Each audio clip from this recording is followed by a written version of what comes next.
dodging. These news they hit, we got them. Falling, groveling, we lit in any room, server or tent. Though when they see us, we stand. We never lead till we end, lead till we champ. Once we log in games, we lit the squadron. Balling, dodging, these news they hit, we got them. Falling, groveling, so we lit in any room, server or tent. Though when they see us, we stand. We never lead till we end, lead till we champ. Beat them advance. We do we think for them when we in it, we kill it and leaving no chance to hell reclaim. That's not how we move in the wheel of games. Ultimate gamers and still the change, shaking the industry. Plenty she's winning our team, we some killing bees, killing these news while they still we replenish. We load the artillery, hold the hostility, boosting these trophies we win. We in it all line on the grind, opposition and misery. Leaking they dwell, call us the winners cause we never fail. This is the team that's making a wave on the streams, growing and hanging below. Ultimate endgamers league 1,000,000 degrees, and this is where gamers go pro.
to the Thursday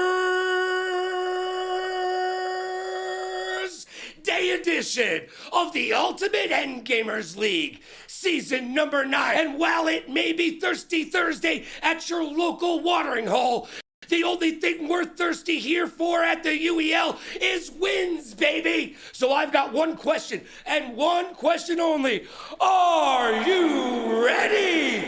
Because it's time to break forth the rhythm and the rhyme. It's time to get down like a clown like Charlie Brown and turn your frown upside down. It's time for the UEL to shine. So let's get down to that UEL beatdown. Hey, logging in games, we lit the squadron. Ballin', here we go. Oh, my God! BMB shot! BMB scores the goal!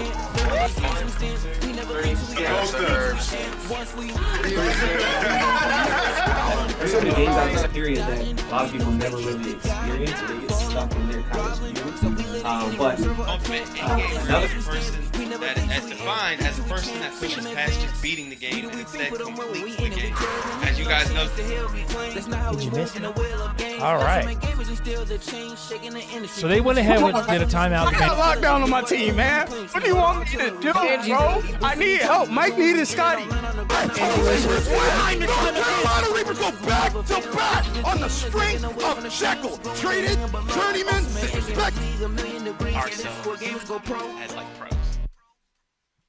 I'd probably say 10K. Yo, boys, no rush. Ultimate and gamers league, so tough. Go capture that trophy, you can't win enough. It's the UEL, UEL, UEL, UEL, UEL, UEL, UEL, UEL, UEL, UEL, UEL, UEL. This is the ultimate and gamers league. VA the Grand Rapids and out overseas. You don't got a clue, come and get up to speed. And we are live here at the UEL, the Ultimate End Gamers, where them gamers go pro. And I got two of them pros with me, tier ones of the Shoguns, Chris G, and then tier one of the KLiK, Chicken Tech. How are you guys doing? How you doing, Chicken Tech? Doing pretty good, pretty good. I'm doing pretty good. You know, we're here early this time, so, you know, no excuses. No excuses. We're here on time. Now, what is the mindset going forward with, moving with the past games, everything with the mess ups, with the setups? What is your mindset going, and do you guys how do you capitalize against these guys who actually have a win? Well, at some point, you don't want to be more than down 0-3. I feel like that's where the end starts. So this time we came prepared. We're here, on time, and we're gonna try, for the most part, which is the most important part, be ready to set up each game. And at that point, all we can do is worry about our own skills. And at that point, hopefully the better player just wins. Hopefully the better player wins. Now, moving on over to you, Chicken Tech. What is the mindset moving forward? Are you guys looking to prove people wrong, or saying, hey, that one win was just a fluke? People like Logan, people like other high-ranking players in the league. What are you guys looking forward to do today against the Shoguns? As far as what other people think, we really don't care about that. That's for the birds. They hold the chicken.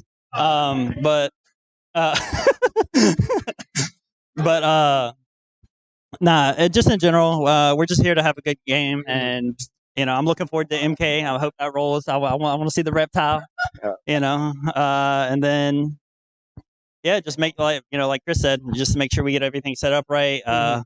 Lineups this time. I'm not going to say any names, but lineups get right. I think we'll be straight. I feel like we should say some names. You want to say some names? I think Logan wants us to say some names. But speaking of MK and talking about that reptile, I'm going to throw this over to you, Chris. Are you looking to do the same strategy, or would you want to switch it up? Because people are looking at it like, hey, that reptile. Are you looking to switch it up and show people like, hey, I'm Chris G? When it comes to me and fighters, and just like being in the FGC, you don't switch it up until it doesn't work. Yep. So, unless someone shows me that they have what it takes, and this includes just multiple fighters in general. And this includes most games in general, right? Like, if you have a winning strategy, keep doing it until it stops working. I'm just hoping, besides for fighters, I'm just hoping to pull my weight in all the other categories. Is a great thing to lead into what I'm going to ask you. Are you guys looking to capitalize on those other games that the Shoguns are showing that they're not as strong in? I think we're looking to capitalize the games where they are strong in. To be honest, outside of some of the fight, like Street Fighter, you got it, bro. Like, but yeah, mostly it's just looking to try to capitalize in the games that they are strong in, because the games they aren't strong in, we should just be able to win those by default, right? So Yeah, to the fault. Now we here live on the floor with Tony. I think the people want to hear some trash talk. I want to hear some trash talk. I know you guys are looking forward to these fights. You gonna say to your opponents? I mean, look, I don't need to say anything when it comes to fighters, so that's that. But like I got like a win, in CTR without knowing how to play the game. I did get a win in finals, and I suck in shooters. If I can get literally any other W in any other genre, they just kind of got to hold that, because I'm not supposed to be that guy. But if I end up being that guy, then you all suck. Chicken Tech, Hey, any look. rebuttal? I don't know. All I'm hearing is a little bit of cap right now, because I've seen this man on Lumina. He's not terrible. Yeah. But nah, just in general, hey man, look, whatever they whatever they want to throw, we're ready for it. Minus Street Fighter. And Street Fighter. yeah, we're still gonna play you a Street Fighter. We're not forfeiting that. But FFs. yeah, no FFs. No FFs. Can I hear that from both of you guys? No FFs. Look, man, I never want to quit anything. All right? It ain't up to me. All right? It ain't up to me. Now, who is it up to? You guys are tier ones. I need to know you're making these decisions, But, like you said, we heard the trash talk. We're going to be back here, live on the floor with your boy, Dad Head Sony. We're here at the UEL. We're sending it back to you guys. Welcome, everybody, to Season 9, Week 6, Day 1, Thursday night of the UEL. We have a game between the Shogun and the KLiK. We just heard from Dad Hat Tony on the floor with our Tier 1s, Chicken Tech, and NY Chris G. My name is Speedy, and I am joined here by Strix today. Strix, this is going to be a matchup between two teams that really have to prove themselves here in the league. Yes, one was for a while looked at as a top-tier team, one of these ones battling for the championship in the KLiK, but a couple of rough games, we'll call them, one against the Reapers and one against actually one of the lower teams, the Paladins, has now put that a lot into question. And the Shogun, on the other hand, they've only been looking stronger game by game. It seems like that first win, though, is eluding. Yeah, they're starting to catch up to the rest of the league, but the question pretty soon is going to be, is it too late? We are coming up toward the mid-season, and at this point, being 0-3 is a really tough spot to be in. Even Chris G acknowledged it himself. You go any further than 0-3, you keep a goose egg there in your winning record, and you're not in a good spot for the rest of the season. So I think we're going to see a harder fighting Shogun team than we've ever seen before. Yes, I agree, but I think we're going to go ahead and head on over to RPS to see who's going to take control of our first game of the day. And Jekyll versus the rookie Ash here. Let's see who ends up taking it. Double paper. And finally, Ash willing to break the tie and giving control of the game over to the Shogun. So they get at least control of the game to start off with, which is always a good place to be when you're looking for that one. Yeah, they'll get to choose setup first, and what they're going to get here is as we get our very first wheel spin, and it's going to land on, it looks like Valorant. So that's going to be our very first game. I think the Shogun are pretty excited about that, but KLiK not really a team to shy away from shooters in general. They definitely have competent players on their team. Although, Strix, I see a gaping hole on the bottom right of my screen. What's the deal? So, for everybody at home, what he's talking about is at the bottom of these screens, you see these lineups. We play 7-man lineups here in the UEL. Well, normally, some teams have opted, actually, as the season's gone on, maybe the difference in performance, maybe just trying something new, trying something drastic. They start to run less and less people, whether it's 5 or 6 players, as you see from the KLiK. So that gap right below me that you see is a missing player. Normally, we'd expect Carnage. Today, not so much. Yeah, unfortunately, Carnage not going to be in the lineup for KLiK, so that is a little bit of shooting prowess that they're going to be missing out on, but even so, looking at his record, there were definitely holes that need to be filled. That is a player that needs to be patched up a little bit, and he will hopefully be coming back. There's a lot of time left in the season, so we'll have to see what the KLiK want to do, if they want to train him up and bring him back stronger than ever, or if they would like to bring in another player at some point and see if they can fill out the roster. Speaking of new players, the Shogun are rostering a player who's having his very first appearance in this season. Yes, Raven A name familiar to some of the veteran players and veteran viewers of the league. He's been around for a while, but he hasn't been on the floor as a player in quite a bit. So I'm interested to see when they picked him up. I was interested. I know he has a history in fighters and a few other categories as well. I'm interested to see him come out and maybe make some moves and surprise a few players. I know he's hungry to get back into the lineup. Now, I mentioned lineup twice, and so people at home, just so you're aware, we are a league that plays 33 different games across 5 categories, but you can't go in for every game. You don't just get to pick that person. As you see, people are starting to be grayed out. These will be our 5 players going in. These players cannot play another game again until their other teammates play. So that's one of the advantages of that 6-man that we do see out of the clip. Yeah, we'll be able to see the KLiK getting through their roster a lot quicker. They will have players available as their roster resets, so it'll give them more options to work with. Sometimes it can be an advantage. There is one 7v7 game on our wheel, which is Checkmate Showdown, so we'll have to see how they decide to navigate that game in particular by distributing their players onto multiple pieces. But for the most part, the KLiK should have this one locked down in their 6-man. I'm sure they know what they're doing when they made this decision. They have competent management, very competent players. This was definitely a team discussion that led them here, and it's not going to make them any weaker just because they're running a 6-man. In fact, they're only doing it because they're hoping it'll make them stronger. Yes, and this is really interesting. I think both sides are going to be able to get their ideal shooting lineup here. My big question is actually going to be coming out of the 5th player for the KLiK. Now, they're choosing to anchor Chicken Tech, their tier 1.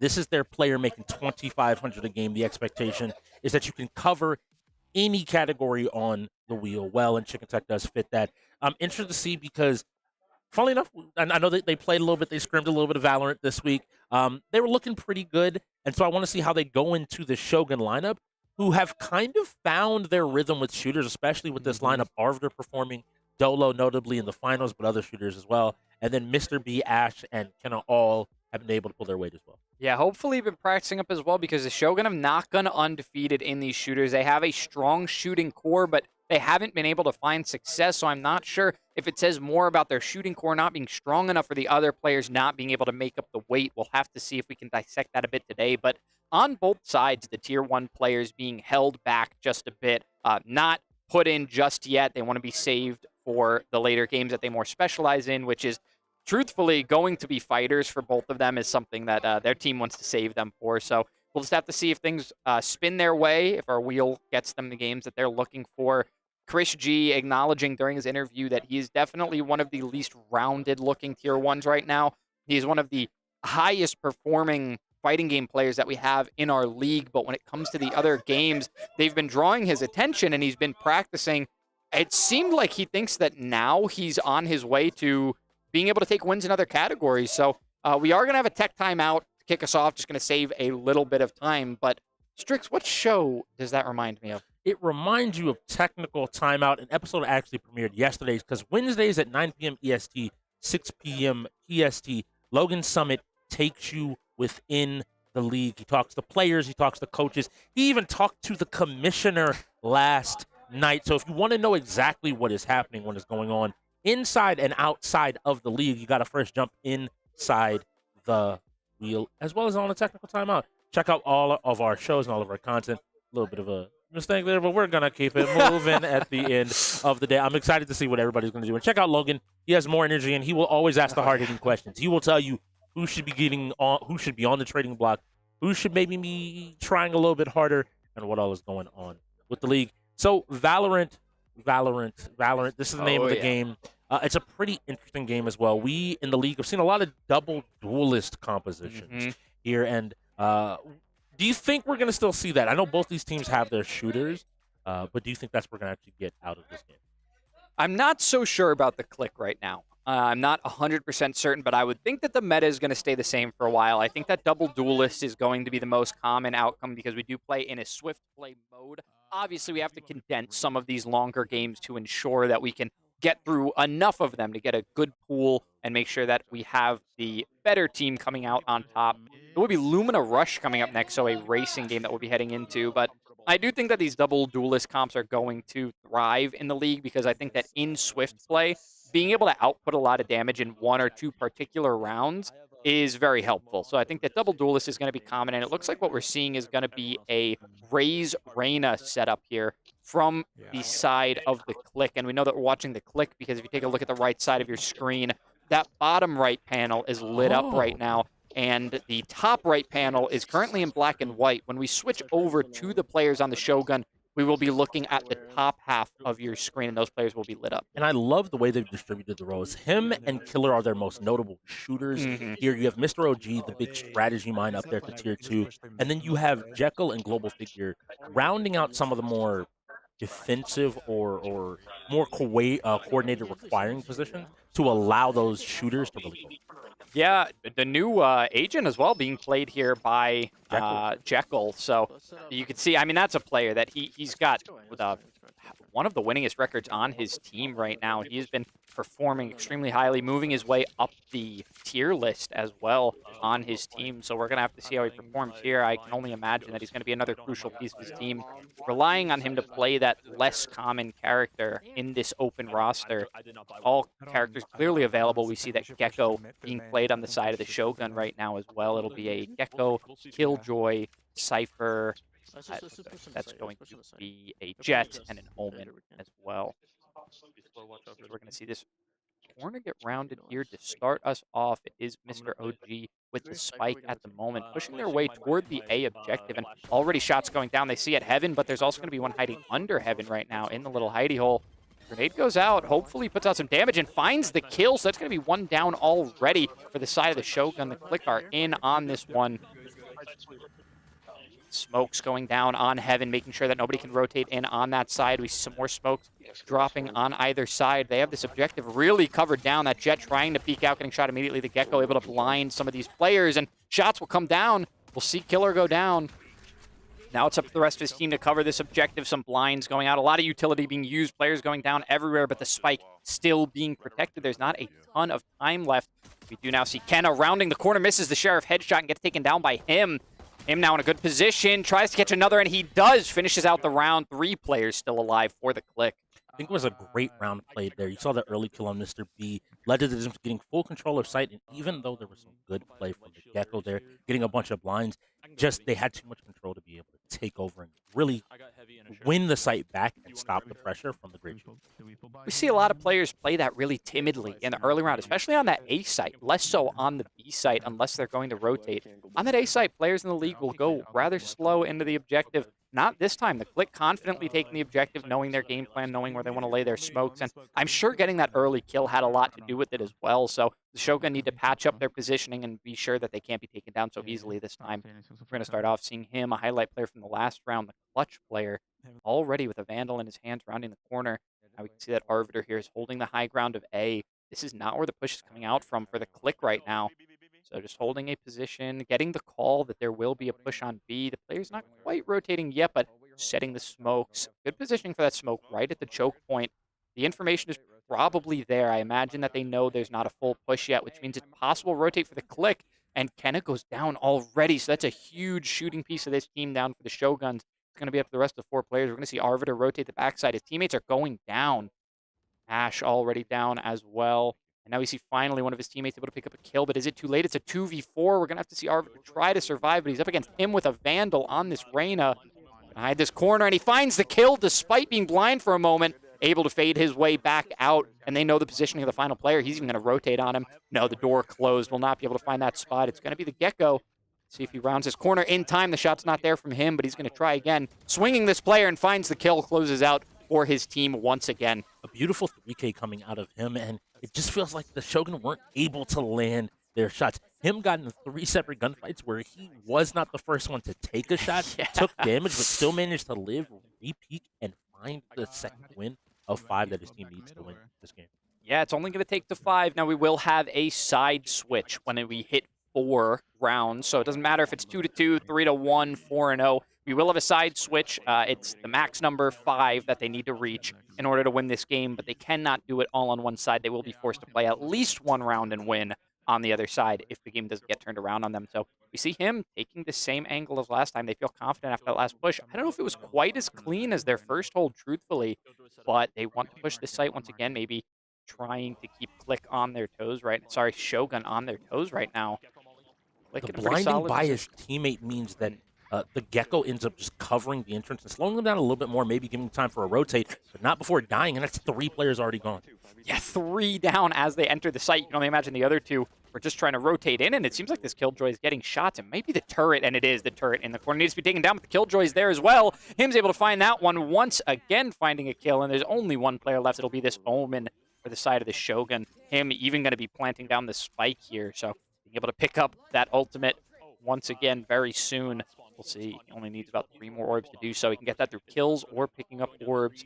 Now we see his teammate putting up that wall. Very momentary. It doesn't trap anybody within. Arbiter able to find 2. He's going to rotate onto the point for a 1v2 now, but you can only imagine how low he is. Him going to hold this corner. He sees the teleport. He's going to catch the headshot. Very good patience from him. Nice awareness, and he's able to close out the 3rd of 3 rounds. So far in 3 rounds, 15 kills had to have occurred. 9 of them are in the back pocket of him at the moment. He is currently showing why he, every time Valorant rolls, hopes that he's available to be able to play the clip.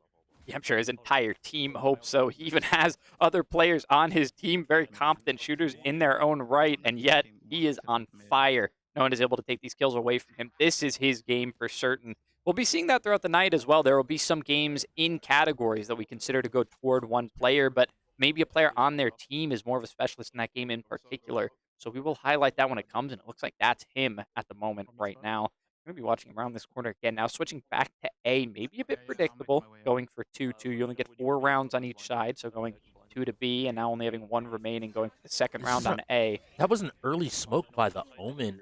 Now they've just waited it out and have now fully stepped onto site, ready to contest and ready to just take space and do what they did in the first round. When they take space, they will. They find a kill already. In fact, a second. Now it'll be a 5v3 with the spike down. Him trying to land some shots here. Not the cleanest shots, moving around a little bit, trying to keep the team distracted. But KLiK are in a really safe space right now. You can see that the Omen on the other side teleporting his way toward the objective. Jet getting her smokes down. Not going to land that shot from him. Him does land the second shot, though, and that'll be Kenna going down once again. A huge shooting prowess for their team. It's just going to be the Killjoy versus the world. We saw him take out that Killjoy earlier in this game, just in the last round. What approach can they take that will get them onto the objective? And we see the ultimate coming out near the spike.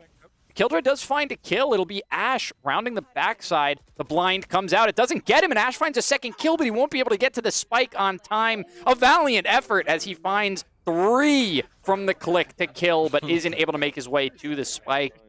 So a little bit less team coordination than we would have liked, but Ash putting on a performance of his own.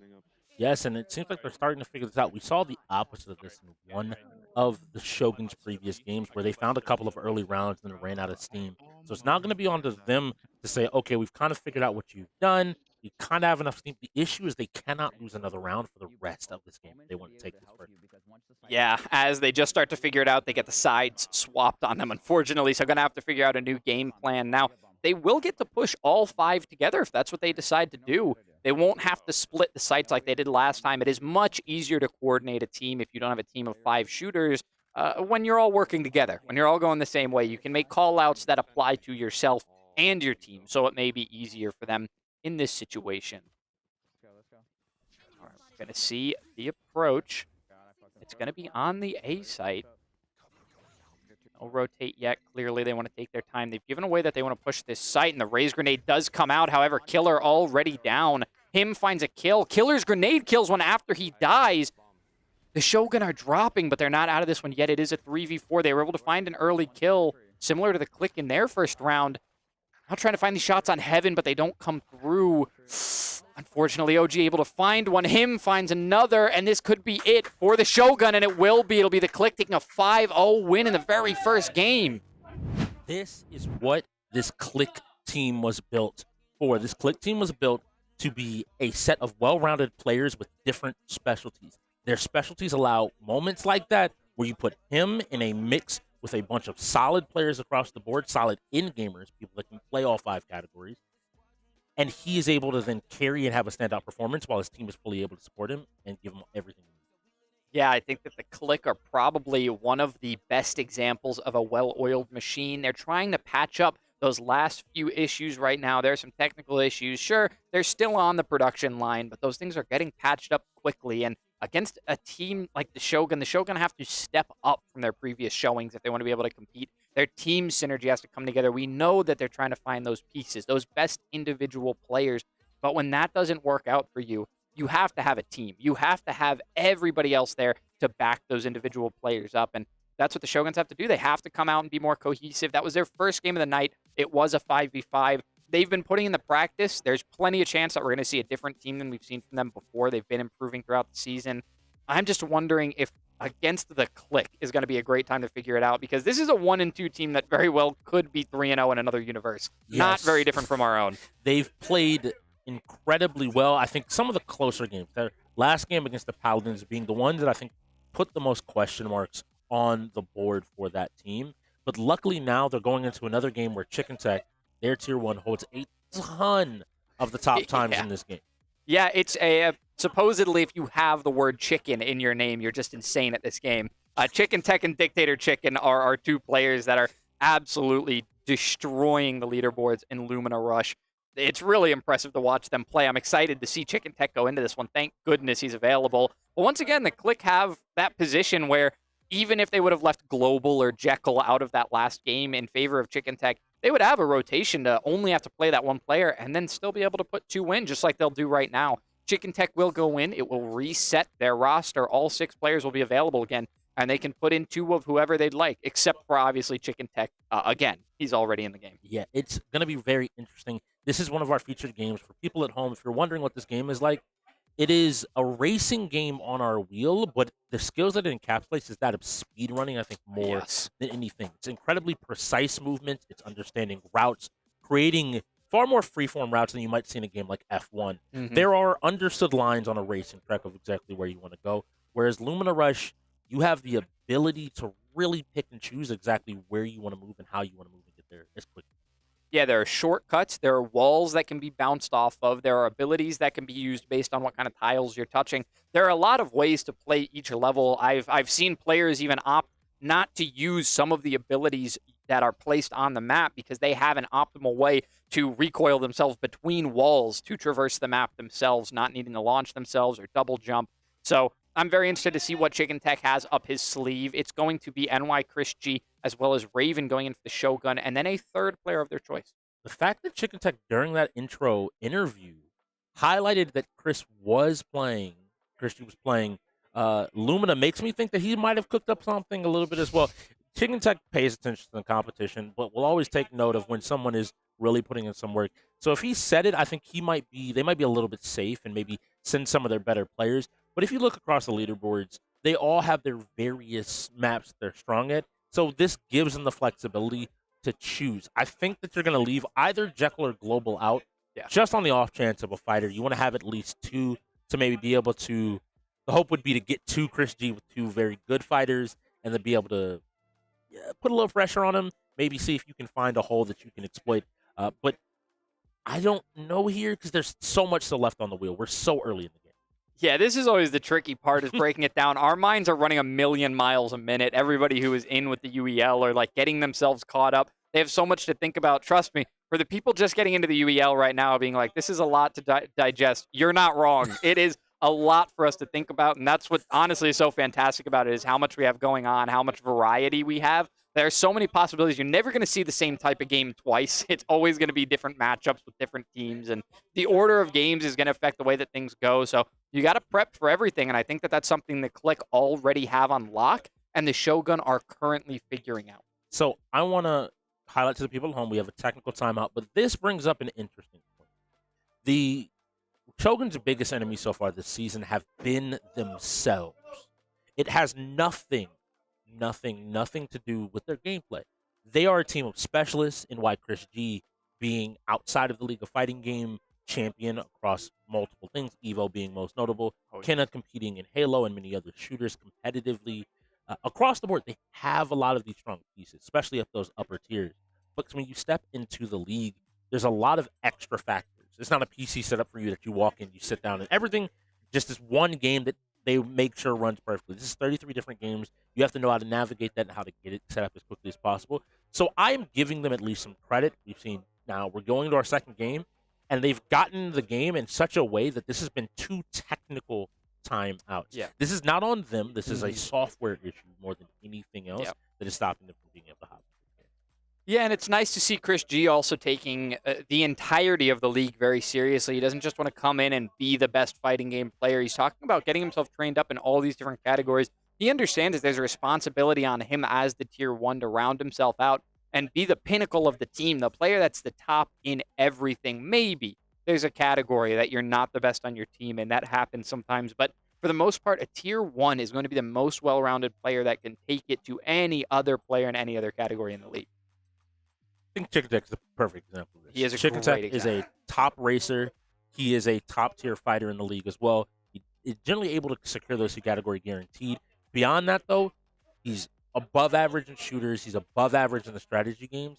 And in a sports game, he's not going to sell you. It's not his strongest category, but he knows how to find the players and people on his team.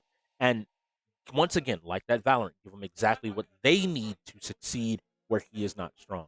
He's never going to be a detriment and never going to cost you. Yeah, there's definitely no room to be costing your team a game as a tier 1. That is when you turn yourself into a very unfortunate team. The Shogun are trying to avoid that position right now, I think. They don't want any player to be their weakest link, especially not up near the top. And I'm looking at this right now. They sent in Arbiter. He has been their backbone in these incredibly close games they've been playing. One of the few players on the team with a close to even record as well. Even in their losses, seemingly able to kind of only go plus or minus a game. And that, to me, tells that he's picking up a lot of that slack and maybe why he's moved so far up the tier list now to be in the middle of his team at the tier 4. Yeah, a lot of shaking up going on with the Shogun. The KLiK doing a little bit of their own. They've started to settle into what their team is going to be. We're seeing changes, obviously. They're deciding they have the biggest change of the day, which is to not have a 7-tier player. However, the Shogun swapping around all their players into these different positions. They're moving people in and out, still trying to figure out who even belongs in the lineup. The KLiK just decided that they simply don't need to have a particular person. So we're going to keep the tech timeout going. It seems like they're getting things figured out on the floor at the moment. So while we're waiting here for a moment, actually, I think it would be a good time to look at some of these standings. I want to look at the rest of this league because the KLiK have had some serious competition this season. They're at 1 and 2, but man, is this a tight race for every position so far this season. 2 4-0 teams, Strix, 2 of them. And 1 in each conference. It's been very beautiful to look at. And I think we might be jumping in the game, so we'll come back and talk about this on the other side shortly. But things of note are abounding. Here we go. Let's see what this next wheel spin is. So we do have this multiplayer mode. Chick Tech's over there on your right, and NY Chris G over there on the left. He's doing his best as well. Jack the Rivals, another racing game. So for people at home, you're looking at that leaderboard in the top left-hand side of NY Chris G's screen. You want to be at the top of that leaderboard. Whichever team is at the top of that leaderboard will find a victory. And we see Chicken Tech navigating this level quickly. Had a few missteps at the beginning, but has now found his rhythm and is moving through to a quick finish there. But it looks like him actually has the top time. He does. He finished with, I was going to say under 20 seconds was nice, but wow, I believe that's somewhere near 13 second for him at the moment. They do have a finish on the side of the Shogun now, so that will help their scores, but being unable to finish this one will cause a severe penalty for your team. Unfortunately there for Chicken Tech, unable to get his second finish. It would have been a quicker one. On the left, we see NY Chris G right now trying to get his momentum on these swings on the green circles. Those are where you're going to swing your momentum, the red being where you get eliminated. Now, 2 players on the side of the Shogun, the blue team, not finishing on that particular map. That is a huge penalty. Going based off of names, it looks like their tier 1 NY Chris G was able to finish and actually able to dethrone one of the players there from the KLiK. Mr. OG also not finishing. Yeah. Importantly, though, 2 of his teammates was unable to finish. This is one of those games that I think a lot of people have been. It's a game where you need to play to learn the level, but then it's so much about optimization. You need to take that time to go back to each level and really focus up and find which level you like and how do you get the fastest time on each and every level. Yeah, you don't get a ton of time to work with, so you do have to be really efficient in the game in general. We're going to see some map selection coming out here in a moment, so we'll see. It looks like wanting to maybe take it back to the first set of levels here, and it's going to be a 1-1. So maybe KLiK just wanting to lock in some of these quick times, knowing that the Shogun are already on the back foot. If they've got the Shogun in a losing position already, why not just go with the easiest ones that you know you can finish? Finishing with a high time is much better than DNFing. So notably, this should be the Shogun's actual choice, which may be their showing that they're kind of starting the game from the bottom up, right? That's for people at home, our setup does rotate back and forth. If you do have setup, you tend to have some advantage in the game in terms of hold field advantage. So in the case of this game, you get the first choice of map. The second choice then goes to your opponent. So everybody gets to pick their map. I think picking this first level, maybe they realize like, hey, we just need to make sure the teammates end up making it to where they need to be. Now, notably, I'm seeing Wk6 using a lot of the checkpoints as opposed to going all the way back to the beginning part of the level, trying to get this like perfect time, perfect line. Yeah, and it looks like an 8-second finish already here on the side of Chicken Tech. There's only one player who hasn't finished yet, and it is Raven. There's 7 tier coming in for his first game of the season. He's got to get this one finished at some point. It's most likely that here where you see Chris G at toward the end of the level, he may have gotten stuck on that bottom section and is unable to finish, but he does need to get a finishing time before time runs out here, and that'll be time, so they'll have another DNF here from Raven, unfortunately. So that'll be another level going over to the side of the KLiK. I believe the times end up mattering. A lot of times, we've talked about this before, this game comes down to your weakest link. You just need to be able to first and foremost get across the finish line, and then after that, we can have a conversation of who has the faster time. If you can't get everybody across the bar, it doesn't really matter. And now diving into some of the newer levels that were just released at 319, it looks like an unfortunate situation where maybe Chris G got disconnected from the lobby, but is back in and we're ready to go ahead and set up again. Yeah, this is going to be a tricky one. So the KLiK, right now, the position they're sitting in is that the Shogun have 3 DNFs throughout this game, and they only have 1. So they would have to suffer 2 more DNFs to really even out these times. I don't know if I would have chosen such a difficult level, relying on the Shogun to not be as good as them rather than just relying on how good my team is. Now you see Chicken Tech trying to get through this purple here. It will launch him into one of those launchers. He needs to pick up the purple, situate himself in the gravity, which is that purple field that he sits in. So he picks up the purple ability, goes up the purple gravity field, and then launches himself out of the cannon, which is that purple pickup he's getting. Now, obviously, he cannot touch the red or he will be eliminated and he'll have to restart the race. So right now, very efficiently finding these cannons and where he needs to go, but he does end up finding a death. Needs to get through that field, and he does get it again. Chris G with a finish, though. And this is something I want to highlight. He is doing something that I want more players in the league to take the approach of. Get a time on the board first, and then go back and optimize. Yes, you only have a minute, but as long as you're able to post like a 20-second time, that gives you at least 2 or 3 attempts that you can try to find a way to more efficiently get through the level. And with that, 2 more DNFs, 3 finishes on the side of KLiK. I think that's going to go ahead and be a KLiK victory. Is that an 8-second finish from him? Yeah, so this is the approach I've seen a lot of teams do. What you do is you pick your strongest player's maps when it's your turn to pick. And once you pick one player's map, then you pick another player's map. This alleviates the need for everyone to know every single map perfectly. And because you know you'll guarantee be able to pick up a game, you will be able to guarantee somebody has their map on your team. And then it's just like, hey, this is one of your maps. I believe in the game right now there are 60 levels. 60 divided by, in this case, 6. Everybody has 10 levels. We need you to pop up. But that game ran so beautifully, I think we have to talk about our sponsor, SurfThing PCs. So let's tell you a little bit about them. If he loses this now, I don't even know. All right, calm down, TOG. You just lost to him. Calm down. Stay focused, bro. Stay focused. Going great on his trail. Right now, hunting down from the bandits. Oh, and there. Cannon, that one goes in there, taking this one away. It's 5-2. The first half is really starting to go their way. Yes, it is. Yes, this could be a runaway, like you said. And we are back here jumping in while we wait for this ejector rouse. I would love to get a chance to bring those standings back up since we did jump over to Lumina Rush a little bit quickly. Let's take a look at these different teams. So you mentioned 2-4 and 0 teams, those being the Reapers and the X-Gods. These are our two favorite teams. The KLiK did get that point, by the way. I want to just let everybody know at home. Now, some interesting stuff about these games is the North Conference is a little bit more complicated than it appears. Yeah. There's a lot of traded wins back and forth here. Notably, the Bandits have lost the KLiK. They're currently up because of record. The KLiK have also lost to the Paladins, but the Paladins have lost to the Bandits. So we're already in a situation where a lot of teams can move just as these wins and losses start to add up across the board. Yeah, something that's really interesting about the North Conference is how many 1 and 2 teams there are. KLiK are in the top 3. They are right now in a playoff qualifying position at a losing record. That is how tight the Northern Conference is to kick off. Obviously, as we get later in the season, the Northern Conference, that third place, will be taken up by a team with a positive record. But for now, in the early season, the KLiK are able to hold on to it with that 1 and 2.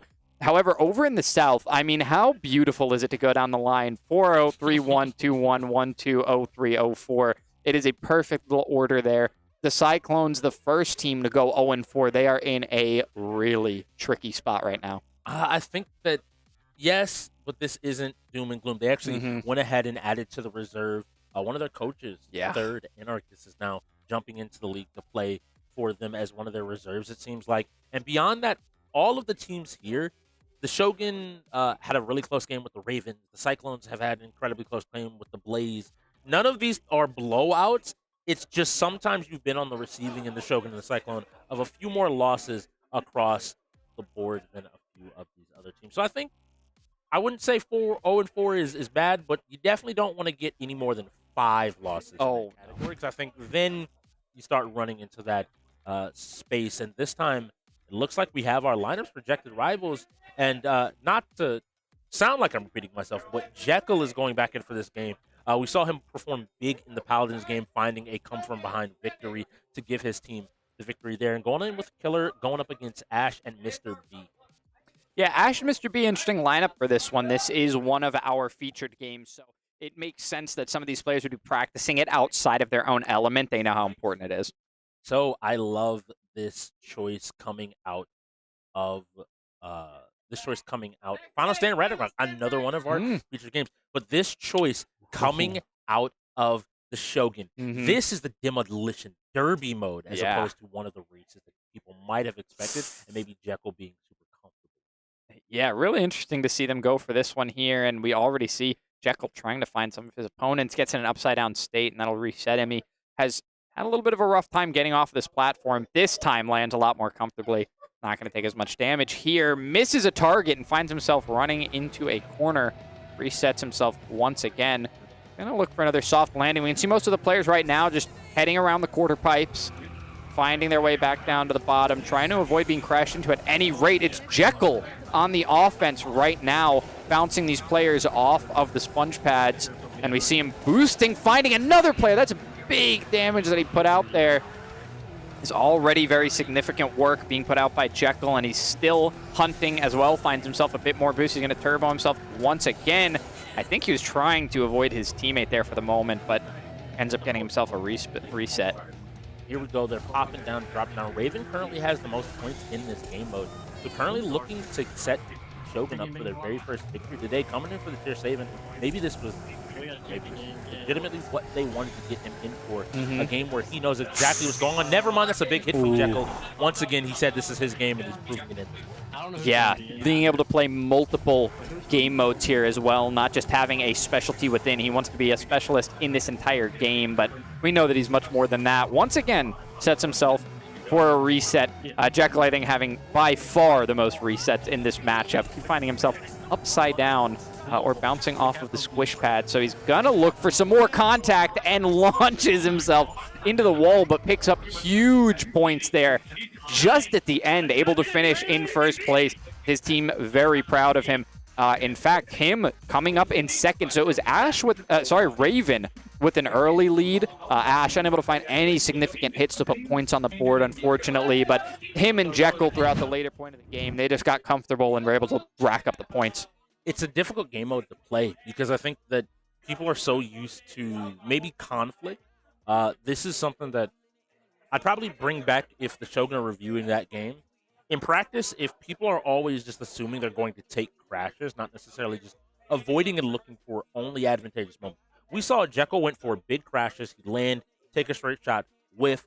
Rather than risking getting hit from an unexpected angle, immediately reset. Immediately pull himself out of a position to be hit and to reset and constantly keep fishing till he found the big hit he needed to put his team in the lead and to ultimately take an advantage and a win. Yeah, minimizing the time for reset puts the KLiK up 3-0. So comfortable start to the game. We are about 30 minutes in now. So this is about the beginning of our game, I would say, is over. We're really getting into the meat and potatoes now. So to find out what's been going on the floor to kick this game off, we're going to head over to an interview with Tony. And you're back live on the floor with your boy Dad Head Tony, and we just watched some Jack Fit Rivals. And my man Jekyll did his thing. You scored top. You know it. How did it feel? Did you practice? Is that a game that you practiced? You seemed, if anyone, you couldn't really see, but you saw in that little box square, you seemed really excited with the win and excited to play the game. So is it something that you practice a lot? I'm going to be real with you. I'm the only one that likes that game on my team. I'm the only one that practices that game on my team. It's easy. I carry every time I'm in, so get better. Get better. I personally love the game. I feel like it's a mixture of Fall Guys and Twisted Metal. That's exactly what it is. I love it. Like, straight up, that's all it is. So it's a more cartoony version of Twisted Metal. Yes. I love it. You guys have a pretty solid lead for right now. It's definitely early, Yes. but you guys are 3-0 right now. How are you feel moving forward? What are you guys looking forward to playing? What are you looking forward to showing off? I'm feeling pretty good right now. Unfortunately, we're rocking with a 6-man right now. Carnage, we love you, boy. I hope you're doing well in whatever you're doing. I don't really know, but he's doing fine. But wish you were here right now. Wishing you well. I'm always down to see some fighting games because why not? But the game I'm most excited to see is Maelstrom. Yeah. I'm always excited to see Maelstrom. And is there any little tidbits on some Maelstrom that you want to give out there? Because, you know, a lot of people have been playing. You see us every Tuesday. If you want to catch us on Tuesday with Maelstrom. We're doing what we do, but is there any little tidbits right before we go? Don't go in the center of the whirlpool. If you do that, you lose. Don't do it. You heard it now. Don't go in the whirlpool. We're sending it back to you guys. Well, don't go in the whirlpool, Strix. You will pay for it. Wow. Wise words from a top-performing player here in the league. You can't win the game if you lose. That's the big information that I can give you from Jekyll. Appreciate the fun. Thank you, Tony, for an amazing interview as well. And now we're getting into Final Stand Ragnarok, another one of our featured games, but a little bit different in the fact that it is a PvE game where you're looking to get the highest score versus a game where you're directly competing with your opponent mano-a-mano. Yeah, similar to the last game where we saw them racking up points. We could tell pretty individually who was doing the best by the time we saw that leaderboard at the end. So it will be tougher for us to know who's doing as well in this game before the game ends. However, by the time it does end, we'll be able to see the leaderboard a little bit, and it'll be pretty clear to us who took the top. Sometimes it's layered throughout, and that makes it really tricky for us to see who won. It takes a little bit of math from our game masters out on the floor, but they'll get it done eventually. Math is hard. We can't blame them. I'm having a little bit of fun. So right now, normally we have to wait for Dead by Daylight, but lineups are becoming disconnected due to that difference. And man, you'll see a full reset here from the Shogun shortly. But because of this, you're going to start seeing teams really have to think about where they want their personnel and when they want to send them in. Final Stand is going to be interesting because we've seen teams always involving as well their strategy. So let's see what people end up bringing out. I think we have a little bit more time, though. Never mind. We're heading into it, though. We will be getting a wheel spin, though, so we're going to know what's coming up next here, and it's going to be... Is Jekyll a Prophet? No, we went past Maelstrom. Yeah, it looks like it's going to be Rainbow 6. Another 5v5 team shooter coming up after this 4v4 team strategy. All right. Here we go. Both sides saw the smile on Chip's face. All right, so you see variety. A lot of Ayala, 2 Gwendolyn's. And now the big difference here is Jekyll on the Bjorn and Jalab all for Dolo. So we'll see how these play out, and we'll see which one of the 3 maps we landed on. Which one of the 3 maps we landed on? Yeah, which map? What are they going to be playing? All right, so it looks like it's going to be defend the tower, I believe, right? This should be defend the tower. I believe you are correct. We'll find out here in a second. Yeah, we'll see as it kicks off because there are the two different game modes that look very similar. They start in the same point. We do see that arena tower up there now. Are we going to see that strategy that the bots are trying to coin? They unfortunately ended up losing the game because of incorrect lineups, but by points, they had it won. Yes, so we've seen a few different strategies start to be employed. Funnily enough, we can hear some of our players. This is a global figure on the KLiK that we hear talking to Chicken Tech. Most importantly here, doesn't like the scenario. It's I think it's the less interactive of the scenario. You kind of just have to defend. They're having a little bit of fun. But yeah, I want to see if they are going to implement the strategy. We've seen a lot of teams kind of experimenting with, using an individual player to try to build up a ton of points, maybe utilizing some of the revives, some of the heal mechanics as well. We've seen it kind of across the board start to appear. So I want to see if either of these teams are looking to do something along those lines. Currently, it looks pretty standard of a strategy. Most players are just moving around. So this is Ayala. She is a fire archer. She is able to drop tons and tons and tons of AoE and rack up these kills. You can see already appearing in that left center side of your screen 100 kill streak. These kill streaks start to multiply and really add on to your points. So if you're able to maintain these kill streaks, he has to find a kill really quickly. He's unable to do so, able to pick it back up. But dropping that kill streak does put you in a pretty unfortunate situation. And now we see where the two teams are starting to compete with each other for different kills. We have to see who's going to be able to find a kill here or there. And now moving around, let's see. We pop over to Global Figure. You heard his voice there. He has the Terry hat. I actually want to see some Street Fighter. Terry's out. I want to see if he's cooked a little bit, worked a little bit on the character. And here we go. He's moving. Okay. A 400 kill streak, though, just ended for him. That is big points. Kill streaks will get you up there. Yes. And that is, I think, one of the unfortunate things of all of the game modes. There is some downtime, so you'll never be able to manage the biggest kill streaks except very specific mode. Notably, not this mode. We hear calls. KLiK having some fun here while moving around, and it looks like Global is sticking with, I believe that's Kenna, trying to maybe disrupt some of the damage from the opponent's team while continuing to put out pressure. I like this idea. Something that a lot of people don't realize is, I think, not where possible, not sending your best player in to necessarily do one specific thing, but if someone feels really comfortable, I can speak for myself. Like, I feel really comfortable in the game, so I have no problem going and disrupting the enemy team without losing too much score. I'm always in a solid position. And then we see Raven here on the Gwendolyn. This character is really interesting, able to make a ton of soldiers back and forth, these ghostly soldiers competing with the other Gwendolyn here. Notably, very low on resources, mana almost down, and then HP as well. About to run out of HP. And it looks like he's gone down. Now, this is something really specific, why you have to be very careful of. It looks like both of them are down. I want to see one of the two teams move to get these revives. These revives are worth a ton of points, and it looks like Chicken Tech making the move to pick up Mr. OG, but isn't able to do so. He was about to go down himself. It doesn't look like either one of these teams maybe have figured it out, and I say that as Global moves to quickly get a revive. Those two revives right there, mark my words, if we have a difference of about 1,000 points, those two revives are going to be between the win and the loss. Yeah, it's always interesting to see the mechanics that are highlighted so much less often. They can really be the difference makers in this one. It can all come down to all of these players can do damage. They can hoard. You can see there's almost a 100 kill streak now. Any of these players can put up numbers like that, but what it comes down to is being able to capitalize on moments that happen less common, being able to get the end game objectives destroyed, being able to get your players revived the few times that they end up going down. Those are the points that other players aren't picking up that can put you ahead. Yeah, it's...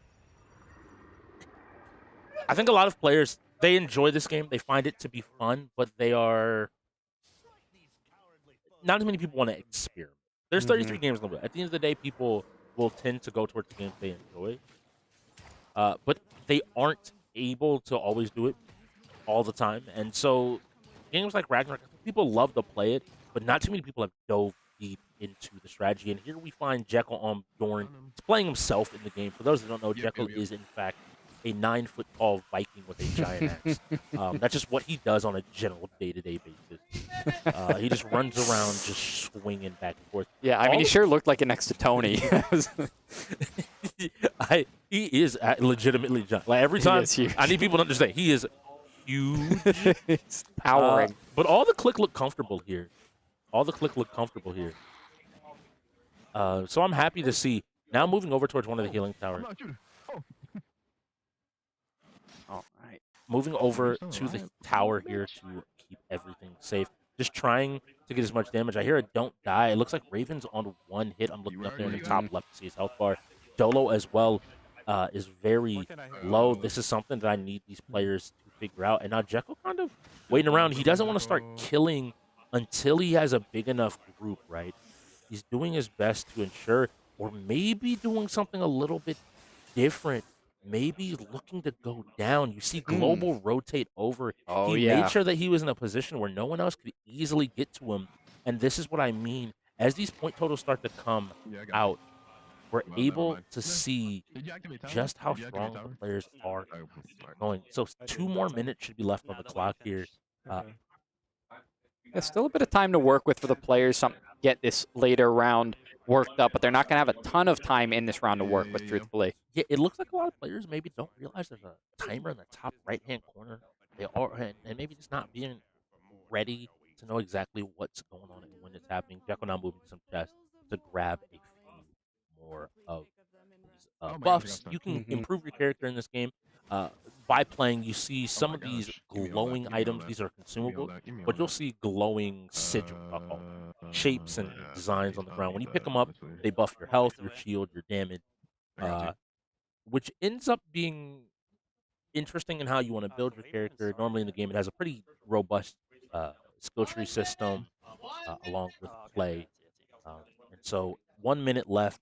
This is something really interesting about this game mode. There's a lot of downtime. You have to find out how to maximize your points at all moments, because you're going to have moments where you're just kind of standing here and it looks like they're out here in the wild. Because if you wait at the center of the map, this is just some small attack. Yeah. The enemies do not just spawn in the middle of the map. Being out here gives you a greater chance to find more enemies. And we see Chicken Tech, they still have someone here just in case, just to catch any of these stragglers and to continue to collect a few more points, but you aren't able here. I heard the call there from Global once again that a few more here. And now moving out, now you see all of these enemies where it was so clear before. You have to be willing to leave that center, especially if you want to maintain this kill streak right towards the end. They only have, it looks like 10 seconds left. Pops that, he stuns all of them, and now is just trying to get as many of these cores down. I kind of wish he would have been able to. And he puts his hand up. Nice job getting off one more ability in the literal last possible second. He's going to end up going down here. And we have to see. Oh, this wall that he put down here toward the end is doing damage to some of those mobs on the defensive side of it. So getting him up to 338 of a kill streak before that one ends. So that's one of those other small things. Realizing that some of the consumables will give you the ability to continue to get kills because enemies are attracted to attacking it, and they take damage from those attacks. So again, KLiK looks like they've labbed and studied a few of the things there in the game. So I kind of expected. I already mentioned it. I think those 3 revives, I'm going to call a difference of about, give or take, 3K, maybe a little bit more, depending on your kill streak. We saw huge kill streaks, though, from Chicken Tech. We saw it from Global. Yeah. A lot of them were able to get those 100, 200, 300, even 400 from Global kill streaks. So I think they're in a pretty comfortable spot. Yeah, Global going both on the offensive, building up his points. Yeah, there we see Global with 9,500. That is a significant lead. And I want to highlight, he got 3 of those revives. If you look at the revives and start comparing the points, the 2 players that got revives, Chicken Tech and Global, are both 2K ahead of anybody below them. Now, notably, NY Chris G did manage to place in that top 4, but the rest of his team were there at the bottom of the leaderboard. So I'm going to have to some real quick maths. Kenna in 3rd. KLiK wins. Yeah, oh, KLiK takes a win, but Kenna did finish that one on top of his team in 3rd place. And then Chris G in 4th. And then I believe 5th and 6th were both KLiK as well. So when you have 1st and 2nd and then the 2 bottom players are on the Shogun. That's pretty much going to shift it toward the side of the KLiK. But Rainbow Six Siege coming up next. And Yep. this is a game that I know they are happy to see. I'm going to go ahead and highlight the person that we should probably be checking out, if at all possible, is going to be Killer. Killer is champ in this game. He's put a lot of time and energy into being good at Rainbow Six, and he has really shown off some amazing clips, 4K'ing to save some games and going above and beyond to find these ones. Yeah, we talked about how him was showing up in Valorant big time, making it look like they didn't even have more than one, truthfully. It didn't even look like they had more than one player to play shooters. So we have an update. The point difference was 7,300, which I said 3K. No, the difference was literally global. Individually, Global won that game. Plus some. Yeah. By himself. Yeah. That is amazing. I think big credit to him.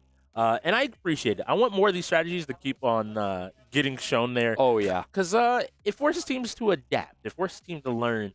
I'll give a funny story. Something similar happened one of our games last week, and someone shouted out, "That's a playoff strat." I'm like, no, we're not. We're not saving nothing. We're in gamers here. We're always looking to develop, improve, grow, and challenge ourselves regardless of what is on our plate. But Rainbow Six, Speedy, how you feeling about Rainbow Six? Well, you talk about growing and developing. It's something that we've seen a little bit with this game in particular. Teams are getting a little bit more brave choosing other maps. We see them going for labs, sometimes Nighthaven labs. But most of the time, we'll see them play on Oregon. Even so, we've seen strategies developing on Oregon more than just playing the Mira strat on every single floor. They've started to round out what they're doing, use those camera operators a little bit better, and I like what I've been seeing, truthfully. I can't wait to see what these two teams show up in. I think that I'm now going to really turn my eye to Kenna. I mentioned Killer, so I want to go across the board. Kenna, the tier 2 over on the Shogun. Big shooter player. He is known for his shooting skills. He's able to dominate all but literally the best players we have in the league in shooters. And so I need him to step up in all of these shooters because he's that lifeline that I think this team is going to need. He has to be the X factor to find their wins in some. Yeah, and I think he needs to round out his shooting lineup a little bit more this season. We saw him come in at the very end of the last season with, I believe it was the Wraith or the Ghosts. He was on the Shogun, previously the Phantom. The Phantom, previously the Phantoms, right? Yes. The Shogun, yeah. So when he came in, he got to play his Halo, and man, did he. I mean, he showed up big time. But that is where he comes from, his Halo. When you come to the UEL, you have to round out your roster. And right now, Kenna isn't getting the job done in shooters nor the other games for his team. And that's your tier 2. We know he's got the ability to do it. We know he has the mechanical skill to lock down any of these games. So whether it's a deal of having to work better with his team to find his optimal rotations and have his team free up space for him, or if he needs to extend his reaches into some of these other shooters, we talk about players who only stick in their category and don't reach out enough. It could be possible that he's been overwhelmed by the amount of games in the UEL, been reaching out too far, and lost track of the main idea of why the team has him positioned so high. It's something I've seen happen every season. Teams spread themselves too thin too quickly.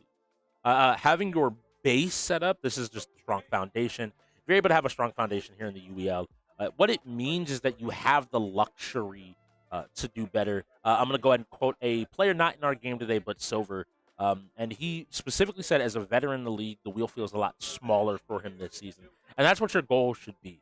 You have everything you need and you already know down so well that the rest of the wheel doesn't feel so overwhelming. You're not learning 33 games, you're learning 10, which all of a sudden becomes a lot more manageable. Even if you take a game a week, that's roughly, 2 months? Yeah, you'll get half of your wheel covered. And we're currently entering our second month technically of the season, so right around your third, fourth, fifth game, you'll be able to be comfortable in far more games, if not the entire wheel.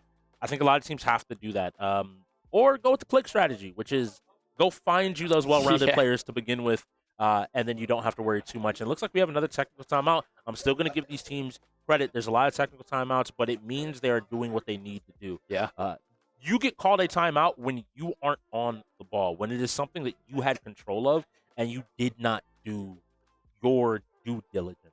So a big credit to them as they get in. And Rainbow Six Siege, Ubisoft is a little bit finicky. So actually, Speed, We talked about the tier 2s. I think we should take a closer look at them. Mr. OG, another one of them here. Because we need Kenna to go ahead and pull up here. Let's go ahead and take a look at our 2 players. Tier 1, Tier 2, we see Kenna with the flex, and we're seeing a mirror of the 2. Yeah, right now it is 0-2 for Kenna, unfortunately. Mr. OG, on the other hand, up 3-0. A game in shooters, a game in strategy, and a game in racers. So he's covering himself across the board right now. He's not just sitting himself in one category and taking wins there where his team wants him to. He's taking wins all across the board, been part of 3 out of the 4 wins that his team has taken. We've had a few group games already, so I'm sure that's the case for most of his team. But that's what you want, a player that can shoot. He's played in his Valorant. He's played in, I believe he was just in that last Final Stand Ragnarok, and then also in Racers in that Lumina Rush. So covering what he needs to cover, being well-rounded for his team. Sometimes it's relied on the Tier 1 to do that job and be able to cover as much as they can, and sometimes it's the Tier 2. And in this situation, I think KLiK have both, which is huge for them, and it's why I think their games against some top teams have been so close, and why they're going to keep moving their way up the ranks and be a fighter for that position that they're already in, that number 3 spot in the conference. Yeah, I definitely agree. And turning my attention to the Southern Conference, to the Shogun, I want to say that this is where my concern with Kenna has been. I think he's doing okay. This is really his rookie season. He played 1 game last season. I don't want to hold it against him like he's played an entire season. This is really his first time playing a full season. And I think he's feeling some of those growing pains.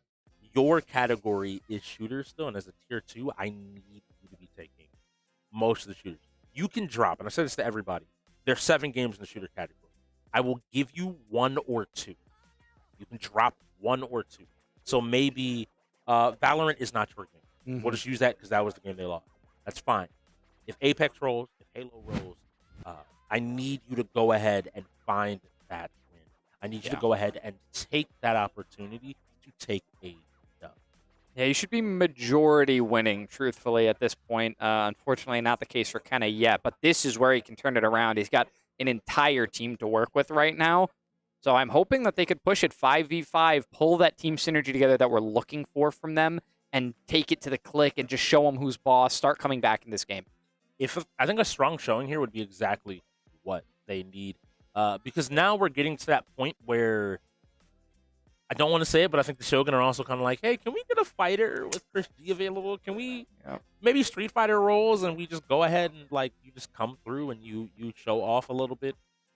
Just please, we want to win. I think that first win is what you need to get started in a UEL game, and you hope that it comes always sooner rather than later. Yeah, we do. Actually, that's a good point. We see a lot of teams get off to a hot start, and as soon as they lose 1 game, we'll see it start to go a lot more even. It won't be those runaways that team's been taking. I think maybe only the Reapers and the X-Gods get into situations like that, where if they drop 1, they'll just pick up another streak of 5, 6, 7, 8 games. But for most teams, when it's close to even like this or toward the middle of the ladder, we see it be those 5 wins to start and then back and forth through the game. And I think that is where you can look towards the KLiK's last game against the Paladins that was a loss. It was a back-and-forth game the entire time. Teams trading games, stealing games from each other wherever possible, and it came down to those literal final moments and out of games. Unfortunate out of the game situation. It looks like that we will finally are having our first timeout that needs to be used, and that is on the Shoguns. It's fine to have 1 mistake. We give you 1 for free. Yeah, they'll take that one. They'll think about it. Hopefully it doesn't happen again. We do get a secure area here on border. Very interesting. And it's going to be Die by the Blade coming up next, which is a game that the Shogun have been working themselves up with.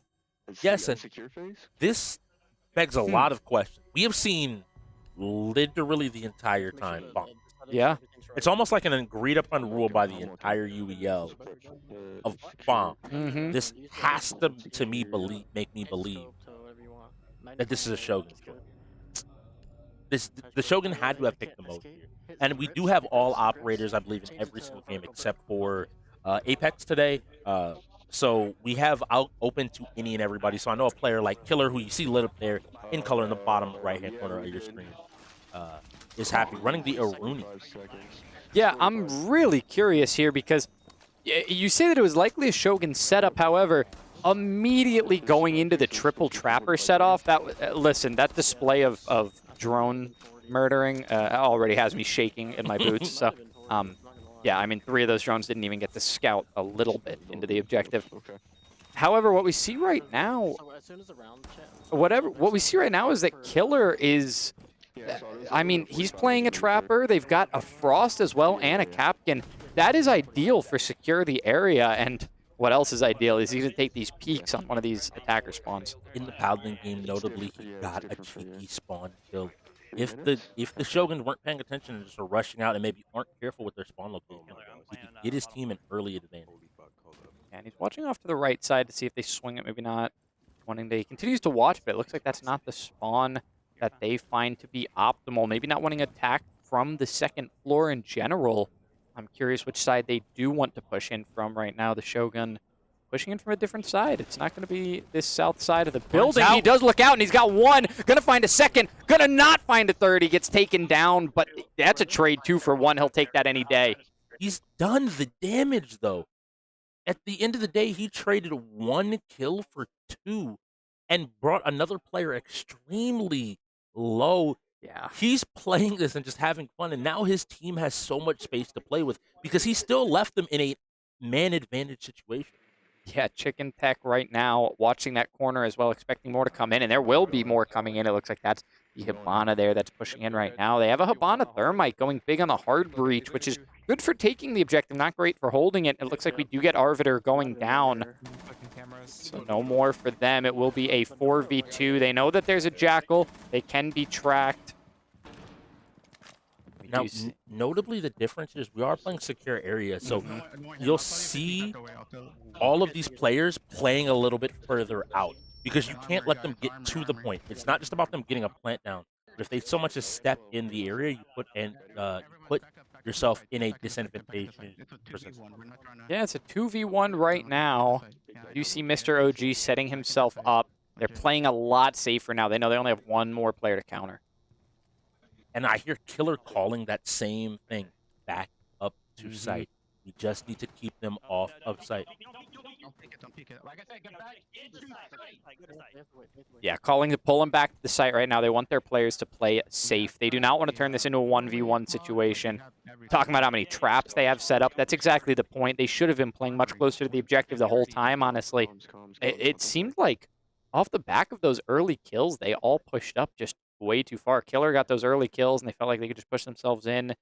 We do have Raven right now sitting on a drone just watching, so don't believe this is the player we still have alive. No, in fact, he was playing the Recruit, surprisingly enough, on the attack there. So it was a Ying Jackal, so information, a little bit of disruption, and then 2 hard breachers, and they brought the Recruit for extra utility. Now we're going to see it is Ash on the Hibana. Rounding the corner, does throw in the flashbang. He knows about where they are, just not exactly. That camera did turn on. They know where he is now. They definitely have pinged him out, and as soon as he walks in, he gets taken out not only by the captain, but Mr. OG will actually find the shot before it even goes off and find the kill himself. The rookie there trying his best to get in and to get something done, but they just ran out of time. I want to see them now on defense do similar to what KLiK did. I don't need you to get 2 kills. I just need you to play compact, good siege. Trade with each other, make sure that you're able to stay a man up and to give yourself the best chance of winning. Yeah, it was a little bit shaky of a start from KLiK, but they were able to secure eventually. You do have to play a little bit on the outside when you're playing secure objectives, secure the area. However, they played a little bit too far outside of the objective for a little bit too long. Having that many traps set up gives you so much time to give distraction to the Shoguns. They have so many things to keep their eye on. And just like we saw at the end, they had to be careful of all those traps. So even though Ash walked into it, his timidness ended up letting, I believe it was Mr. OG at the end, find the kill. So now we're going to see these Rook Vests. This is very good for secure the area, especially if these players are going to be playing on the objective. They're going to have a lot more defense. Their health is going to be higher, so not going to be taking as much damage. Now a really interesting little spot there for the Azami. This character is going to be able to put up some makeshift walls. You can see Ash finding all of his wall openings, everything that he needs. But he's going to be throwing these kunai and setting up some concrete walls that he can use as peaks or he can use to close off doorways. They cannot be run through. They have to be destroyed either by being punched a few times. They can be shot now as well. They used to not be able to, however, they can currently. He's going to set another one right here. So closing off that entryway to the objective, having to use the window to go in and out of it now until somebody breaks it. And it would be very hard for an attacker to break it because they'd have to be on the objective first. Now it looks like he's going to set one right there to make sure that that part of the wall can't be shot through for the moment. Really interesting play here. Notice they're automatically playing a lot closer to site. I don't like this because it gives you a lot less wiggle room if you do lose a man or two. Yeah, there's nothing wrong with falling back to the site, but being set up this close, this early on, it doesn't give you as much space to control. So it's going to give a lot of control over to KLiK, and hopefully the Shogun are practiced enough to know the area that they want to control, and they're going to do it better than the KLiK did because the KLiK made it close. They know where the drones are coming from. Ash may try to take one out himself, but that's going to be a positioning thing. They will know where he is once that drone gets to him, and it looks like he's not going to even really bother with it, going to let it get in. Already called it out himself, so he's going to use some of his teammates' Valkyrie camps. Now he knows that the wall to the objective is being opened up. They're approaching from that top floor, something that the Shogun wanted to do in the last game, but were unable to get done because of those early kills from Killer. This is why Killer knows those common spots. Being a champ player, this is a game where his knowledge is a hurdle you have to get over. You're not going to be able to get away with something maybe cheeky or tricky.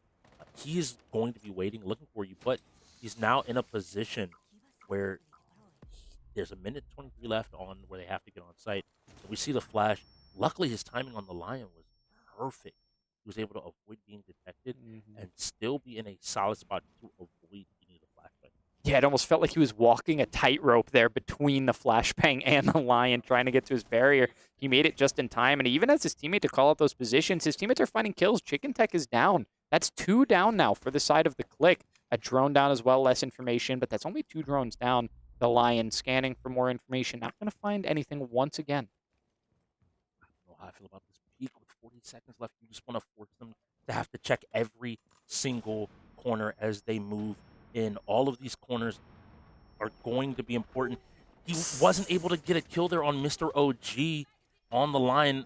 Felt confident knowing that someone kind of had to be here, but the flash slowed him down just enough. But there's 30 seconds left. They're going to have to start moving a little bit quicker. Somehow the Frost wasn't able to trade him back either. I'm not really sure how that happened, but his teammate was unable to find a kill. And as I say that, Arbiter does find the kill. In fact, he finds 2. So in a great position now, finds a third. There, sorry, that's going to be 2, I believe. As well from who that was. Mr. B. For Mr. B, I see, yeah. So Mr. B going to find his second as well. May have even been his third of the round. I think he opened with 2. Yeah, I think this is really smart for them. If this is their attempt, if they pick secure the area, they change how that approach works. You have to get on site. And I commented on them playing a little bit close, but it looks like it was the right idea because if your opponents are so used to maybe something like bomb, they're checking every corner, they're checking every little place, and then they realize, like, wait, we have 40 seconds to get on to the point. And I think, once again, we have Raven on the striker. Yeah, Raven going to be on the striker. This is the recruit rework. They do have a separate recruit for attack and defense now to better fit the way that the game flows, and it can be selected. This was a few seasons ago they added this in. They can be selected now instead of being forced on you if you don't have any characters. Previously, you weren't able to just select them in any kind of ranked game mode, but now you can. They are actual operators that you can get from the beginning of the game. And they have their own little... what they get is a little bit of extra common utility. So the things that you'll see like flashbangs and cameras and all these sorts of things, barbed wire that players have, they get an extra slot for that. So they'll be able to bring more utility. Even if it's not exclusive utility like you see with the other operators, they still bring plenty to help their team. And Raven has only been playing it on the attack, so I have to think that the striker pick is intentional. They're using it on attack for a reason. This is part of their strategy. Yeah, unlike the older recruit, like you mentioned already, there's so many more tactical options that are available to pick from for this character. It lets you kind of almost have like a jack of all trades for you to pick. But now we see them approaching the building, and now we have to see is Killer able to find maybe another cheeky kill early on to give his team this advantage on their defensive round to win the game. Yeah, they weren't able to break this defense on their first round. We do see a little bit of a change-up, though. The KLiK are not going to play a triple trapper setup. They have traded their Aruni for a Vigil. So this roamer here, that when he's using this ability that he has on, he can't be detected by drones. They'll know he's in the area, but they won't know exactly where he is because he's hidden from their sight. They will get these, what many like to call the Vigil wiggles at the bottom of their screen. The little lines will pop up the audio, and you'll know that he's nearby, but you won't be able to see exactly where he is. Now, that'll be one going down early for the Shogun, and through the wall, these shots are coming through, but it'll be Killer going down to half now. Finds an opening in the wall here. There's a smoke already on the objective. They want to try to control here. More attempted damage, but he gets taken down through the smoke. It's going to be even, but as I say that, Chicken Tech is able to find another onto Raven, so no more of that Striker. And another one on the Ash. That is a crucial piece of this attack for them. Already down, so now it's, oh, and these two players remaining. Look how low of health they have. This is 6 health remaining for Arbiter right now. He has to play this so slow. There's so many openings in the positions, but he sees a player rotating. I'm going to call that out to his teammate, who's actually on that side of the map, not able to win the gunfight. It's a 1v4, 6 HP in a dream. Can Arbiter get anything done here? He has to find these players. He sees a gun poking out. He's going to swing it. He finds the kill. Can he find 3 more? It's going to be a tall task. He makes a rotate. He expects the players to jump him at this point. Going to get the reload. Finds his position. He's just going to hold it. He has a minute left. Doesn't have to rush yet. Right, he gets called out here. That he is Thermite. His teammates remind him he can break through some of these walls. We'll be able to get a surprise play. Another thing he can do here is blow that wall and play another position. He doesn't have to enter through that way. There's a player contesting him. They're going to close in on him any minute now. He throws that flashbang. Going to swing for another kill. Yeah, flashbang goes down and Chicken Tech finds the kill. I think that was 3 for him on the round. Tier 1 difference, doing his job, just knowing that he's low and just taking a few shots to go ahead and take the win. A solid opportunity there. I like what they were able to do on the defense especially. It shows that they had a plan. I'm standing by. I think that was a Shogun pick of the game mode. I think the one thing they have to do is, I don't know if I want to say win your gunfights, because when Arbiter and Mr. B went off, they both got 2 kills. They managed to take it, but defending is a lot easier than attacking. You don't have as many worries, I'll say, Rainbow Six. Yeah, I do wish that the Shogun were a little more consistent there because they showed lots of life. They were fighting that one through to the end. That last round, it seemed like the KLiK just had the read on them. After all, they did get to play the defensive position a second time. That's always the position that you want to be in. So if the Shogun had gotten that defensive position again on the 3rd round, you never know which way that one would have gone. Honestly, that was very back and forth. The best showing that we've seen from the Shogun so far, and I'm hoping that they're going to step it up as these games come through, like this Die by the Blade coming up next. Chris G is available. Dolo as well, been showing out. I expect to see Kenna going in here for the Shogun as well. All of the Shogun have actually, Die by the Blade seems to be one of their games. They put a lot of time and effort in. Almost every single one of their games, win or loss, goes down to that final player. So it shows that everybody is pretty proficient in the game. KLiK on the other side lost their most recent one against the Paladins. They also took it down to final player versus final player with, I believe, Killer on the anchor. So I think both sides are happy with the lineup that we'll be seeing, and hopefully we see some good gameplay. Shogun still chasing that first win of today's game. Yeah, I really hate to call this out, but I promise there's a bright side to this. Ken at the moment 0-2 in shooters. That's supposed to be his category. That's why he's in that tier 2 position. However, we talk about Shogun specializing in this Die by the Blade. It's one of the featured games that they have taken to very kindly. Kenna was the leading figure in that. In their very first game, he was the first player that we saw that looked to be a Die by the Blade player. He really knew the functions of the game, and he's been building on that. He's never really let us down in this one, so win or lose for the Shogun in this one, I think Kenna's performance has to pick up right here to show us that he's still kicking. He's still, alive, rolling around in this one. Yes, I hope to see him perform here and the Shogun as a whole. The Shogun came in today pretty confident. They were ready to do what they needed to be done. What I'm hoping now for is a rough start. Doesn't turn into the same mistakes we previously. They lost the timeout. It happens. There are situations for a lineup. You have to inform if your names are going to be drastically different. A lot of small things that you have to do that clerically I can see you oversighting in, trying to get everything working. But now that things are going wrong, I want you to shore that up immediately. And it looks like we both are wrong. Kenna's not even going in for Die by the Blade. It looks like they're instead opting to send in Raven, Ash, Mr. B, Dolo, and NY Chris G up against the remaining KLiK players with that in-game green symbol you see next to their picture.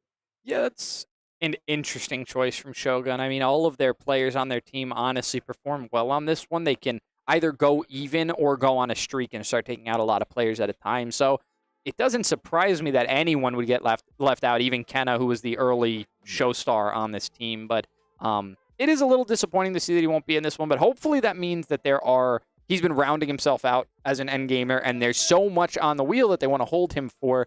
They'd rather put in their tier 1 for this game, knowing that he's also good at it, and save their tier 2, who at this point maybe he is more well-rounded, and Chris G still has some stuff to work on. If you're a Shogun's fan, those were Kenna's 2 bad shooters. Yep. So things like Halo are still on the wheel. You want to hold him out just in case Apex rolls, just in case Halo rolls, just in case I'm going to forget a shooter here, and I feel really bad about it. There's quite a few of them. Yeah. Valorant already rolled. There's another team one, 5v5. Big old platform. Overwatch, you're one. That one, too. I was talking about the finals. We have a lot of 5v5 shooters. You're making that very apparent now. Yeah. All right, so here we go. We have Dolo in as well as Global in. So Global, historically, fighting sports game players, expanded his coverage over his 3 seasons here in the league to become, once again, another one of those well-rounded players. Seems like Need for Speed is going to be our next game. I see everybody loading it up and everybody making sure their controls are good. I love to see it. Maybe, just maybe, on technical timeout, Logan will not have to say the word button check. Now he just has to say setup. Yeah, now he just has to say setup. We've had a little bit of software issue today, it seems, so it's just some of the games being finicky, but it'll be all right in the end. I think both of these teams are starting to get their setups down. We've seen much worse from the Shoguns in terms of setups So before. I'm going to take a wild guess that on the left side of our screen is the KLiK on the Jekyll account. And on the Gauntlet account would it be the Shogun. So you see here these 2 players. You can also see who's exactly in at the top of your screen. It's Dolo versus Global. And looks like Global found the first win using a lot of constant strikes to keep Dolo on pressure and to try to push him out, winning the KLiK trade with a second swing. Knowing the clash was coming on, you see the smile on his face. He's looking into the camera as though he knows. He's like, bye-bye. Yeah, he played slow in the first round, but that doesn't mean that he can't play fast. If you want to bring the fight straight to him, he will answer back. And it looks like the answer for a fighting game player will always be a fighting game player in the UEL. NY Chris G getting to sit down for his very first fighting game of today. That being Die by the Blade. So this is why he is their tier 1. And this is the least, I don't want to say normal, but the standard? The least standard. Least standard. Fighting game on the wheel. So a lot of spacing, 1 hit, 1 kill. They're both trying to feel each other out. A lot of what fighting game players call footsies. It's this back and forth, this walking step by step to just be in and out of range of your opponent's attack and to maybe call them out and maybe force them to withdraw an attack. As you see, he makes it easy. He really does. I, as a non-player, saw nothing different about that being an opportunity, but somehow Chris G did. Oh, and a nice red parry. And a good job on the red parry to be able to take out Chris G. Now it's a one-on-one life. Let's see who's going to be able to take it here. Both players are stepping back and forth. Who's going to find their opportunity? The first strike comes out of Global. Now on to the second one. Who's going to make this move forward? Both, again, they're back to this footsie game. Neither one wants to give up the space too quickly. They're looking for that moment. This hesitation on some of these attacks. He swings 2, 3, doesn't find a connection. Global's on point with these parries. Another red parry there, making Chris hesitate, but Chris with a double strike and finds the third one. I see a smile on Global's face, and Global steps back. He did his job. That's 3 lives taken. Yeah, one of which off of their premier fighting game player as well. And like I said, to kill a fighting game player, you bring a fighting game player. Jekyll is now set down. We're on his account. I want to see who he plays. He plays Tony Monk with the katana. A pretty standard way to play, honestly. We talked about how unstandard this is a fighting game, but if you can get as standard as possible, this is Tony Monk. Lots of energy to be used up, lots of combos that can be strung together to keep your opponent guessing. Got to see Chris G here. I want to see him continue this run. I want to see him hopefully take out 2, maybe. If you can take out 3 people, I think you can leave with your teammate being like, hey, the rest of y'all figure the kill on the other one.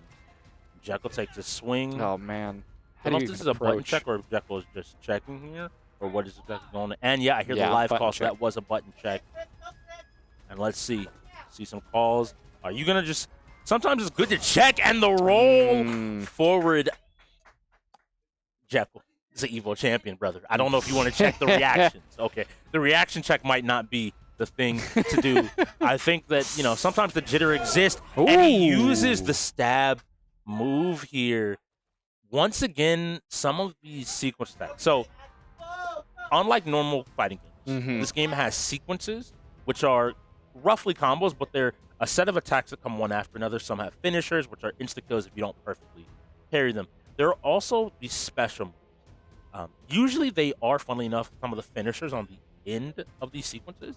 But like you see there, some of them have these big movements, quick movements, and Jekyll utilized that huge lunge to almost skip what would be that footsie game. I'm just going to take all of this space instantly. Are you at the right range already? If you take a step too close or too far away, will change the entire game. But and I think it was his only answer as well, because with Nakamura's huge health bar and the amount of range he had with that weapon, that was the only way to engage. Speaking of which, the red goes over Ash's head here. He's going to survive that one by the skin of his teeth, and Jekyll still trying to find engagement. Going to use the same one. It gets parried by Ash, who is not able to capitalize just yet. Still swinging, parried repeatedly. And he tried to catch Jekyll there, flicking, changing his stance by throwing out the same attacks. And I think we're going to see a red attack. And the parry comes out slightly too soon. Both these players know exactly what they're going for and how they want to play. Jekyll now also about to take out his second player. Ash having 1 life left, but Jekyll's on the 1 life. A nice job feinting it. You notice, once again, that check. He realized it worked on 1 player, probably won't work again. So just trying to get the reaction there. A nice red parry, but was not in range to pick the correct attack to finish. And goes into the sequence to find the 3rd kill. Jekyll now with 2 kills. And you see the pain on Ash's face as he leans back. Arbiter sitting down. All that's left is Raven and Arbiter. Maybe Raven has been waiting in the wings here to come out and play, and having put a lot of time into the game. I've seen him in the background the entire time, studying and watching exactly what is happening. Yeah, it's an easy game to practice with the team as well. You can get your reps in one at a time, switch up your partners a little bit. It's not too difficult to have your team practice against each other. So Raven should be ready to go in on this one with, as familiar with this game as the Shogun are.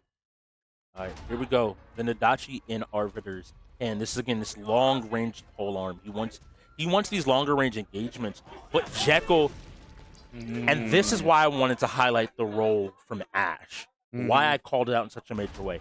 It has to be perfectly timed. You don't have the option to just willy-nilly roll. And again, he rolls slightly too soon. 5 lives. That's half of the lives on the side of the KLiK taken off just by Jekyll alone. Jekyll now playing exceptionally well. Once again, continuing the streak that he's been able to perform and been able to present. Yeah, you got to be cool, man, when you play this game.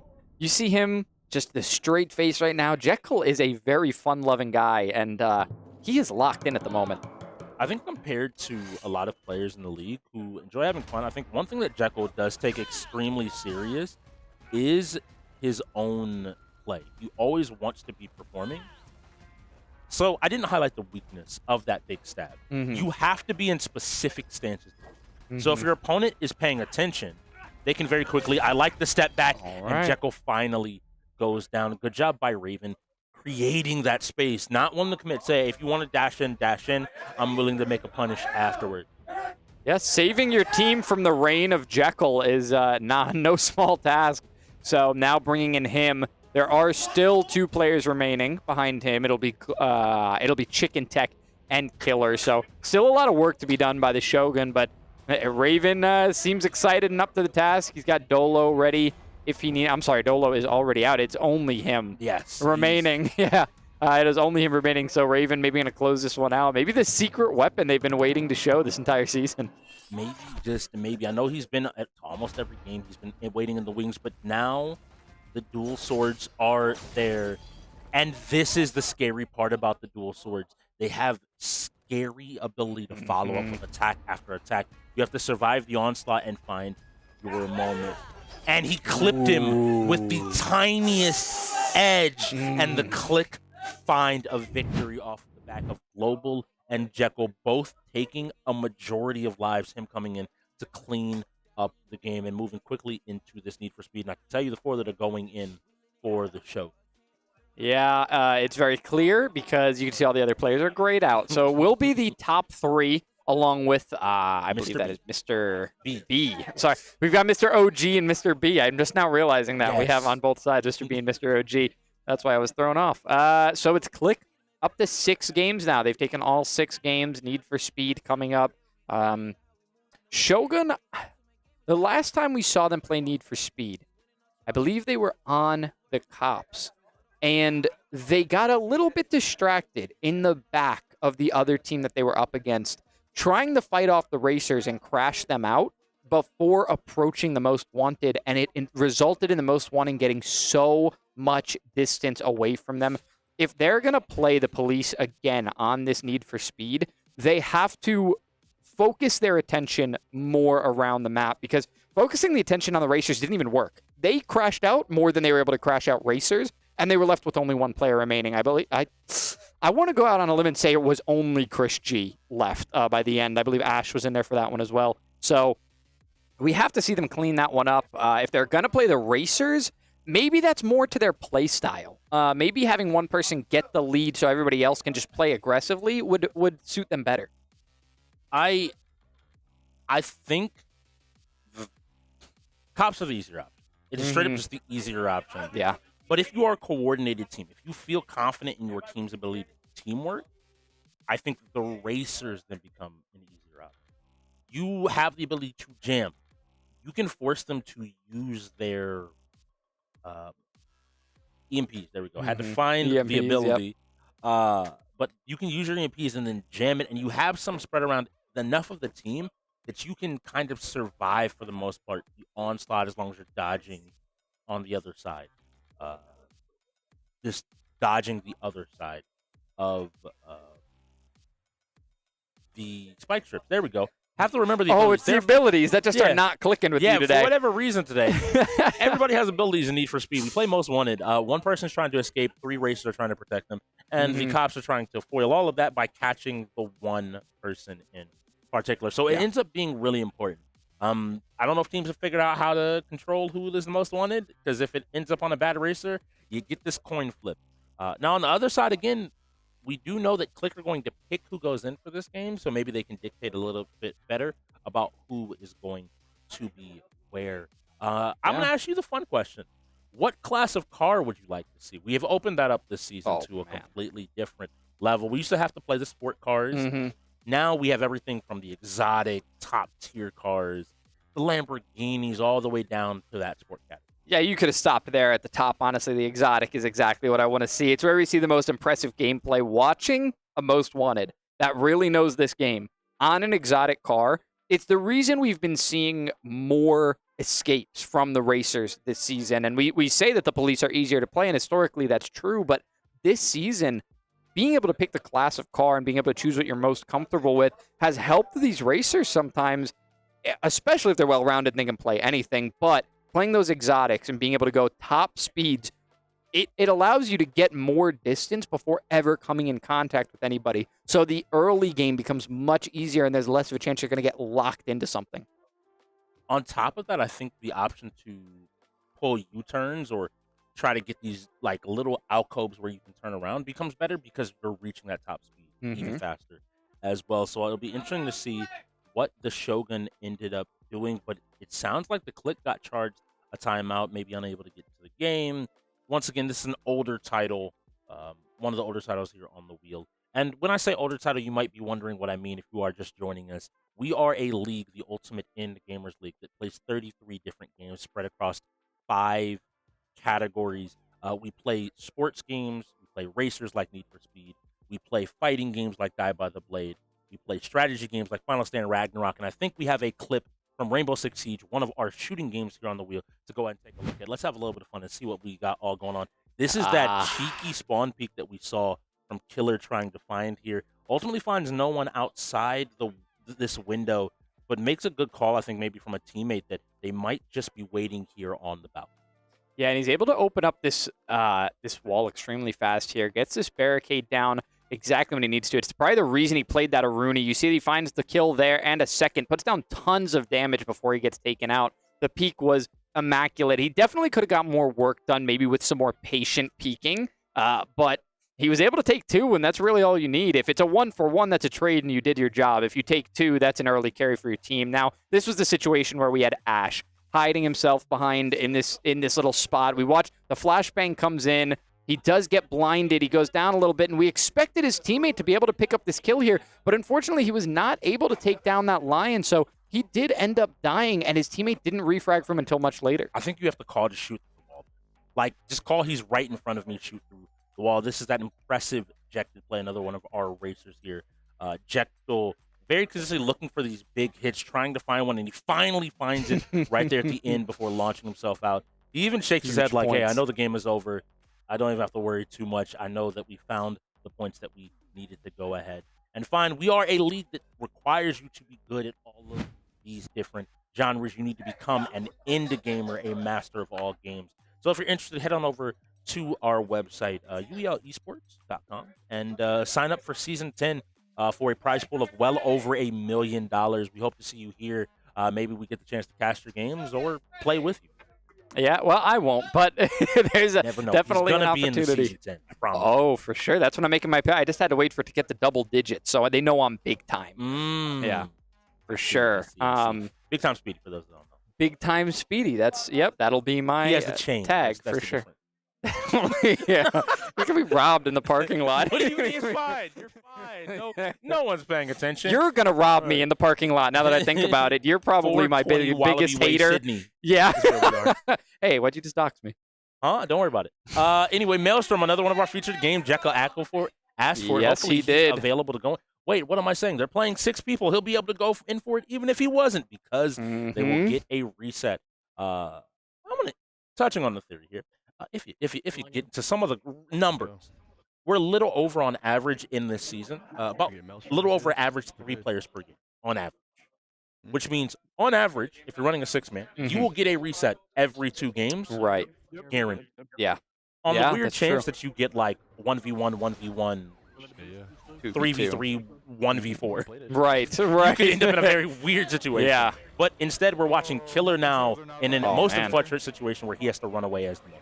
Yeah, he is this most wanted, and we see that this is not going to be the exotic cars being used, unfortunately. However, he is making quick work already, hitting that 145 mark. He's finding a few of these civilian cars on the road. He does have his teammates behind him right now. We can see that there are 2 there following him. These cops are going to try to catch up, but they're going to have to get past his teammates first. Now, I want to highlight, I'm not the biggest fan of this Subaru, the WRX. It's as a most wanted car. Yeah. It's on the slower side, and he's not really using his nitro boost at all either. He's not gaining that extra speed. Ooh. But now, how did one of the cops get in front of him? Oh, man, took a shortcut, I believe, off the side that nobody else took, and it was indeed a shortcut. Some of these shortcuts are just labeled that, but they're the same length. That one was, in fact, a shortcut. Uncontested, that cop was able to catch up to him, but he was able to break away pretty well. He's going to find that opening in the barricade as well, so that roadblock going to be dodged. He almost finds the rail there on the side of the road, but able to avoid it. These drifts are pretty nice. He is finding open space, able to drift well, pulling a little bit ahead, honestly, right now, which is why we're going to see Kenna now trying to catch his way up, trying to use some of this speed as much as he can, hitting that 172 mark, a faster average speed than we see on the side of Killer. Yeah, so now we see this big turn and a nice drift. I like to see it. He's now approaching one of the opponents. He's going to have to watch out for a spike trip because he is in a little bit of danger. Pulling up directly behind here is a dangerous option, but his teammate's trying to break line of sight. The EMP is forced to be jammed instead of taken. Yeah, Kenna almost cleanly getting out of that one. Does find the guardrail a little bit, but he's going to start picking up some of that speed. Unfortunately, not in the 170 right now, so going to have to make that speed back up. Although, as I say that, he's a little bit of that turbo to boost himself up. Now around that 170 mark, he's going to soon be catching up to this most wanted, and we're going to have to see. He spent so much time catching up. Now let's see if he can do anything significant with it. Killer going to be bouncing off the wall, so letting Kenna catch up, but not a ton of damage coming out yet. They have to catch him once again. I think Kenna has an idea of how he wants to engage, so that caught him off guard, just like the spike strip did. As he gets taken out by that, a few of the racers are going to find their way ahead, and even one of his teammates. Kenna has to make up all that ground again, all the work he put in, only to get his teammate a little bit closer. Himself not really able to put out a ton of damage. Now we got Mr. B being the player that's jumping in. Yeah, we hear I ate it for you there on the... he has to get through here. Oh, my goodness. Killer's getting more space. He was only 200 yards ahead, but they couldn't catch up. And now they have to get back in range. Luckily, there's two. We mentioned before how they just let him get too much space. 200 yards isn't too bad. Yeah, that was beautiful. One of these KLiK members plugging up the opening in the roadblock so that nobody could get through. He knew it was all cops behind him. So he just plugged up the hole and made sure they had to crash into him. There was no space for them to move, and they did. Caused a huge jam, but yeah, we see how far ahead Killer is right now. He's on the edge of that circle you can see on the map. He just took a shortcut, get himself further ahead. In fact, I think... No, I'm sorry. This, Chris G's trying his best here to just keep up pace. And this is the hard part about this game. I think that early on, a lot of players want to go for the riskier options. And in a situation like this, you just kind of have to drive as safe as possible. Yeah, take your drift where you can. Yeah, we've got a jamming call out now. It'll be the KLiK jamming some of these cops at this point. The race is on, though. You can see Jekyll hitting these high speeds. He's catching up to these cops. Those tires are going to burn out, but a beautiful drift. He's going to lock this EMP on, and he does lock it on one of those cops. So out of utility for the moment. They're going to stall a bit, drop a little bit of speed, and now Jekyll's catching up. He's going to be able to engage not only with this EMP, but he might be able to put some body damage out, really slow down the cops from catching up to his teammate Killer.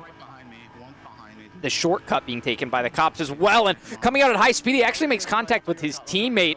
He thought he was a cop for a moment. It seems like his teammate thought that Jekyll was one of the cops approaching, but Jekyll wanting to take a further up position. He doesn't take an engagement with the cop back there because he still has more up ahead to engage with. Now hitting the turbo, you can hear that sound effect, that sound cue come in. He wants to catch up, finding contact with a few things. He can't lose control. A good recovery. Thank goodness he is in this open space. Doesn't find contact with anything. He should be able to catch these cops soon. And it'll be Kenna that we see with one of his teammates. Oh, driving in sync together. That's a fearful sight. He has so little health. Jekyll's rushing to get to the aid of Killer here to try to help him survive. But I don't know if Kenna can take a hit like this. Oh, my goodness. He is okay for the moment. We'll see how much longer that lasts. He's certainly not driving the same. It seems every time we get Kenna a little bit closer to busting that most wanted, he ends up finding himself crashed again. And, man, he is low right now. He does not have a lot of health to spare. And I don't think they've realized the KLiK here should be having, I think, Jekyll fall back a little bit, take out Kenna, and on this highway utilize that, not straight road, but a lot of the safer space to start getting some space. If Kenna can't take anything too risky, if he clips a car, he's done on the race. Yeah, maybe the KLiK analyzing here the health of the Shogun, knowing that they can play the long game. Jekyll, it seems like he did fall back a little bit. You can see that one of those cops engaging, but Jekyll's not quite falling back enough for that engagement yet. He is still staying behind, which is nice. But I think the idea here from KLiK is we can play this all day, but the more mistakes you make, the closer you come to crashing out. They're going to play this one for the long game, and honestly, I respect it because we don't see that often enough from the racers. They want to try to make big plays. They want to try to crash out these cops to finish the game earlier. The KLiK, I mean, they're up 6-0. How many points do they really need before the half? They're going to sit on this game until they can close it out. We can see that the cops are coming a bit closer. Jekyll's going to have to engage eventually, but he has Killer has two teammates behind him right now, ready to take that fight whenever it happens. He's also at 90% health. He hasn't taken almost any hit. Oh, of the first DNF comes out for the Shogun. So now not only were they having a hard time catching up, it's Kenna, so he did finally crash out. one of the closest players. I believe he was the second closest. This is the issue. Luckily, his teammate got back into range because we could have seen an almost instantaneous cooldown in this moment. And we see another wreck. That's another officer. That's Arbiter out as well. So it's just Mr. B and Chris G left. We saw how far back Chris G was, and I think now... Oh, no! He has to turn around. One of these cops is gaining on him. He's coming from the other direction. He might be able to catch him. He has to get away. He has to find a shortcut. That circle, it's coming closer. No, he was not able to stay out of it for 8 seconds. He is back in that combined circle of these two cops. They're going to have to find his direction, though, and get on his tail quickly. A beautiful corner drift right on that little triangle of rail there. And now with one of his teammates, he takes off on the straightaway with the turbo across the bridge. He's going to try to get out right now. This is a really interesting spot. If you don't know about the little turnoff that you have to do to get up here, you almost can guarantee that you get away. You can see Mr. B leaning back there like, oh, we didn't realize. You have to be almost directly behind him. They don't have a turbo. They're going to have to burn every opportunity, all of their resources now to hopefully get back in range. But with a jam, you don't know if he's just hidden or where he's gone. We see Chris G trying. He's trying to get back in range. He's right there, but with 2 seconds. Oh, no! Focused more on the timer. He ends up crashing. So actually, only one Shogun player will end up finishing that round. And the most wanted will escape, so the KLiK will take their lucky 7 game. They are up 7-0. That is one of the harshest leads we've seen in the early game so far. KLiK like that map, and I think it's a map that we'll start to see more and more players play. That little bit of a knowledge check is important to have in your back pocket, to just check to see if you know, hey, there's this really quick turn that you can make to then get you on a perpendicular path with whoever's chasing. Yeah, it was a beautiful play from Killer. Beautiful play of that game, honestly. The angles he was able to find, even in that situation where he got caught back in between those two cops, he knew that there weren't too many to outrun. His teammates were going to have his back. So with his map knowledge, he was able to find that quick turn that we saw the Shogun unable to replicate, and it let him get even further ahead after his turbo. Beautiful gameplay from Killer, and Jekyll having his back the entire time, making his way up as far as he could. The Shogun just working a little bit too slow, unfortunately. But with the KLiK up by 7, we are going to hear from some of the players on the floor, and we're going to throw it over to Tony. We are back live on the floor with your boy Deadhead Tony in that place. But we are here with Killer. How you feeling, Killer? You was most wanted. You escaped. You did your thing. How you locked in? How you stayed focused? Just keeping calm, to be honest. Relying on my team, hearing their comms, all that kind of stuff. But besides that, just keeping a cool head and just communicating with my team. Definitely communicating with your team. We can see a lot of that moving forward. With the score is telling a lot. How do you feel confidence going into the second half? Pretty confident. We've been practicing the games that we, struggled with against the Paladin, so we were focusing on what we needed to fix, mistakes, stuff like that. But besides that, I'm pretty sure we're pretty confident about going in the second half. We know what we're doing with our lineups, all that kind of stuff, so we're prepared. You're definitely seeing a new KLiK from the past games. Definitely seeing some improvement. Is there any games that haven't spinned yet that you're looking forward to play? The finals. The finals. You want another gun battle? I love gun battles. Those are my things. Those are my things. So what you're saying is they not ready to seize you. No. They not ready to see you, but we ready to see you back there. Taking it back to you guys. Well, I mean, I like to hear that. I'm happy to hear the finals anytime, that new addition to our wheel. It's a beautiful 5v5 shooter. And with the 5v5 shooters we've had getting closer and closer, the Shogun on that Rainbow Six, that could have gone either way. It was just a clean last round from the KLiK.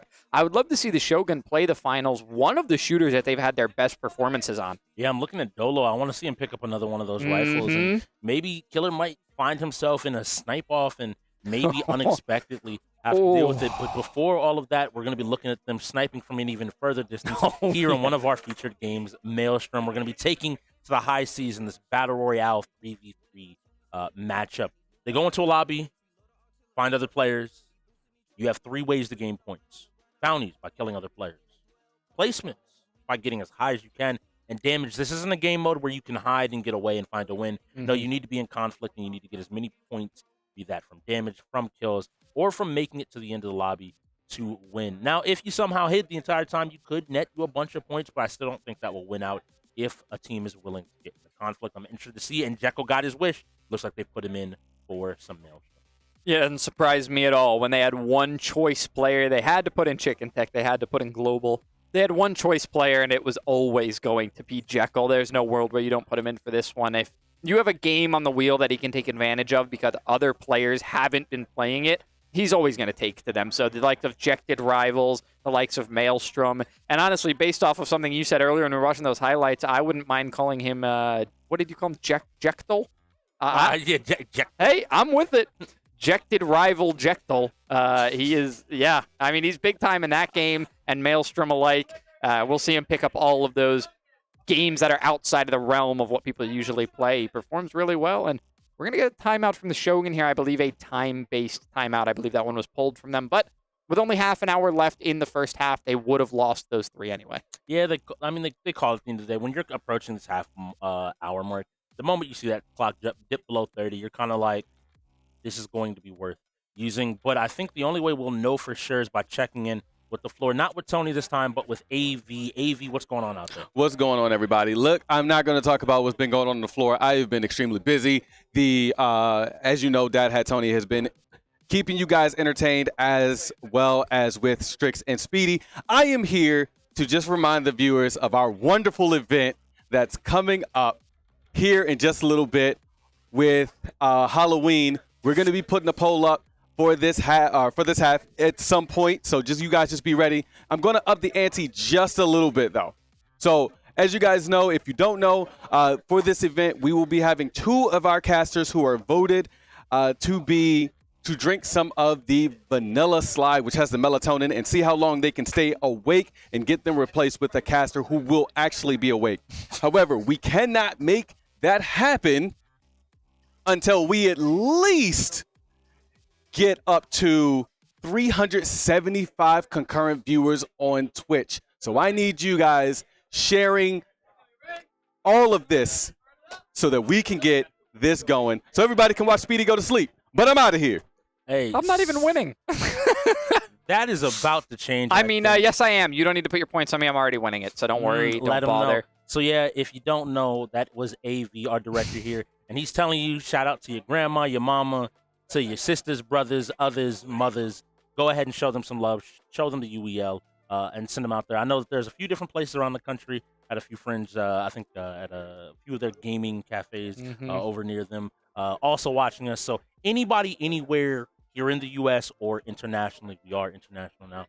Thank you for tuning in to the UEL. We hope that you're enjoying this game between the Shogun and the KLiK. Now, if you're a Shogun fan, it's a rough day. It's a rough day so far.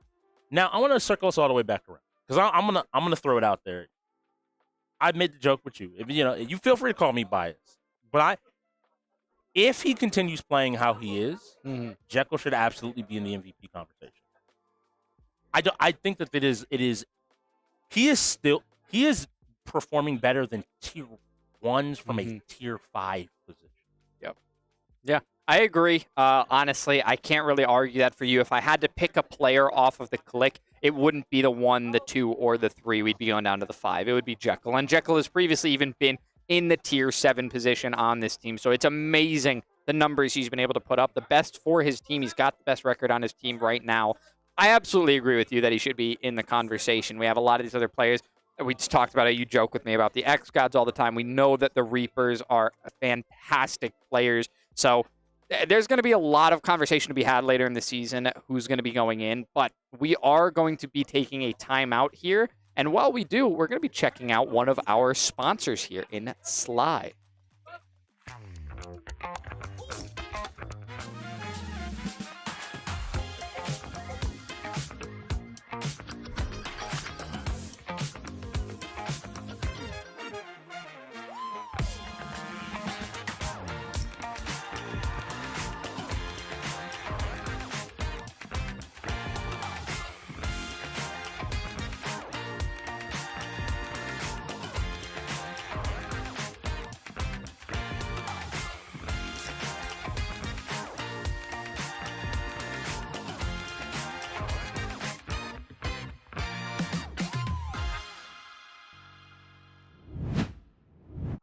Right, welcome back, everybody. We are still on our way into Maelstrom. Currently in a bit of a timeout, but that will be ending soon as we get our lobby together here and get into this high seas battle royale.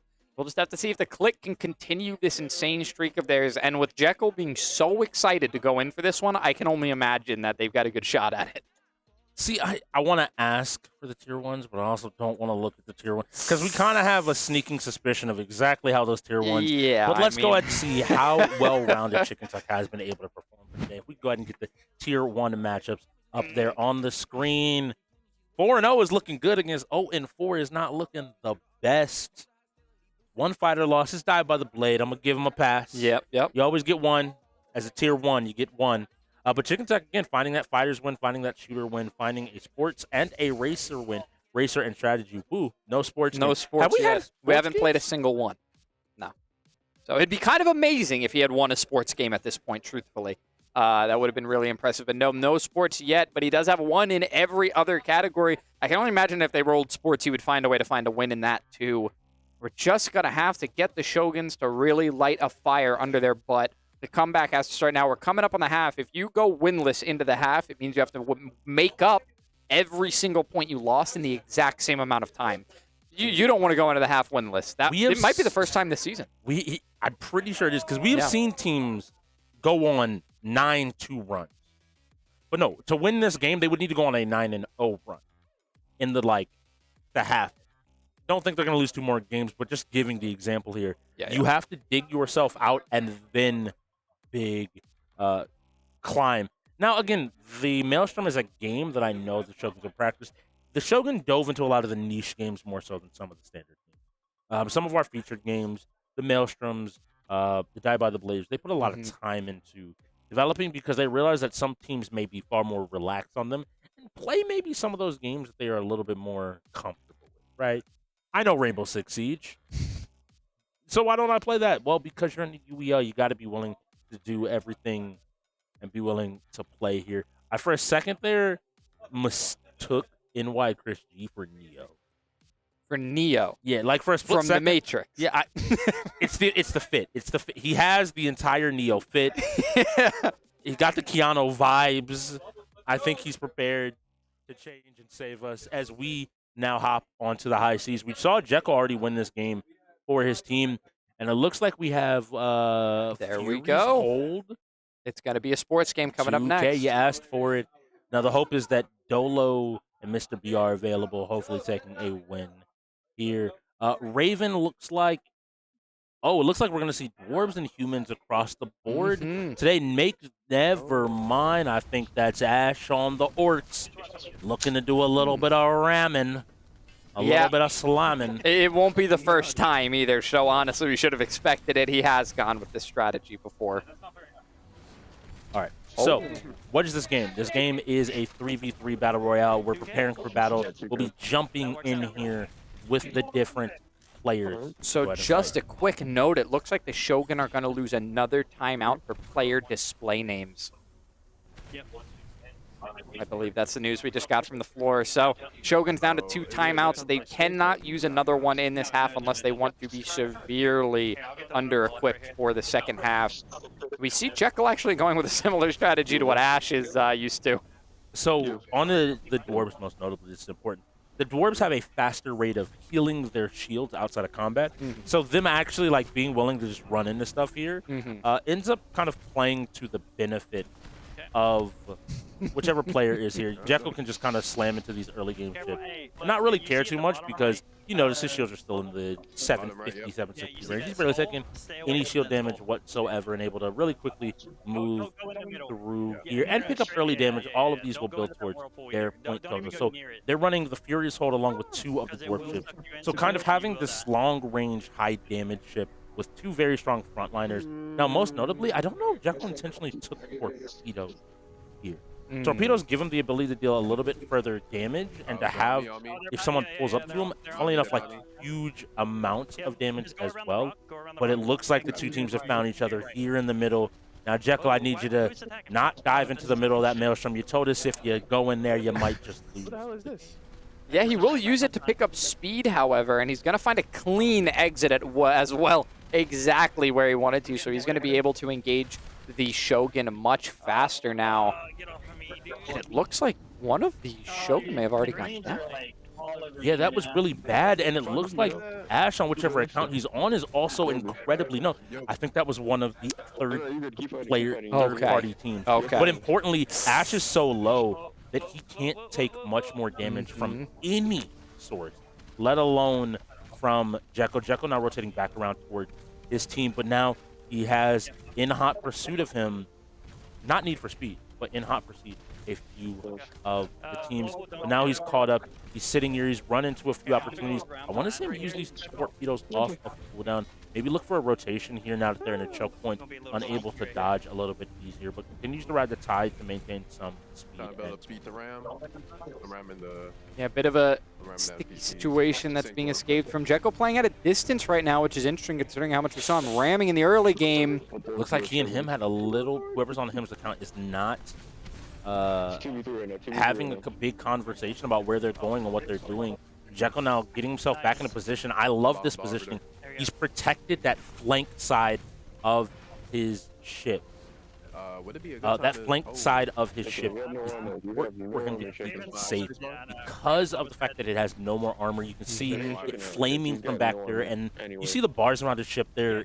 Whenever he gets a little bit further away from the camera, he will see how small that bar is. So generally refilling it when not in combat, but not gaining a whole ton of damage. Jekyll instead, notice, he's not fighting the other players. He's fighting these other ships that aren't in our UEL game to get a bounty. That's at least 1 point for his team, as well as a ton of damage.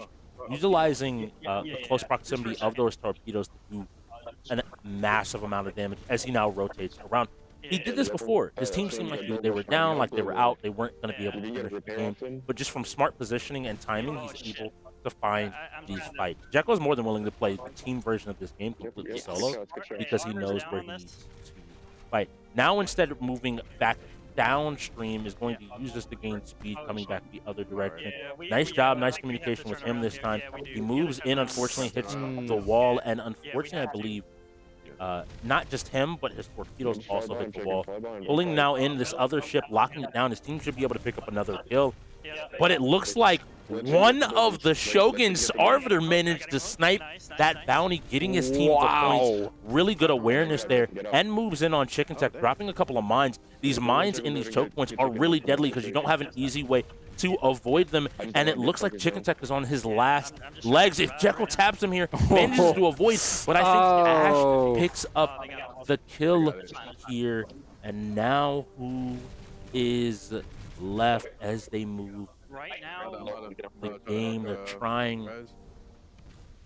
Ash, that must have been Arbiter on, or Raven on Arbiter's account. No, Raven's on Ash's account. There we go. This is one of those things shuffling around. I don't. Arbiter and Ash are both in the game. I believe Raven is on Rez's account. I believe his account is Rez. I believe that's the one that keeps popping up for him at the moment. So, Chicken Tech. Rez. Letter names. Can we get some diversity? Mr. B, Mr.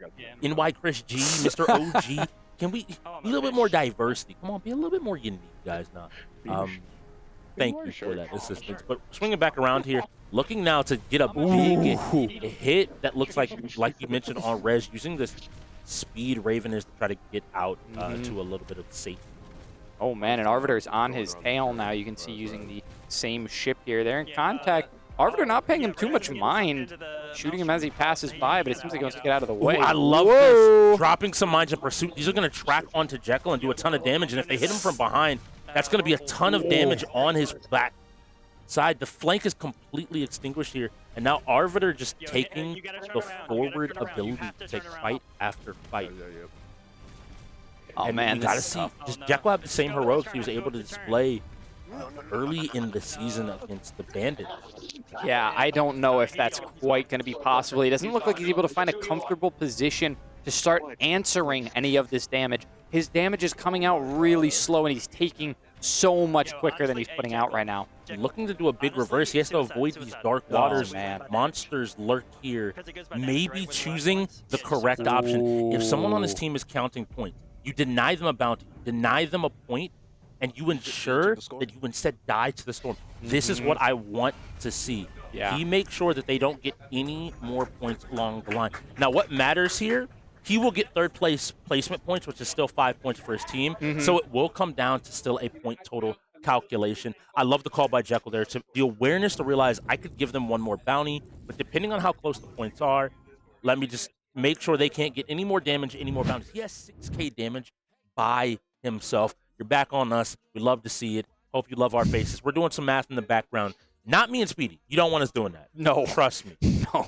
But maybe, just maybe, with that performance, Shogun find their first win. I can't even count how many players were in that last game. I certainly can't count up the total of points that 14. they ended up earning. So, oh yeah, I think you're right.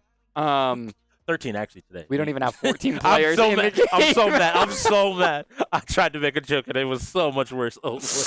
Oh man, the joke didn't even work.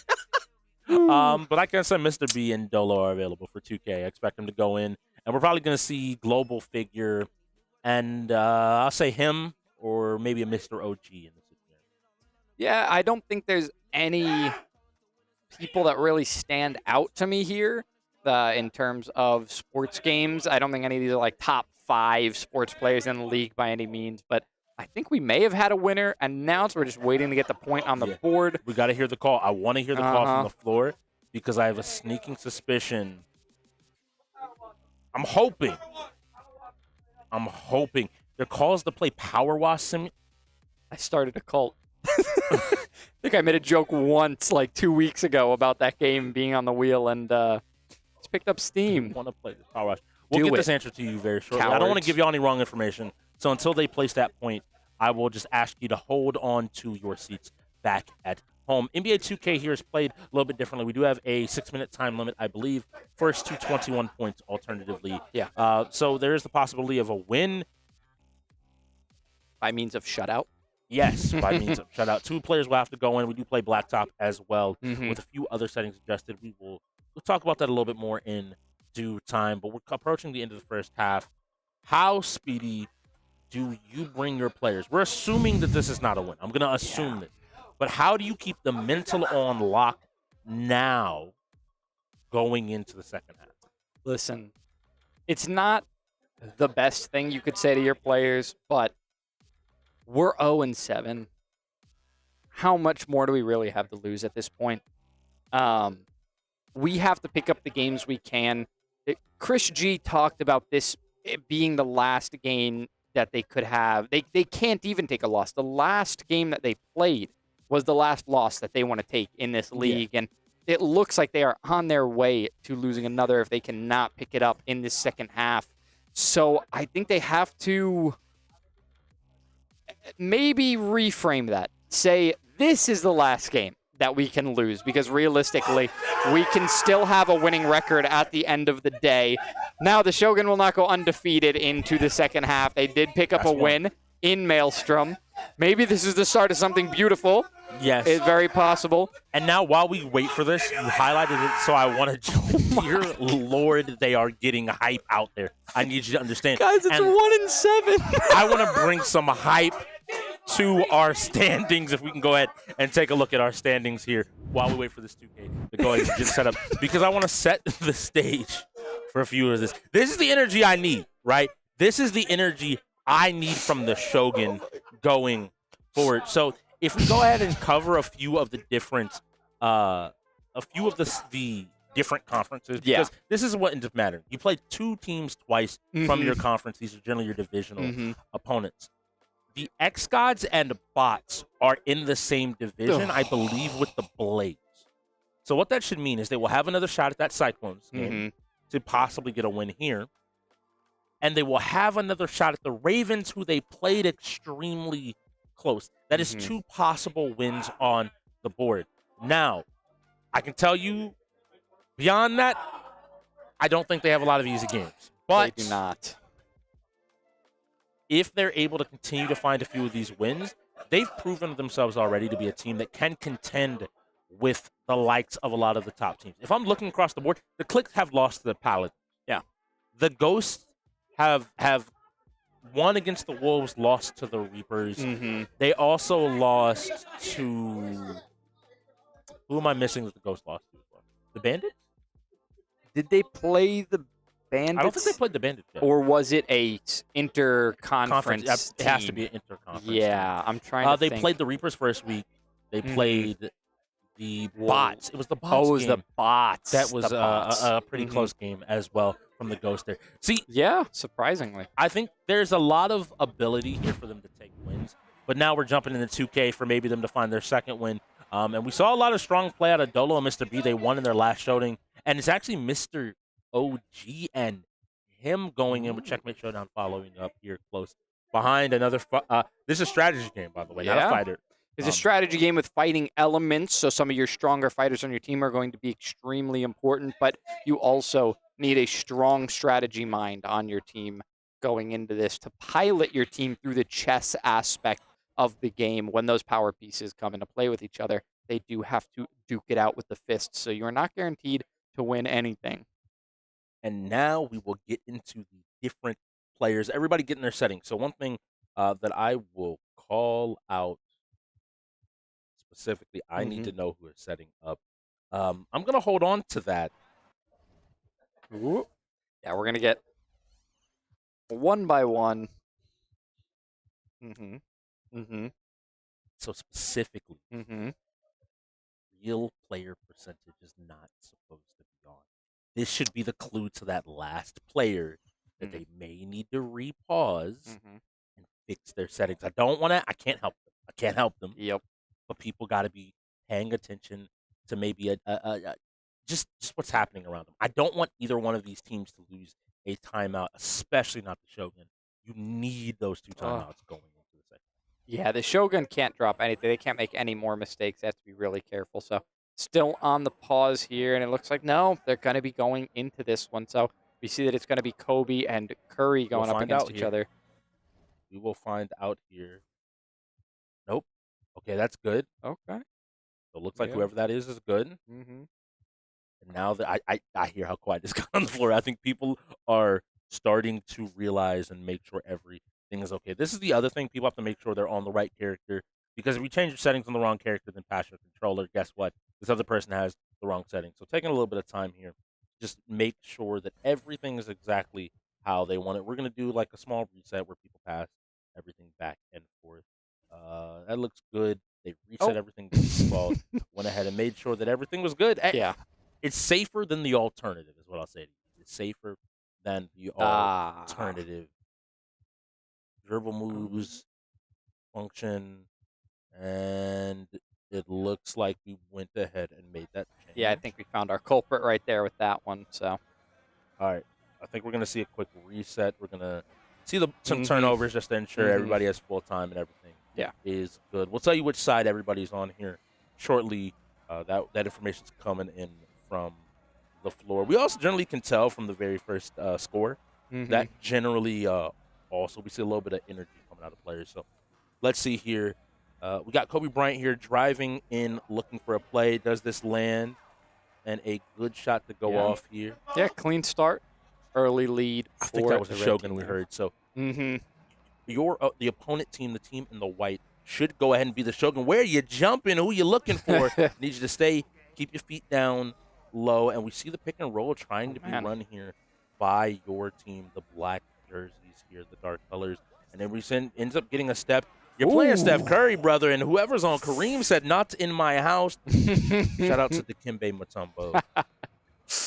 Yeah, very nice block there on the much smaller man. And we're going to see Big Man going up now, putting one in. That'll be an even game, 1-1. So that was likely the KLiK that just brought it back to even. However, going to be answered back immediately. The Shogun are going to go up by another. Specifically, Shogun is your team, and KLiK is actually on the opponent's side. So KLiK is actually up here. Maybe, a little bit of confusion from the floor as well, from teammates, not necessarily knowing. If you don't know who people play, becomes different. But now as I see Curry, I see a little bit of footwork, trying to get a little bit of space. The pass over, and I like the give and go. Don't force up a rough shot. Force him to play some better defense. And now here we go. Kobe Bryant has control of the ball. The KLiK are looking to get another score. They've been moving back and forth. You drifted a little bit too far, Giannis. You got to stay on your man. Never mind. I'm going to evaluate this one more time. We were right on the first side. Yeah. It looks like the Shoguns do, in fact, know what their team does. Yes. Opponents currently up on the Kobe Bryant and the Kareem Abdul-Jabbar is the Shoguns. This shot is going up by the KLiK, though. They're not able to find another point. It gets kicked out. That Kobe doesn't choose to take the shot. So now I have to see Dolo not wanting to take the shot, but just playing for more space. He got a ton of space. The shot doesn't land. Mr. B picking up the rebound, loses the ball importantly there. And the Shoguns still end up with the ball back. Yeah. Strangely enough, it seems like KLiK falling to the outside there. So control going to be back in the hands of this player on Kobe. This is Dolo here taking the shot, and he will sink it. That is 2 more, extending the lead for his team by 3 now. That was green money. Hands up, hands up. Keep those hands up. You don't need to always jump on this, but I see the movement here. Curry goes ahead, steps in.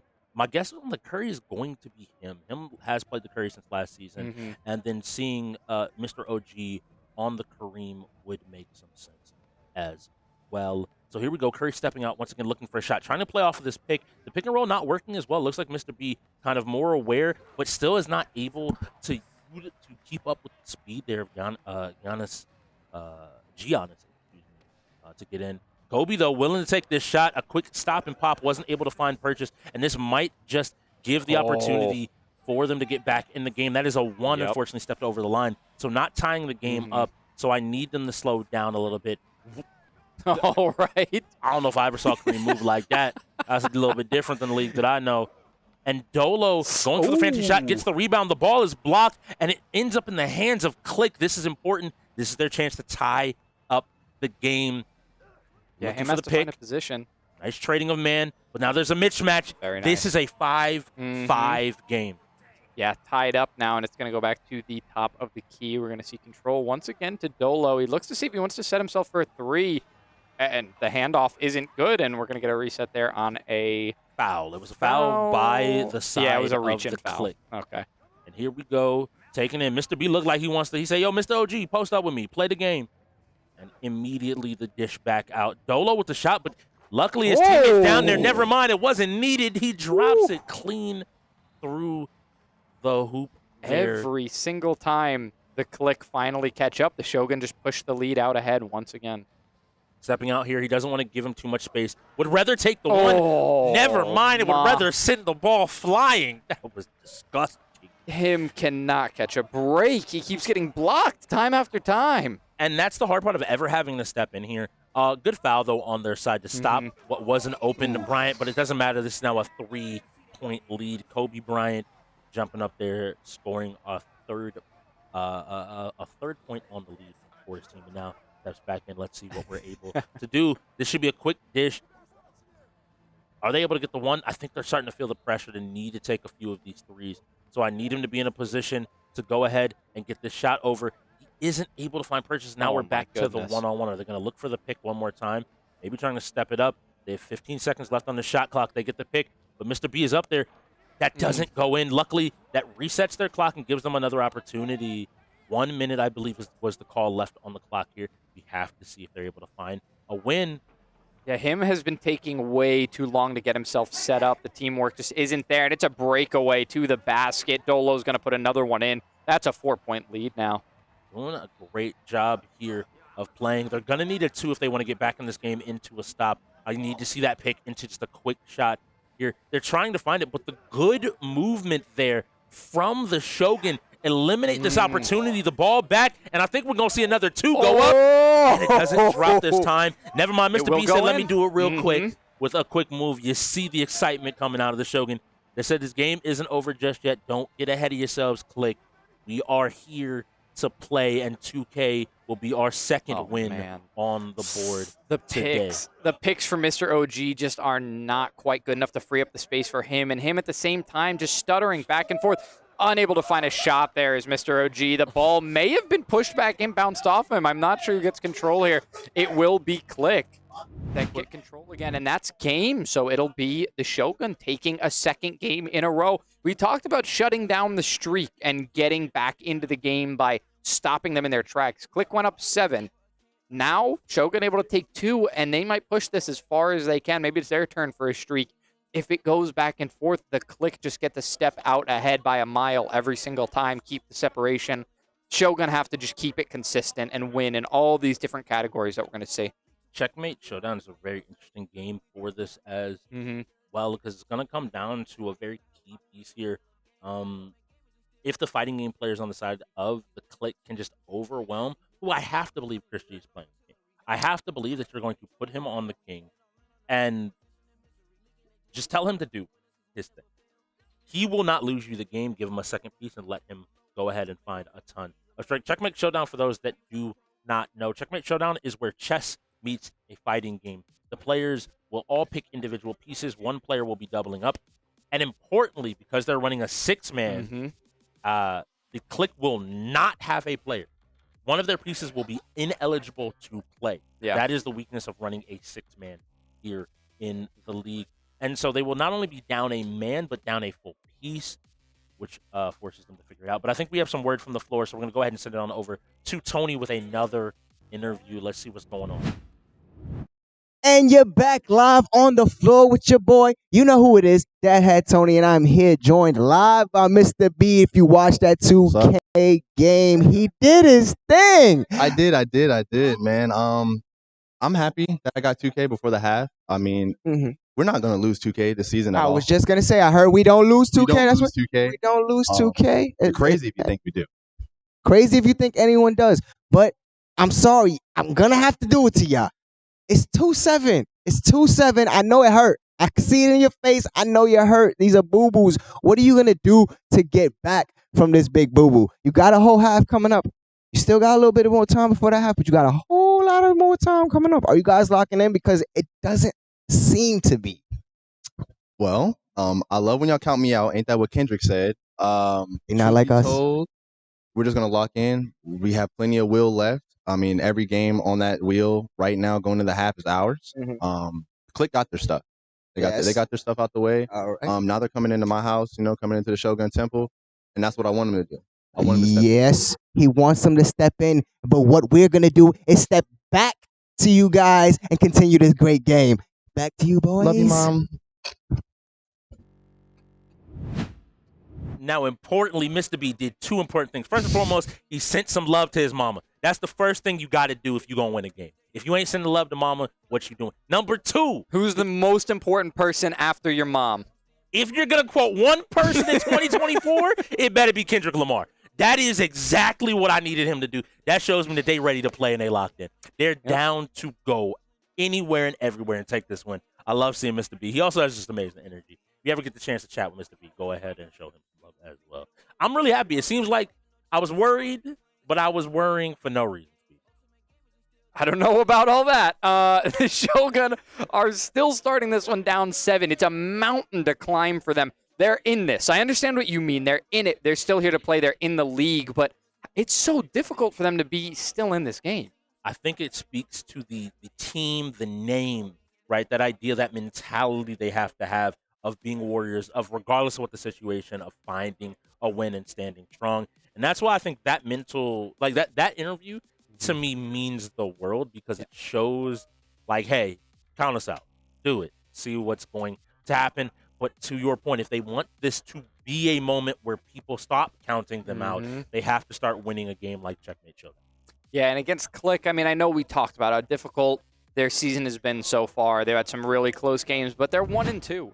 They're close to you. They're the teams that you have to overstep if you want to make it to the next level. So I do hope that they're able to show us some more and kick it back into this one. We're going to have Lethal League Blaze coming up next. There's another one of those games that's kind of cross-category. Definitely falls into the sport category, but has some mechanics of a fighting game. All right, and here we go. I see Raven sitting down, and it looks like him on the other side. All right, so the queen is notably already out of position, out in the open very quickly. The pawn opening is very common. It's just a king pawn opening. The knight coming out from the side of purple here, which we will find out who that is in just a moment, is a lot more common. A bishop opening here would be common as well. I am really surprised to see that queen come out so soon. For standard chess, maybe not so common, but for a game like this, if you really trust that queen player to take everything, ooh. So I was going to say, most notably, I don't agree with this move. no, I guess it's the safest option. You force it to where like you can either choose to engage in the fight or allow the bishop to start the fight here. This is my word. People try to play chess in Checkmate Showdown, sometimes too heavy, and instead they give up the ability to castle at all in the future, and instead move that king out and step a little bit forward to keep him safe. But now I think the queen is going to be on the hunt. You cannot go back. You have to step further into the middle of the board, or you're going to just have to take this fight. You don't have somebody that can protect the king anymore. There are two options right now. He is able to move 1-2 on for viewers watching to your right. That purple king can move one to the right, and he will be free for just a moment until that queen decides to take a better position to engage, or can step out to that corner, which it looks like is the idea, is to step into that corner and kind of leave the queen and bishop of the orange team in this open space where they have to take a fight with the bishop or queen of the purple side. And that'll put the queen in a position once again to take the fight with the king.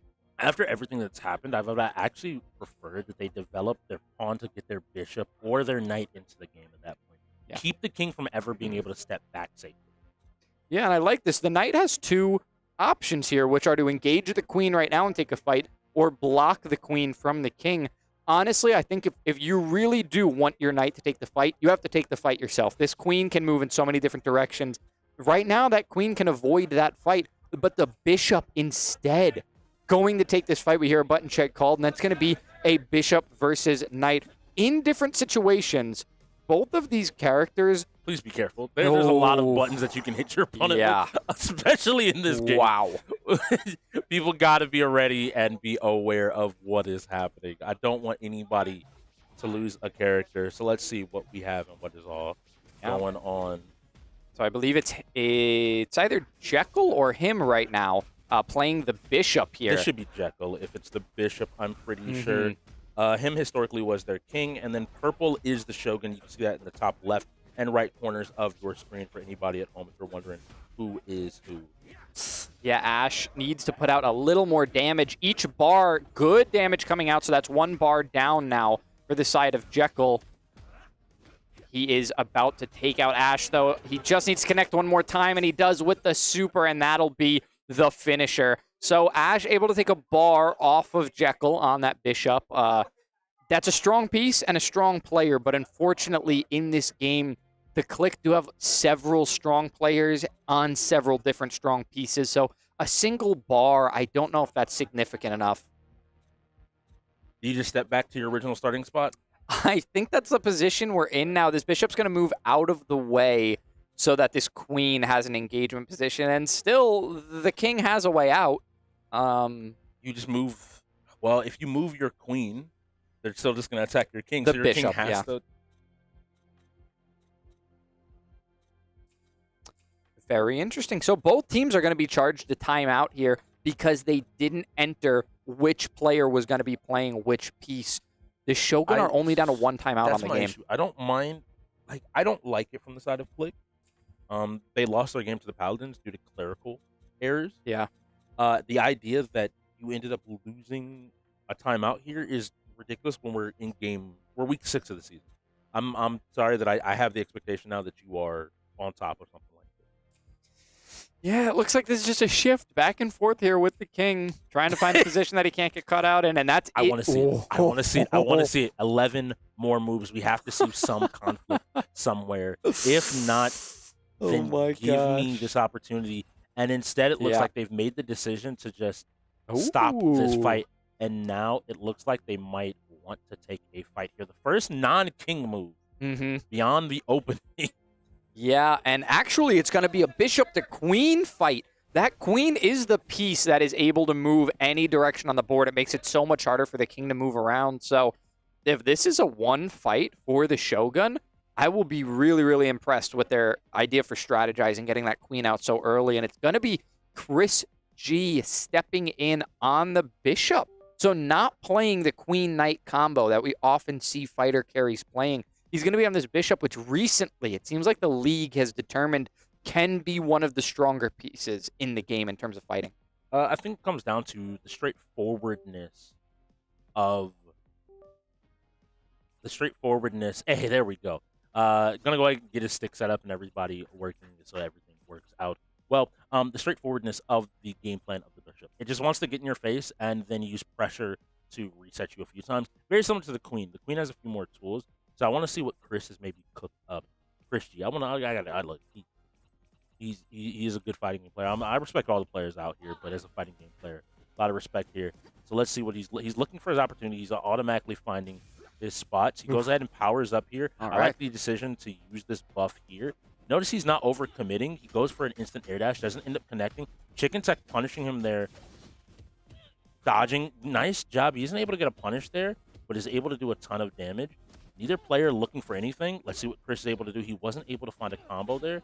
Blocks back. Now gets a counter hit. And now this big damage is going to matter. Chicken Tech, instead of bursting, not wanting to see maybe what that combo amounted to. Tries to go for a quick overhead. Now gets hit again. Chris is going to be able to deal as much damage as he would like to deal.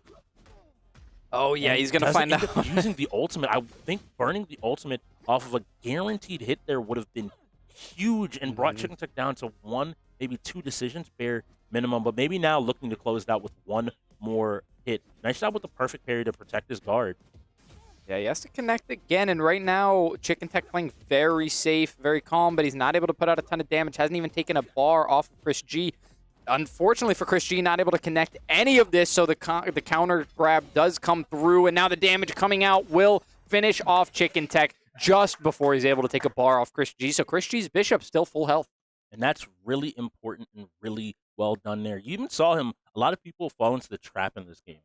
A lot of the auto combos in this game are unsafe. You have to cancel them either into a special or cancel them into something to keep yourself safe. And you saw him consistently putting down this pressure and forcing Chicken Tech to do what's called a perfect parry, where you block just as soon as you're getting hit.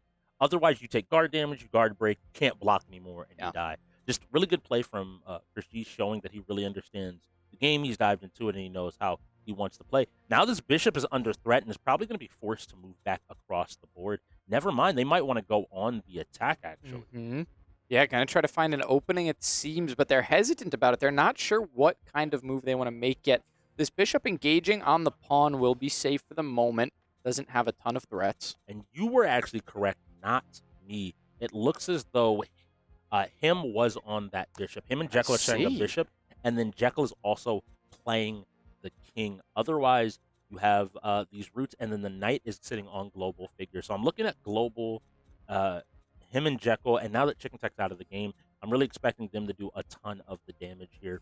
Now it looks like KLiK is opting to go ahead and castle and tuck their king safely away in that bottom right-hand corner. Well, as safely as it could be. And now yeah, truthfully, Chris G stepping up on the queen now, looking to get into the fight and almost baiting global to say, hey, you want to fight me? No, you're a fighting game player. Go ahead, take the fight. Oh, this is going to be a tough one. The knight is such a difficult character. It makes me wonder, no matter how strong the player is, what can they get done? I haven't seen anybody really impress me on the knight yet. It's a very interesting game plan because if the opportunity of the Bishop is to go in, rush you down, and kill you, the knight is the prototypical zoner who wants to keep you away, but this game and the way that he works is off of those zoning hits, he could then convert into combos if he's quick enough. It requires you to, at a moment's notice, be ready to play. Now, you can get in your face, but you have some of these slower buttons, and these slower buttons put you in a difficult space. Now, I personally like the knight and the queen matchup. Now, notably, this is why. If she tries to take those moves just to dash across the screen at you, you are fine. But Global notably only can use his projectile. He can't teleport anymore. But he's doing a good job of doing exactly what he needs to do, is chip away at Chris G. I'm going to expect a breaker to come out here shortly. Never mind. And he gets thrown into the combo, almost able to complete it. And here, Global has to burst. He realizes that he now needs to just find his hit and get some damage in. Yeah, he's still trying for this distance. He doesn't have a full engagement yet, but there he finds it, and he whiffs a second hit, so he's going to be made contact with. This might be the end. One more hit. Chris didn't have the extra bar there for an attack, so ends up just letting it go. But Global missing the combo as well, but not before bringing Chris down to 60% of health. It's a solid option and a solid hit all things considered. Yeah. It looks like Raven's controlling the chess as well for this team. So good job bringing him on as well to maybe help alleviate some of that pressure and stepping up now to give Chris G an opportunity, a shot at Jekyll. There's no escape at this point. That's all there is. This king is going to have to take a fight with that queen eventually. It is up to him whether he wants to take it here or if he wants to move position with the engagement happen. But I'm sure he'd much rather stay next to this rook and have that assist, because if he's not next to the rook, he will not have the assist anymore. Actually, he's moving squares, so he might not have it anyway. So this is really important. Because it's his turn, he has to take this fight. Because they castled, they trapped their king in the corner, and this queen will now guarantee to get the fight. You take the fight, you get the ultimate, you get that extra ability to deal a ton of damage. There's no other way right now for you to fight this queen. You get the fight on your terms, which is the best thing. So we're going to have button check called, and we're looking at Jekyll here on the orange king to now fight off an Evo champion.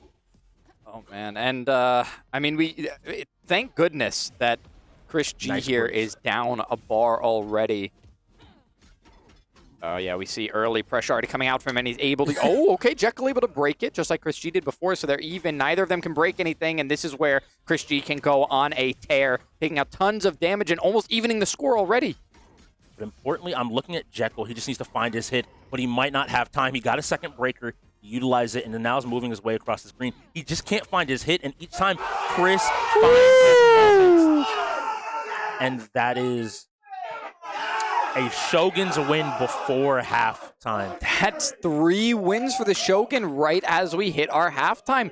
They're coming back into this one. The KLiK are up by 4, but we have seen teams come back from far greater. So these players really hype right now. They're building steam, and the KLiK have to be really careful. Losing 3 in a row, going to sit down with your team and talk at halftime, energy might not be as high. They have to regroup. Remember that they are the team with the odds on their side. They're supposed to win this one. If the Shogun run away from it, I think it says a lot about both teams. Yes, it's kind of crazy at this point. What was played and how it was played and how it was approached.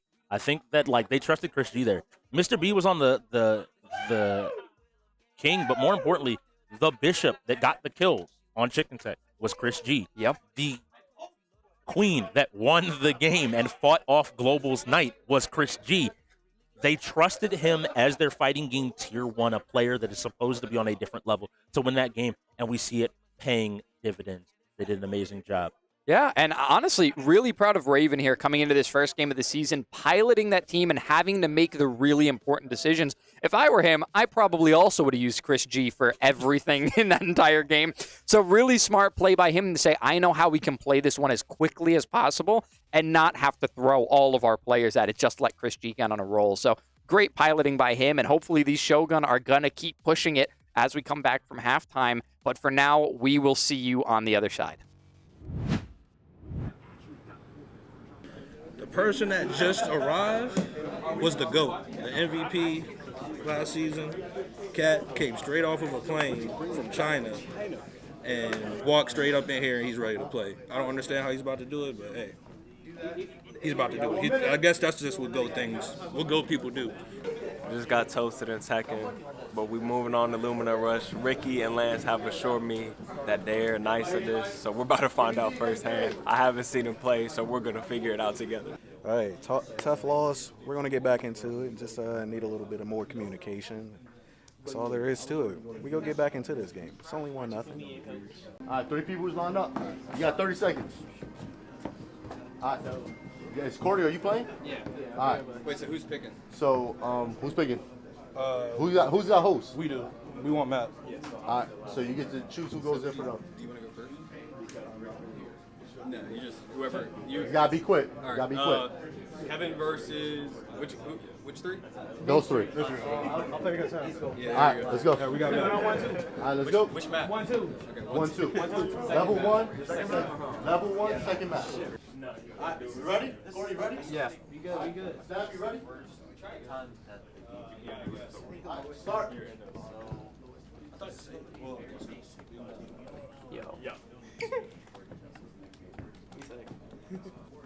All right, Reaper's finished. What's the time? 35:50. 12. Hey, yo. I got at least a lot of time. I got 23. Oh, yeah.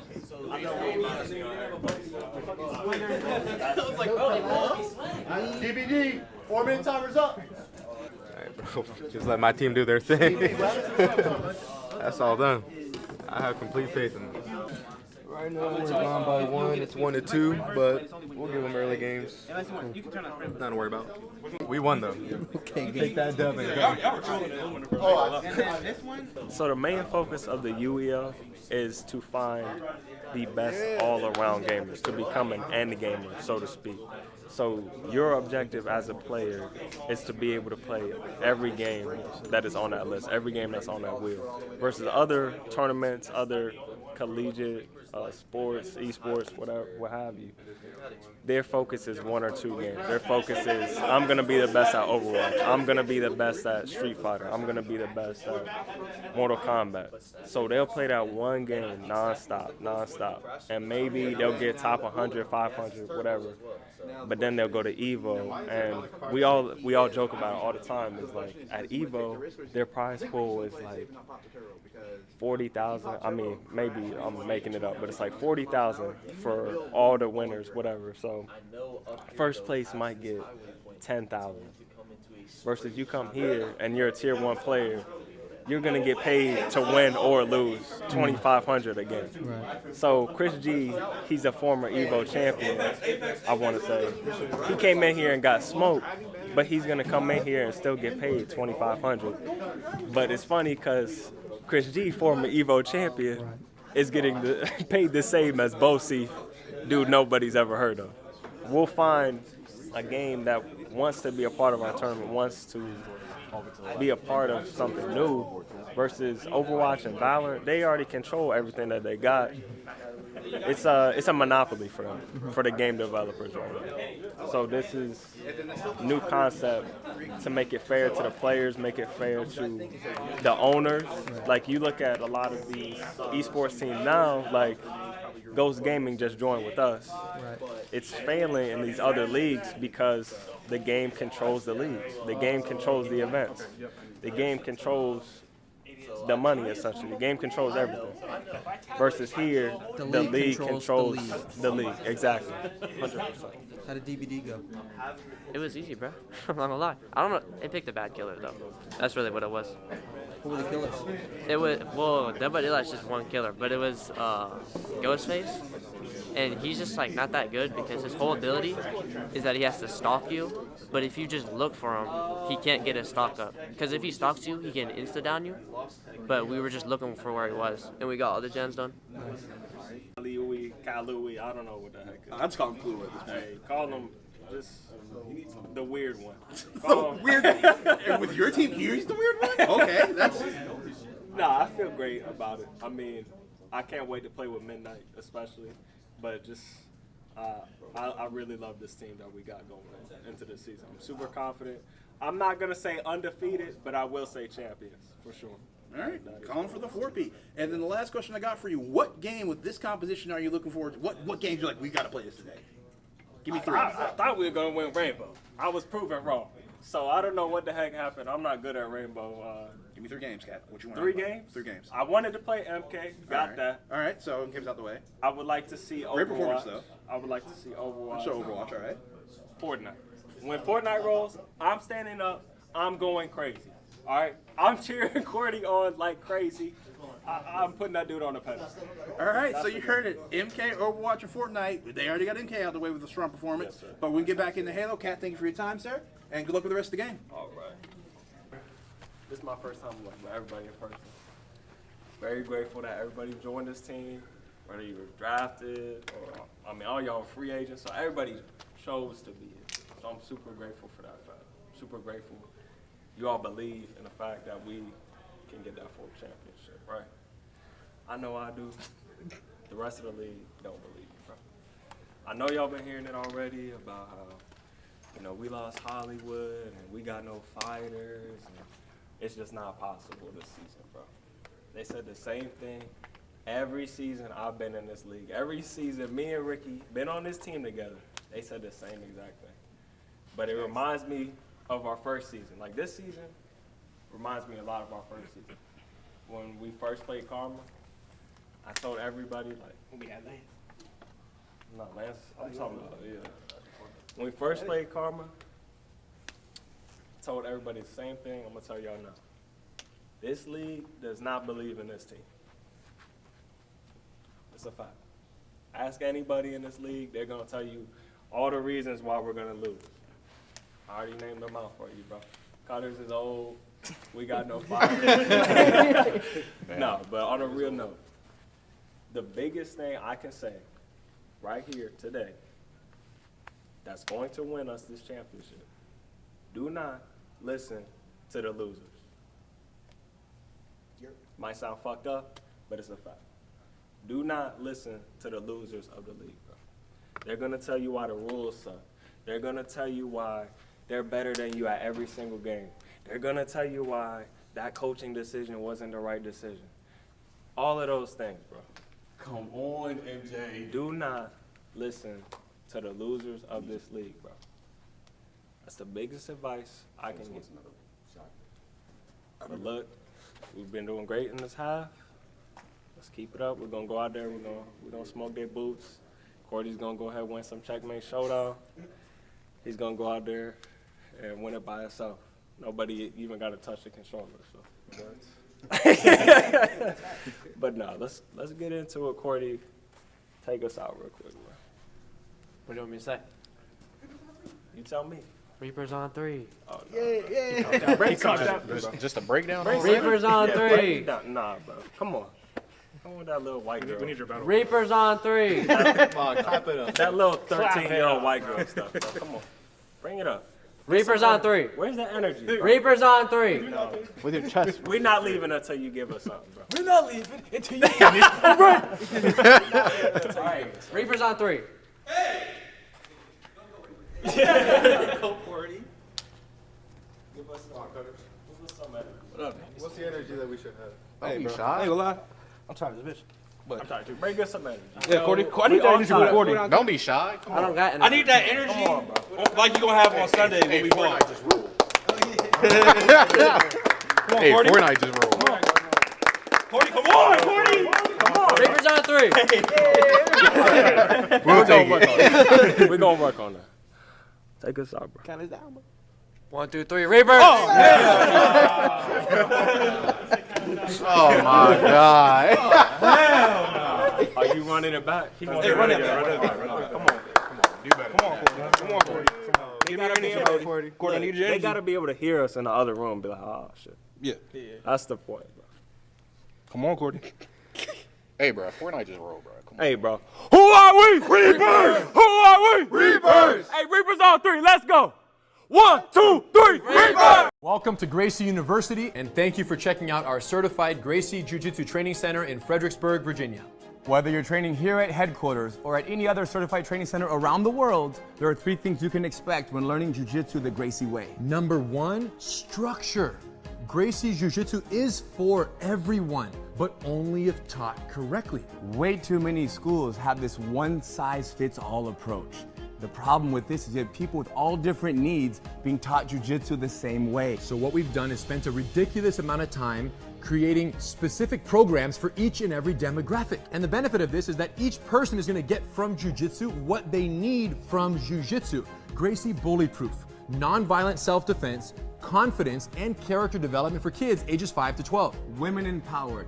20 essential self-defense techniques for ladies of all ages. Gracie Combatives, 36 techniques, no knowledge to street ready in the least amount of time possible. The Master Cycle, from blue belt to black belt and beyond. And in a structured fashion, you guys, to minimize frustration, maximize retention is what it's all about. Now, every single student will get an attendance card. With this card, we will track their progress. Critical. They know what they've learned. They know what they need to learn to move to the next phase. Students love this. Number 2, safety. Number one priority. Even though it's number two, it's the number one priority. Why? If you come to class and you get injured and you can't go to work tomorrow, we're not doing our job. Often what happens is somebody who has very little experience is in a class with people who have a lot of experience. You end up becoming somewhat of a grappling dummy. So what have we done? Taken the opposite approach. So the way it works is in our beginner programs, the basics. You're gonna learn fundamentals. You're gonna know how to protect your body, protect your partner, and protect your face and defend yourself. Ultimately, beginner programs, entry level, are for the basic techniques, no competitive sparring, because you're not ready to do that without injuring yourself or someone else. And we will get you ready. And once you're ready, then you will transition to the master cycle, and the cooperative work together, help each other environment will also follow you for the rest of your journey. So even in the master cycle, when it's sparring amongst, training partners who are trying to defeat one another, the collaboration energy is very strong. You're working with each other, not against each other. Of course. Number 3, street readiness. Now, Jiu-Jitsu exists as both a self-defense system in the highest regard and a recreational sport. And unfortunately, most schools dedicate all their training time to the sportive aspect of the art. What does that mean? That means that somebody could be training for 2, 3, 4 years. More, 10. Forever, and never talk about what might happen in a real fight.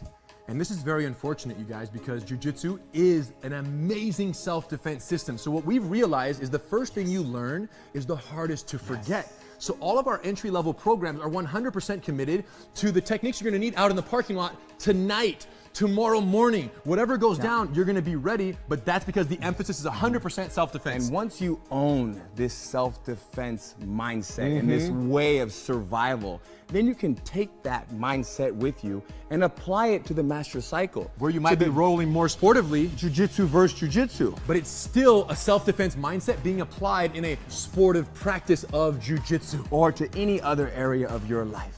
Too deep, you guys. Now, there are 2 other benefits that only exist at certified training centers. Number 1, online access to your curriculum of study for free with your membership. And number 2, free satellite training privileges at any CTC around the world. Why would you want online training? It's so you can watch a lesson. When you go home, you forgot a detail, you can't fall asleep at night, you can go on, you can watch the lesson and then sleep easy. Or you want to come to class the next day, but you don't know the lesson, you haven't learned it yet. Or you want to prepare, right? You show up already speaking the language because you watched the lesson. And we found that students who watch their online lessons during the week, in addition to coming to class, grow at twice the rate of progress than students who just come to class. It's all about time and energy. There you go. So online access and satellite training privileges, which means you can schedule the rest of your life's vacations or business trips around certified training centers, because nothing worse than going on a vacation and not being able to keep up on your jiu-jitsu. Nothing worse than that. And when you do a class, wherever you're vacationing, when you do a class there, what do? You do class number 7, you remember, you take note, and you bring that back and you put it on your card, your attendance card at your school. So any classes done remotely count on your attendance card back home, because the curriculum is identical for all the beginner programs at CTCs around the world. The bottom line is this. You guys need to go to a CTC, tell them we sent you. They're gonna do 10-day free trial. What's the benefit of that? Well, if it's not everything that you've ever wanted when it comes to jiu-jitsu, then you say, you know what, it's not for me. But if it is everything you've ever dreamt of and more, enjoy. We'll see you on the mat. Hey, logging in games, we lit the squadron, ballin', dodging, these moves they hit, we got them, falling, groveling, we lit in any room, server a camp, know when they see us, we stand, we never lead till we end, lead till we champ, once we logging in games, we lit the squadron, ballin', dodging, these moves they hit, we got them, falling, groveling, so we lit in any room, server a camp, know when they see us, we stand, we never lead till we end, lead till we champ, speed them advance. We do we think for the win when we in it, we kill it and leaving no chance to hell reclaim. That's not how we move in the wheel of games. Ultimate gamers and still the change, shaking the industry. Plenty G's winning our team, we some killing bees, killing these moves while they still we replenish. We load the artillery, hold the hostility, boosting these trophies we win. We in it all land on the grind, opposition and misery. Leaking they dwell, call us the winners cause we never fail. This is the team that's making a wave on the streams, growing and hanging below. Ultimate endgamers league 1,000,000 degrees, and this is where gamers go pro.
Welcome back from halftime, everybody. My name is Speedy, and I'm here with Strix. We are in the middle of a match between the KLiK and the Shogun, our Thursday night game. We are opening up this week with a real crazy game. I mean, things did not get much better during the half. We do have a little bit of an update. That Maelstrom game that started the Shogun's 3-game win streak. I know that sounds weird looking at their 2 wins, but that's because the Maelstrom ruling was overturned. The KLiK won that game by 5 points, which all came down to one specific play. Ultimately, Jekyll pulled it off. Again, him managing to survive until third, maybe disconnecting from his team, meant that the 5 points he was awarded for that third place finish on the podium was exactly what his team needed to go ahead and cross and get the win. So congratulations to KLiK. But Shogun, you've already built up a lot of momentum. You've already built up 2 games. So go ahead and continue to ride it and, find your footing here, hopefully, in Lethal League Blaze. Now, the good part here is Chris G is available for this game. Kenna has to go in as well. And I don't think this is necessarily who we'd want to see or who they'd want to see on KLiK side. Chicken Tech, I don't think is going to be a problem. But Global Killer, I don't know if they want to hold Chicken Tech and possibly risk whatever comes next or how they want to play the game. I would think that they might hold Killer on this one, honestly. I think that he still provides a little bit too much to the rest of the team. He could play sports games if they need him to. I think they'd rather have him than maybe Chicken Tech for a sports game, depending on the game. And then there's still shooters on this wheel, which, yes, that we've come through a few of them now, but when you're going up against the Shogun, you have to have your ideal shooters. So during halftime, I actually got a chance to speak with Kenna really briefly, and he's excited for these shooters to roll. Feels like he can carry pretty much any of the other shooters on the wheel, and it looks like that call might have been right. FC is being the next game. Global will be able to pop back in one more time. And so these 2 teams trying to play, and I see the green team going down here. Red team being the Shogun. This is already off to a great start to the second half. And it looks like they're going ahead and moving. I love the decisions. I love the grab of the ball to be able to just play off of each other. This gameplay is beautiful. It's still being countered, and that's 1 player down. Now 1 for 1, and finally the Shogun go down, so they will lose their lives, but there is only 1 life remaining for one of those KLiK players. Yes, and if Candyman goes down and leaves his teammate in a 1v2, this could be a difficult spot, but right now, it looks like they're finding their moment. That was Chris G going down. Brought it back. So now it looks like this DICE player is still up, able to make a play. Doing a great job immediately taking out the DICE player and taking out It is a 2v1. Let's see who's going to be able to do it. He's got to find his opportunity. The smash, that's an early hit. That's not good. That's some damage off of his bar. Nice job catching it. But he's managed to catch. The slowdown was important there. The slow. He has 1 hit. They trade it back. Looking for the angle. They're playing with him. They are playing with him. The floor erupts. You can see it in that camera in the top left. The Shogun were a little bit shaky at the end. I think that they felt the win on their fingertips, and they were letting it slip out, getting a little sweaty on the controller, but they closed it out. Both players still remaining, thankfully. They were able to close that one, and that'll be another win, a quick one, notably, on the board for them. Now it is a 3-8 game. They do have their 3rd win. They're right back when they started, and the hype is real. We're going into FC immediately after. We got another sports game. Not really surprised we hadn't spun any yet, so it's about time they're coming up. We got NBA, we got FC, we got our Lethal League, so we're catching up in these ones, and KLiK are going to have to put Global in on this one because they did not put him in for that game of Lethal League Blaze. I wonder if it made any of the difference. I think it made a world of difference. Having him available is super interesting because this is a game that Global loves to go in for. I want to see who they end up matching him up with to play with. Normally, Carnage is his running man in this game. They've always run the 2 of them together. Now, not having a teammate is going to end up being Chicken Tech and Global Figure. But before we get into this FC, let's go ahead and hear an interview. I have to expect it to be from the victorious Shogun. And we are back live on the floor. And who do I have with me today? Who do I got? I got the tier 2 for the Shoguns, Kenna, and you showing what you doing when you. What was that? You a fighter now? You a fighter now? Oh, I guess I'm a fighter. I'm a sports player. I'm everything now. UEL ready. I'm everything now, I guess. UEL ready. I mean, I'm not gonna lie. That might be coming out your mouth, but that score ain't showing it. I'm just saying that score ain't showing it. What you gonna do to change that? Because right now it's 3-8, including that Maelstrom mess up. What we gonna do? What we gonna do? I think we're actually going to probably roll a lot of the games that are more in our favor. Most of the games that kind of rolled are way heavily in their favor. We still have all the Chris G's fighting games. Our team is not bad at pretty much any of the shooters that are left on the wheel either. So I think we have it. He heard it now. He thinks he has it. He thinks they have it. We coming back. They coming back, but we going back to you guys. Have a good one. I wish I had Kenna's mentality. UEL ready, you love to hear it. Yeah, I mean, I going from 7-0 to 8-3 and being like, yo, I think we win this game. That's crazy in the way that, honestly, I wish I could be crazy. But that's what's amazing about this team. Yeah. I think that this team is a lot of players that were question marks, and people have been like, the Shogun aren't really. But every game they are showing up better than they were, I feel like, in the last game. Oh, yeah. And yes, score lines will never really reflect the energy that team is communicating, that team is talking. And you have the Tier 2 walk out there and be like, hey, our games are still there. Our games are available, are waiting for us. All of NY Chris G's fighting games are sitting there, boom, ready to go, ready to play. And on the flip side of all that, you have players like Kenna that's also like, hey, like, let me get to the shooters. And their entire team is confident. So we have to see this FC. It looks like the sports duo that took them a 2K win is going right back in now. The FC, that being Mr. B and Just Dolo. Yeah, and then on the side of KLiK, it looks like they don't have global figure available. They chose to put global into that last game. So I believe I'm not sure what. Let's wait on that because I believe Chicken Tech and Killer went in for that last one. Global was the last player remaining. He was selected. He is in game. And we will get the other player as well, which it's going to be Chicken Tech. So Global went in. Chicken Tech was reset. So they immediately put him back in. Because you got to remember, it was Global Killer.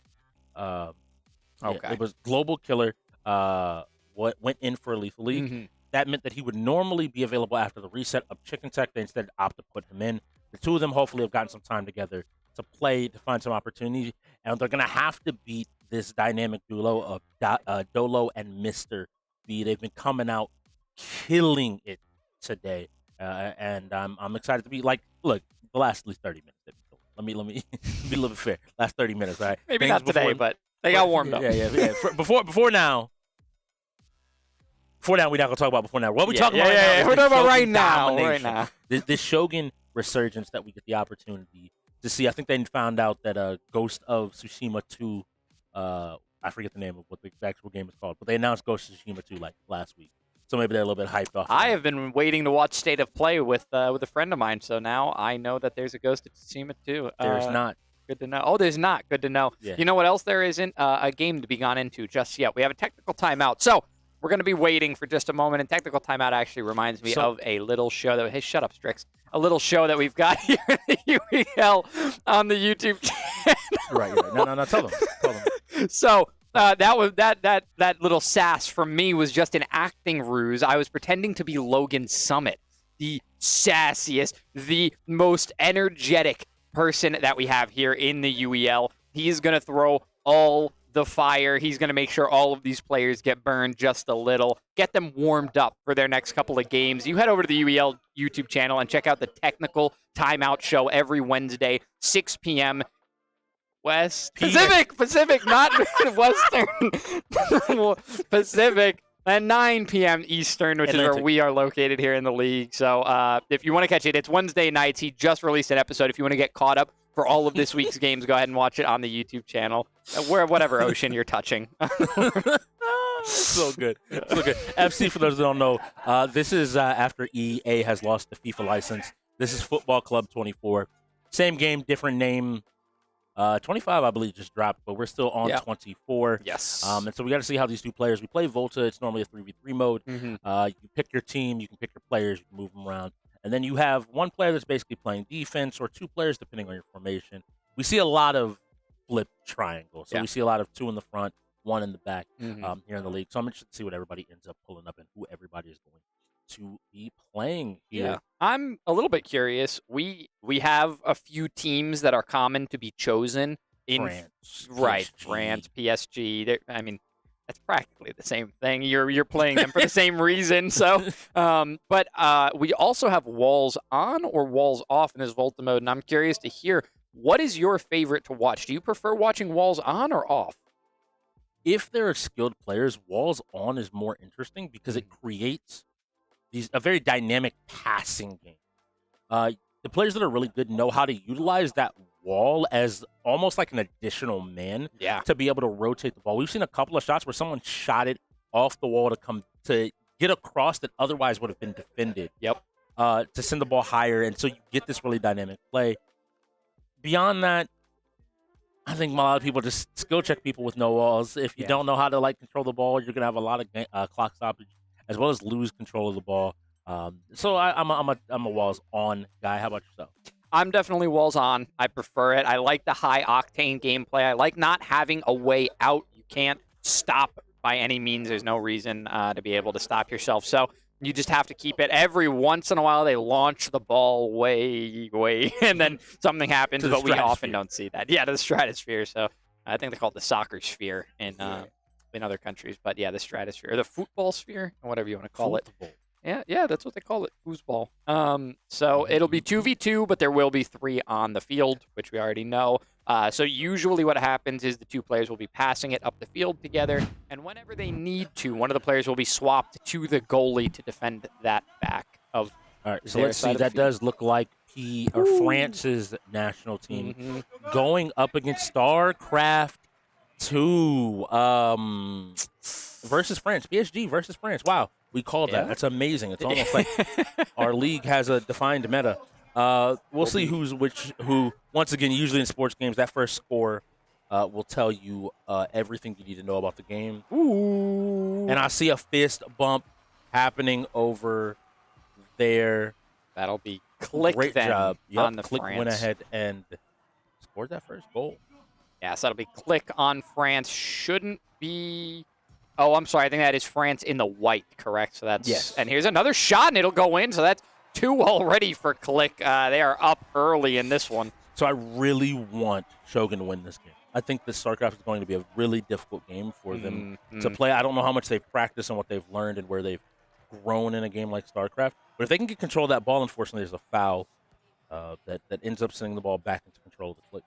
Yep, so this is the walls on that we were talking about. You can see the fences and the short Adidas walls on the side. They'll keep the ball in play no matter how they get launched. So if you launch it at the goal and it goes a little wide to the left or right, it'll come back, and you will be able to intercept, but across from half court. That's going to be a goal. By Dolo. Wow. All right, Dolo, taking that long shot, and it was worth it. I would say field, but this is much more of a court indoors on this skyscraper here. And now another shot, very slow. Going to be blocked, but there's another opportunity. KLiK are going to go up from a misplay from that goalie on the Shogun. That is Chicken right there. Chicken doing an amazing, amazing job there in with the blue arrow above his head of controlling that ball, beating out the defender, and moving from there. We talked about using those walls for passes. That just looked like a wild ball there for a second. One thing is to calm down. Now Global starting with the fancy footwork. Let's see if he's also able to find another goal. He doesn't find it, but it comes right back. Is that a ball or a boomerang? Because an immediate setup for himself to score on the other side. I think he got run into the post there. I was going to say, I don't even know if I want to give that one to him because of the walls. I think that was all skill. I think that one came off the crossbar, and he's going to walk it in for another. So they are just shooting up in the lead right now. It is 5-1. Shogun have to get control. They can't let the ball keep getting stolen from them like this. So they're going to start from the middle. It's going to be Mr. B handing it off to Dolo here. So for those that don't know, there is a new set of rules out for this game. A lot of people don't realize the game is now 1 half in game time or first to 5, very similar to NHL rules nowadays. So those first 5 scores were enough to put a team and close out this game. StarCraft 2 going up next. And with their selection of players, I'm going to expect Chicken Tech, Mr. OG, Jekyll, in whoever they would like to send in, him or Killer. I either think one. you already covered the important players Yeah. for the grouping anyway, truthfully. I would say him would probably fill that final slot. I think Killer's a good player to keep around for a variety of things. So not only that, but the tier as well. He's a tier 3. He should be covering a lot of different games. So truthfully, keeping him in that top 3 means they should keep him around for when things get dangerous. Now, if I'm KLiK, I'm also considering sitting Mr. OG or Chick. Sit one of your tier 1 or tier 2. You should, if you've watched the Shogun gameplay, you should be able to evaluate whether or not you beat them in StarCraft. If you beat them, guess what you do? You immediately, you don't full send here. You play it a little bit safer, and you continue to kind of protect this lead for whatever might come next. Because on the other side, I think Arbiter is their best available player. They would normally want Mr. B available to go ahead and go in for this. Let's hope they have this game set up. It's kind of tricky if you don't know where the maps are, how to find them. Please bookmark and please take some time. StarCraft 2 is a RTS, a real-time strategy game where you build an army, and you'll see a lot of army. You'll see a lot of fighting, and why you're able to see it is this actual PC sponsor from a SurfThing PC. Unfortunately, the Shoguns have forfeited. They're giving another win over. They recognize they're not in a great spot either, but the SurfThing PCs allow us to power any and every single game. Do you want thousands upon thousands of units on your screen fighting? Well, you can do that with the SurfThing PC while playing a game like the finals. And this is one of the games that Kenna specifically asked me for, so I'm excited to see him go ahead and jump. Yeah, I'm really excited to see the finals. You know why. I'm super thrilled that this game is on the wheel right now. I think it's a great toss-up in shooters. It really requires team coordination. Rainbow Six, it's 5v5, but you can have a carry. Valorant, it's 5v5, but you can have a carry.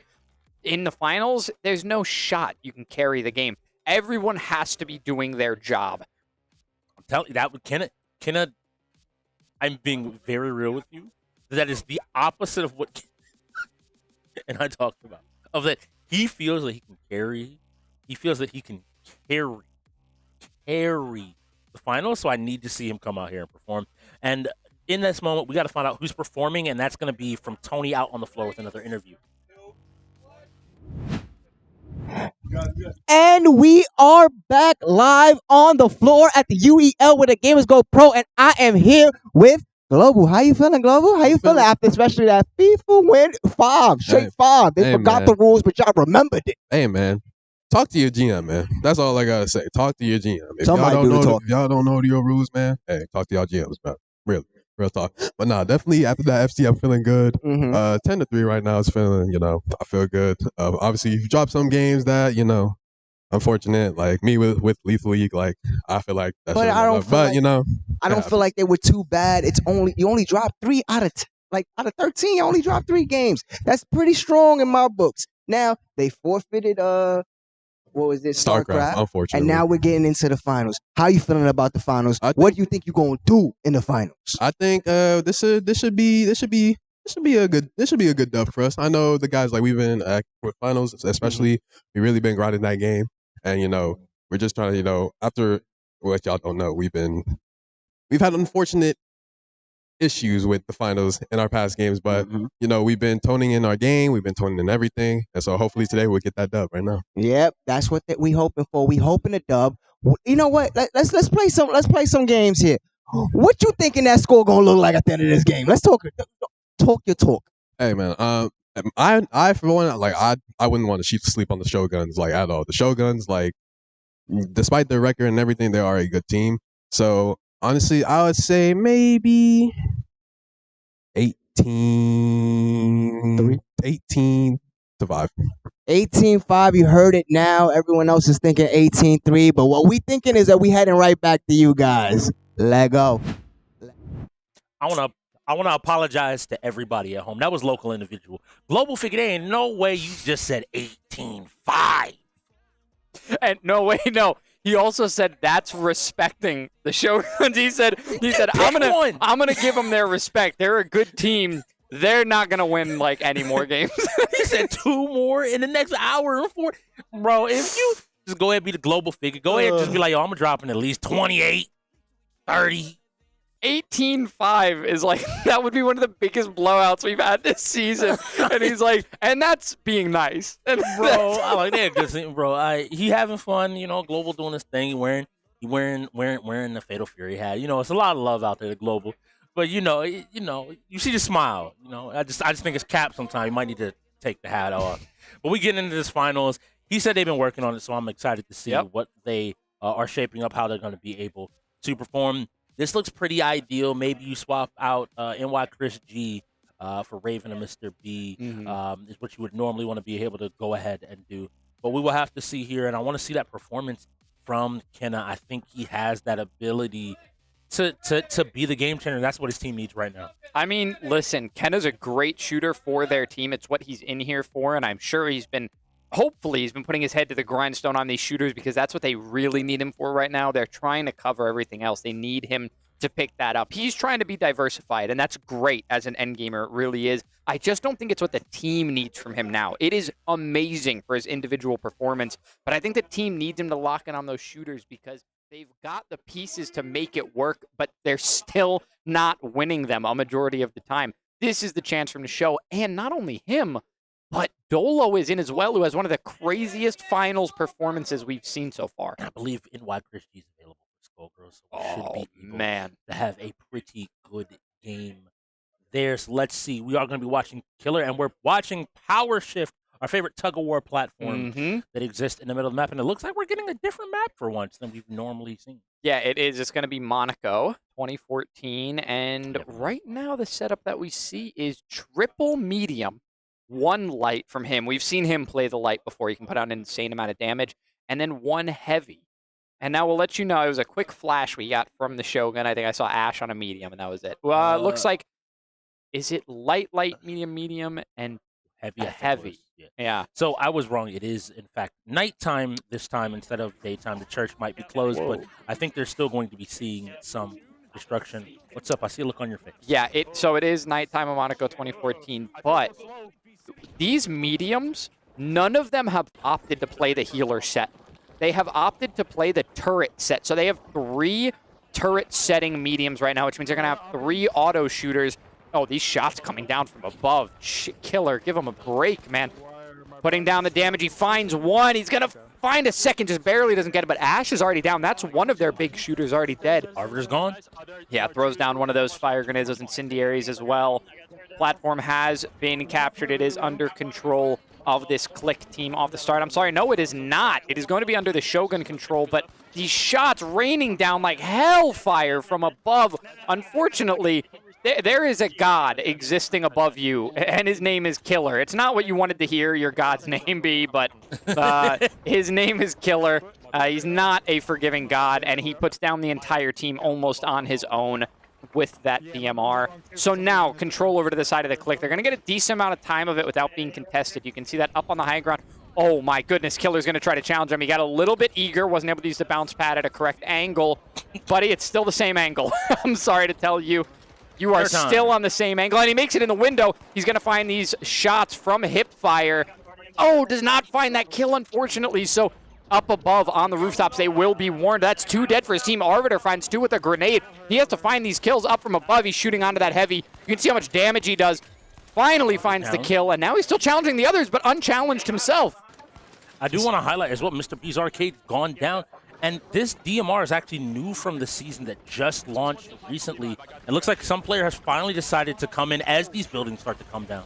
Oh, Mr. B is melting him down on the point, and even his team, once the Shogun finally do approach, they're met with flamethrowers. Thank goodness for that quick revive that that Killer has here. Yeah, he's going to put down a little bit of a shield for his team as well. Finally gets behind it. He's finally taken down, but after how much damage he's done, I think he could take a nap.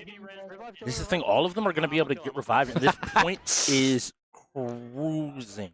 Oh, man. This point is running, but here we go. We're on GGO, and it looks like this is what he wants to show. He's on this light, trying his best to do as much damage. Kenna is jumping up, and he's looking down, taking these shots. Tons of damage is coming out, but I need him to eliminate basically his opposing carry in the situation of Killer. Yeah, I almost wonder if he's playing a little too smart right now. He's falling back pretty frequently. His team finally gets control of the objective for the first time since the first second of objective time. In this game, he does find another kill on him. That's a big kill. That's light versus light, so he's able to get a big damage dealer out. You can see that he's using this dash light as well, Kenna, right now. Guarding the body as well. He doesn't want him getting back up. He knows that there are players that want to revive him right now. Unfortunately, going to get himself with one of those grenades. And he does find a kill on him on the revive. The player that revived him, unfortunately, does not go down. However, the scan grenade is good, and he knows where the flank is coming from. Lands, I think, every single shot and finds the kill on Killer. And notably, he pulled 2 people off point, and his team has control of that platform now, moving in their direction. He said he felt like he could have a huge impact on this game, and that's what a huge impact looks like. Yeah, this body is done being guarded. There's no more revives. I don't know what he expects the push to be from this direction, but it's coming through. Him wants the smoke, and he's going to get it every single time. He gets taken down again by Kenna. Doesn't even touch him. Not a single bullet. Kenna is full health to rejoin the team fight. No, you know what? He's going to go hang out on construction because his team's taking care of business on the point. There's no reason for him to move right now. Throws out a sensor grenade to see if anyone's dumb enough to come back. Unfortunately for him, not at the moment. It's going to be 2. They're going to double up on him, and they have to if they want any chance. Oh, my goodness. We'll just have to see if they can approach. Sending out these grenades of all shapes and sizes, all effects and statuses. Does not find any damage, no kills. His team dropping off of the objective for a moment. It's difficult to engage from here because it's above the low ground. Finds this turret, puts down some damage. He's playing a bit of support for his team right now on the outside of the objective. Meanwhile, on the objective, it's been KLiK taking control. They finally find the kill from 1,000 meters away. Killer able to put him down with that high damage weapon. Now we see him as well as lurking, waiting in the wings. Now here to help his team out some more as well. Doing a great job here. And I think this is what needed to happen. His team was normally raining down a ton of fire onto that point. But Killer and him were moving through, constantly harassing them, as we see here. Arbiter's not even able to get a position without any difficulty. Kenna has to eliminate them. He has to eliminate these roamers to find his team a win. Yeah, but you can't put it all on one player. Him right now chasing down one of these medium players. Going to get the kill, and his team is going to keep control. They're staggering these kills as well. It's not a full team fight at a time like you'd like to see in a 5v5 shooter. It's staggered in from the Shogun right now, and it's still control on the side of the KLiK. Him finds another kill, this time an assist onto Ash as one of his teammates finishes him off. We saw most of that damage coming out. Now him on this light shifting around. Most of his team dead at this point. One of his teammates trying to control the objective. He's putting down this damage, but he has a close-ranged weapon. He's not really able to fight across rooftops. Throws down these incendiaries. He's got to find a kill onto one player. Trying to find a kill on the heavy. Does the shield block the damage? It blocked most of it, I believe. Once again, not a long-range weapon. He's under fire. He has to immediately reposition. And he thankfully lives. You don't want to have to reset from there. It wasn't even really a good fight to take, so thankfully able to stay alive. The platform is still on the side of the Shogun, so they do have to push it out of their half. Killer lands his shots on a Kenna, and that's a big piece eliminated from the board. Now he's going to put down these shots from above, finds another kill, easy peasy. It's like he's not even playing the game. Each shot is just finding purchase. Arbiter has to put up this wall to just try to survive. To buy himself a little bit of room, even jumps off the platform, hoping to stay just a little bit safer and to be a little bit more available. Drops this turret, and we've seen this position time and time again. He's given his team control. This feels like these two players, Kenna and Killer, are fighting for their team to maintain control of this platform. And in this case, it looks like him is providing the support for Killer that Kenna currently doesn't have. Yeah, Kenna just does not have it. His team is playing well for the objective together, but Kenna has to do the damage from the outside. You always need players to do it, and that'll be another kill. That was onto Mr. B, so that was the other light on the side of the Shogun eliminated. That's the heavy taking shots. That's Arbiter over there. Falls off of the roof, so Killer going to have to reposition. Finally, the Shogun get a second to breathe, but he's right back up. And my guess there is that's actually Dolo on that account, based on all the names. And we normally see Dolo with that sniper, but it looks like maybe he was contested super early on and isn't feeling as comfortable on these rooftops. But that's Arbiter taking a ton of damage. And now we're over to Chicken Tech, who goes down to Mr. B's arcade, who flies onto the rooftops. They have to just keep putting this pressure on Killer. We cut back to Jekyll going down on point. Kenna, as this light doing his best to dodge, and he's looking. Killer can't finally find these shots. We've seen him land shot after shot after shot, and Kenna with the fancy footwork ends up surviving, but these grenades are now coming out. And Mr. B, Dolo, I believe that is, starting to help out, and this is what's going to be important if we see a win here. Yeah, Dolo putting down all this damage, not using the sniper, not using a DMR even. You would think if he was going to make an adjustment, that would be the one he would make. Still a ranged weapon, but with less room for, or with more room for error. Not that Dolo really needs it, truthfully. Orbiter lasers are going to be coming in, and it is control for the moment. Ash standing on this objective for the Shogun with some of his teammates here. He's putting down shots onto the high ground from behind the shield, helping his team. Somebody. They don't find the elimination, believe it or not. Jekyll went down. He got the assist. Kenna does find the kill finally, and Ash finds a kill of his own on a Chicken Tech, so it's a 5v3. This could be the last fight remaining for the KLiK before this objective is on their side. Here comes the snipe from Dolo. He doesn't find the kill, unfortunately. He's going to try to pick some up, looking to the rooftops. Going to catch this player dropping. Let's see. He's behind him. Not able to find a sight line. He's chasing this player down, chasing with a sniper. Very difficult thing to do, but he wants this kill more than anything. Finds the hit. Gonna try to find another. He gets the elimination onto Jekyll. Now he's going to hold with his team on this objective. Uses the boost even. Really good use of his positioning. Now 2 players reviving their teammates. It's going to be all 5 of the Shogun on the objective. They're going to get the lead, I think, during this push. There's 30 seconds left on the clock, and this is what they need. All 5 up, and now they just need their damage dealers to get into a position. Dolo moving his way through this destroyed cathedral, just looking for his opportunity, a place that he can get and keep his team safe. So now, Dolo and Kenna. Dolo and Kenna. Who can find the shots? The first snipe went wide, taking out the turret. I love this decision. All right. Eliminate some of their contestant damage. All right. Nice hit. Heavy's almost down. That's it. That's Jekyll down once again. 3 shots. Win. The Shogun win off of an inch on the objective. They make it past the halfway point of the map and pick up another win. It wasn't the cleanest game of the finals we've ever seen, but they won it. They won it. He told me. Legitimately during that, he said, I want the finals. I want the finals.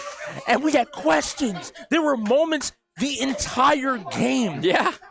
KLiK, you have been working on that game, but something still needs to be figured out. This is the second time you had a lead in this game and ended up losing. Here at the very end, Dolo, this decision-making is so key. He takes out the turret. When he realizes, okay, I don't have a shot on somebody right now, take out the turret. They don't have consistent damage. Then he finds the straggler, specifically the heavy. Jekyll trying to move the point to give his team one more touch in the final few seconds.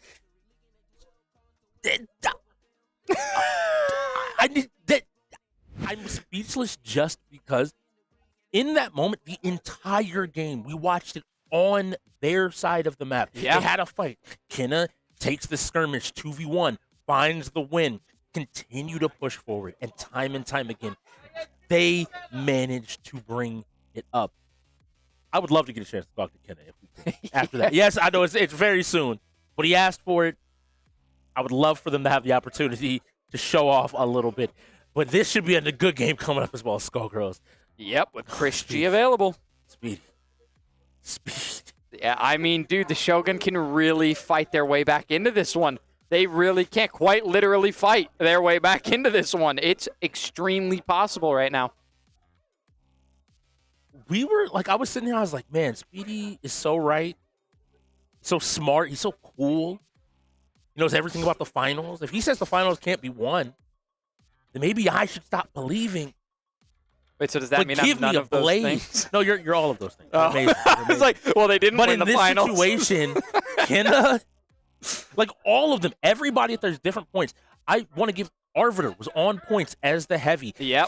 There were times where he just held the shit up. He's like, look, we can't fight back. If I can keep people alive for an extra second, maybe those carries can rotate and get a few kills in. Maybe we can get it. We saw Ash doing a great job with those sonar grenades.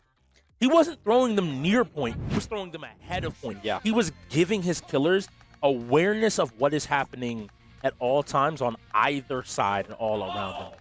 But here we go. Global going in first up against Raven. they'll get a chance to run it back. It is going to be another 5v5 shooter in Fortnite. We'll have to see who comes out on top of that one. A very different game in total. So Notably, I would normally give this to KLiK, but Carnage isn't here. Him is very good at the game. Yeah. But Carnage is by far their strongest player. Yeah. Player one. So on your left side is going to be Raven. On your right side is going to be Global Figure. Let's see who's able to take a win here. And Global's looking to get some pressure.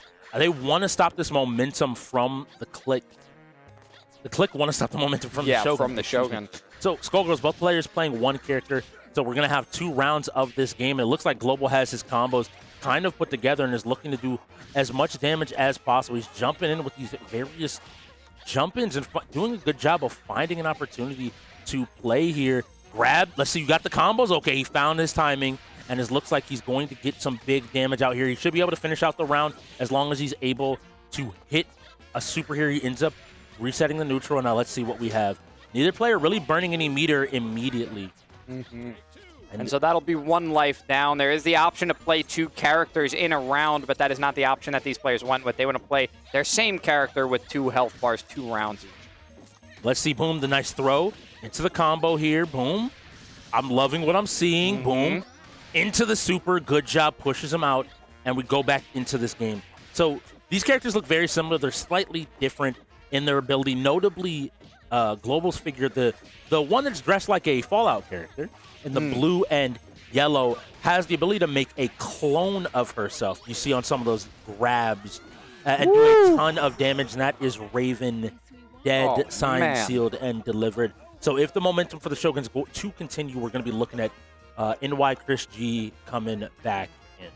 Yeah, that was a really dominant showing from Global. I think that's honestly what we expected. He was barely touched throughout that game. So Raven was kind of just a warm-up for him. I think Raven was one of the only players available still. So kind of just threw him in there. Doesn't seem like he's very practiced on it. Skullgirls is one of the games that not all of our fighters have even gotten around to. So it's tough for a lot of the players in the league to get around to it when they have all these other mainstream fighters to learn. Now we're going to see that it's going to be a misfortune pick from KRISG, which is usual of him. We expected, and opting for a second character instead of a second health bar. So he has played this game historically. This is a team that he's been practicing with, so I want to go ahead and see him be able to go ahead and show off a little bit, maybe show why this is normally a tag fighter, and to be able to, have a little bit of fun, we'll say. Have a little bit of fun. All right, so setting up and checking these buttons, making sure everything is all right. He just wants to make sure all these buttons are where he expects them to be. He doesn't want to overthink it. This is just a good check just to make sure of everything being exactly where he wants to be. The standard button check, the standard let's not get made fun of by Logan on Wednesday. This is, everybody does it because they're more afraid of Logan than they are losing the game at this point. Yeah, making sure which macro is which macro. That top, the different macros do different things, so you want to make sure that you have everything set up where you need to set it. Looks like we're about ready to head into this one. And they're just going to click play again. Something really small. Changes this round start distance. All right, so on the left side of your screen, Wk6 looking to bring the 5th win to the Shogun. Remember, Global said they got 5. So we have to see. And Global not even wanting to entertain and let him go ahead and get close. So both players jockeying for position. And a nice job using the DP from Parasol to stop that air approach. Just calling it each time, and here we go. We got a hit. Let's see what he's able to do. He doesn't have his heavy buttons because he lost his head for right now. Mind him, it's just Halloween. He'll get it back shortly. And a nice cross-up. Ooh. But this is where KRISG will shine. Pressure, cross-ups, and a lot of guessing. That jump back almost got clipped. And Global, I think, is trying to find a place to be comfortable on screen and is unable to do so. But he keeps moving away, and we're starting to see some more buttons out here. He's already at half health, so he doesn't have a whole lot of room to go ahead and play. The grab doesn't find purchase, so he has to find another movement. Every time KRISG's character wants to get in and to put all this pressure on time and time again. He tried to get a hit, but he's gotten touched now. If Global can beat this combo, it's going to be a ton of damage off of this misfortune. But a nice job with the DP and manages to convert it off of the super. And once again, playing still so much damage. I have to believe he's dead here. I have to believe he's dead here. No. The block importantly came out, but Global isn't able to punish. The DP into a move. And I can see the smile on Global's face. He's having some fun. He's doing his best. But just the constant pressure there, the constant pressure was too much to handle. Yeah, that was what was the tactic there behind Chris G? He's been apparently working on using that character without her heavies because he left his head detached the entire time. So it's one of those things that is a detriment if you don't know what you're doing. This is the key about fighting games. Like, fighting games, to me, and you understand this from an Overwatch standpoint, to the people at home.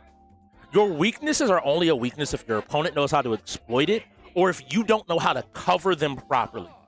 A player of Chris G's caliber, we heard him in the starting interview where he's like, until people beat me at it, I'm not going to worry about changing my game plan. Yeah. That's what it means to be a top competitor. You have to beat me for me to need to make adjustments.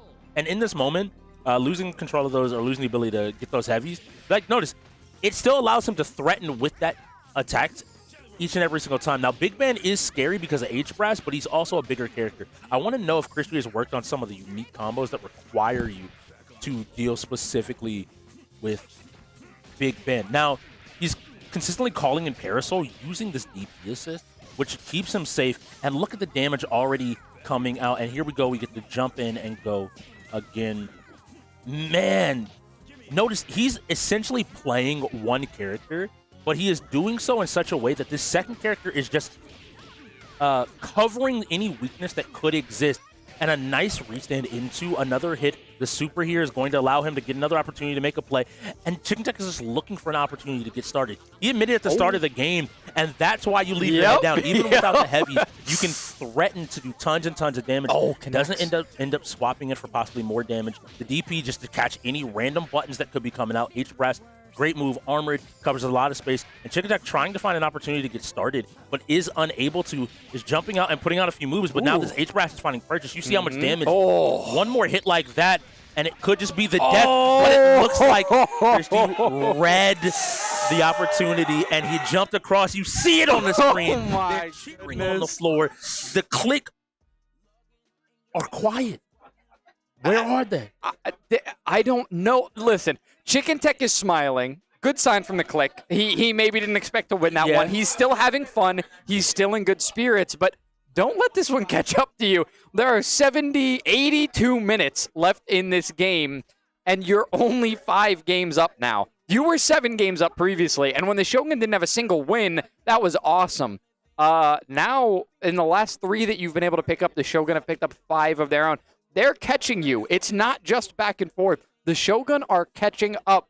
Be very careful, KLiK. You can have fun, but you need to show up. You just spun Fortnite, and you benched Carnage for the game. And I want to highlight this. Of these two teams, the Shogun could lose this game and still find a miracle run to playoffs. Yeah. If KLiK lose this game, if the KLiK end up in 1-3, we're now talking about them needing to win out. Every single game matters. Every single win matters. That loss to the Paladins took them from almost having a guaranteed playoff spot to now needing to be a part of that mix and fight for it. This is the question you and I had at the top of the day. Which KLiK was going to show up? And we thought we had our answer in the first half, but maybe that question becomes, which KLiK is going to show up to which half? Truthfully, I mean, the first half was almost completely spotless from the KLiK, and in the meantime, the Shogun have, they've created a lot of spots. 5 of them, to be exact, and almost a 6th. That Maelstrom game is extremely close, and there was one other as well that came down to a really close game. I'm trying to think back to what it was. It was one of our Rainbow Six. If Rainbow Six didn't start with Killer hopping out of the window and killing two, who knows how that game would have gone? And so we've got, I don't know. It's so important because each and every single one of these moments. That moment I told you before on StarCraft where you can send safe. No, I'm not sending. I'm stopping this momentum here. I'm not letting them get to 7. If they all of a sudden get 7 wins. Because remember, we started this half at 2-8. It's already 3-2. And in Global's words, they're not supposed to win another game for the rest of the day. Yes, you would expect that KLiK would win a game every 10 minutes from here and go up 18-5 like Global predicted. I think that is almost impossible. I don't think there's a world in which the Shogun don't win another game. there are 5 fighters left on that of the 15 games. So 5 of the 18 games are fighters. Shooters are starting to disappear, which is great for y'all. Y'all are happy. And we're gonna have a technical timeout. This game, I feel like this is gonna be a game that's talked about by Logan Summit on technical timeout Wednesday nights at 6 p.m. PST, 9 p.m. EST on our YouTube channel. One came out for this week. You can hear his prediction. I don't think even I think he predicted the KLiK. He said the KLiK needed to come out and basically have a strong showing. Yeah. Which they did. Logan, I think you might have wanted to say a strong game. Because right now, you know, I think this is closer to Paladin's KLiK versus Bandit's KLiK. I think that they fulfilled Logan's requirement on a technicality. I think that they did show up big, and then they were like, so we're good now, right? We're cool. It's all good now. We'll just relax for the rest of the game. We'll just take it easy. You see, they got 2 swords on their back. You thought, oh, yeah, I pulled out 1 sword. I'm fine. Now they hit you with the dual. Double sorted up on a Thursday evening. That is the Shogun right now. In the UEL. They're not stopping. They're not slowing down. They're going into Fortnite. This isn't going to be one of those games where they're like, we have to steal it from the KLiK. This is going to be one of those games where they're like, we might be able to take another one off the KLiK. Yeah. We're in this, and they're going to start moving their way up. The KLiK are up by half right now. Usually we think of that as a good sign, but the Shogun win one more, and it is not a big enough score line to say that this one is nearly over.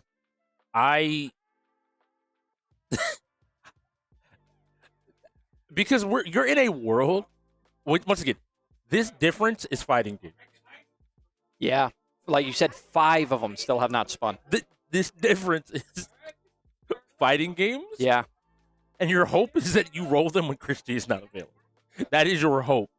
I'm confident in Jekyll. I'm confident in Chicken Tech. I'm confident in him. I'm confident in Global as players, and Mr. OG and Killer should be able to take out a lot of the non-fighting game players.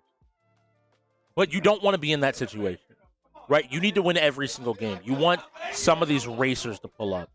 You want maybe some more of these sports games to pull up. But we have to see. We're getting our side selected. For those that don't know, we play a 3v. Technically, it's like trios map.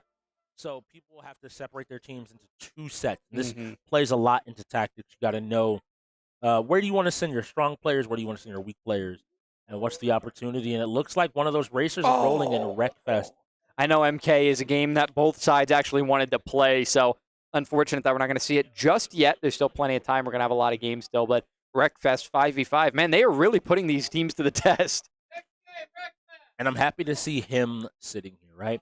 Him is a great player and one of their stronger Fortnite players, and he's really, I think, going to have to pick up the slack, not immediately having Carnage support him here. And these teams have to be careful. We have seen some really early plays from some of our more confident shooters, notably the Reapers in our grand finals kicked things off in Fortnite by sliding into the other team's spawn. And somehow I want to highlight this as well. We are in a position where both teams only have 1 timeout left for the rest of the game. Yeah, when you're down to 30 minutes left and each team has 1 timeout, that's a little bit more reasonable, but not a position you want to be in where there's still an hour and almost an hour and a half. Wow, heavy damage taken by him early on. Him's going to be able to recover from that, but we'll have to see just how much. Does he have shields? Does he have health? It looks like he's got his health back up, and now he can recover some of those shields as well. We're going to see him do so. I think he's a little bit nervous. He's wondering where that shot came from. He had to have checked. He had to know exactly where they were, where they might be sitting. But he ended up still taking a shot, just trying to find an opportunity. His team is built out to the middle of the field, so I do like this. Just have to, wasn't able to hit that shot. Little to the right, unfortunately. Now him is building up at the base where some of his teammates still are, so providing them with a little cover. Nice team play, but he wants to make his way forward because I have a feeling him wants to be one of the carries for this team. We talked about how he's a shooter. He showed up big in the likes of Rainbow Six, lands a nice shot for 131. That is all the shields eliminated, digging into the health bar now. He sees some of the players. He has to make sure these aren't his teammates across from him that he's going to do damage to. And now he's finding shots from far, almost taking out shields on one of the players on the other side. Has his sniper back up, and nobody is putting pressure on him. Almost lands another shot. He does take down the structure, so both of those players do fall for the Shogun. The KLiK's still in a lot of control. That's definitely damage on those players as they fall from the high ground, but it looked like it didn't break all their shield. So still having shield for the moment. Him is going to try to keep going with this sniper. They put pressure on him for a couple seconds at a time, but then they forget about him. Just misses that shot as a player runs by. Is no one tracking where some of these players are? To me, the fact that he's been able to sit here uncontested this entire time. They must not know that he is him, because right now he's got a teammate down and he is still pushing up. He's got the sniper rifle, doesn't really know where to fire off at. He does find a player 131. That's going to be a down on a killer. That's huge. That is a huge down. Now the Shogun's losing a very important shooter on their team. Will they be able to get the revive? One of those players is jumping down from the high ground. Him was not able to land a shot. He knows that there's a player running up on him. Is he going to take that fight, or is he going to take the far fight? He turns to the right. May have thought that was his teammate because he was so close, so comfortably. Now, where do you go from here? He's built himself into a box, but he can get collapsed on by these other players from the side of the Shogun. He's going to try to make his way out. These structures are not to his benefit right now. He's actually going to start dropping down. I was going to say he needs to. If someone was below him, able to start removing some of those platforms, and now has to move forward, but gave up height to otherwise move, but now he's stuck below this other player. He's just trying to get up and to take a fight, and it is Kenna. Is Kenna going to be able to get some shield? He's going to have to pop this and heal up to the best of his ability. Unable. He ends up dropping down and moving, trying to reposition. Good job getting his shields back up, but now where is he going to move to next? He sees a player on his left, player on his right. Is that three? Those are not his own players. He may have thought they didn't see him, or he may have thought that one of those was his teammate. The other player those were his teammates shooting at him. Yeah, they I heard didn't the call know. from the floor. That's oh my goodness. So are they going to shoot out the floor from under him, or are they going to chase up? They're going to chase up. They're going to be building up to him now, trying to open these structures. One of his teammates ends up going down. So Kenna right now trying to take this fight on his own. Yeah, it looks like they're going for a little bit of structure destruction. Building himself to make sure he doesn't die. Man, Kenna has been on low health for a long time. He keeps putting his shields back up, but he is not going to be able to survive too much longer if he can't get any other kind of healing. He needs to get shots from afar. He can heal. He can hear the fighting going down. He sees the players down there as well.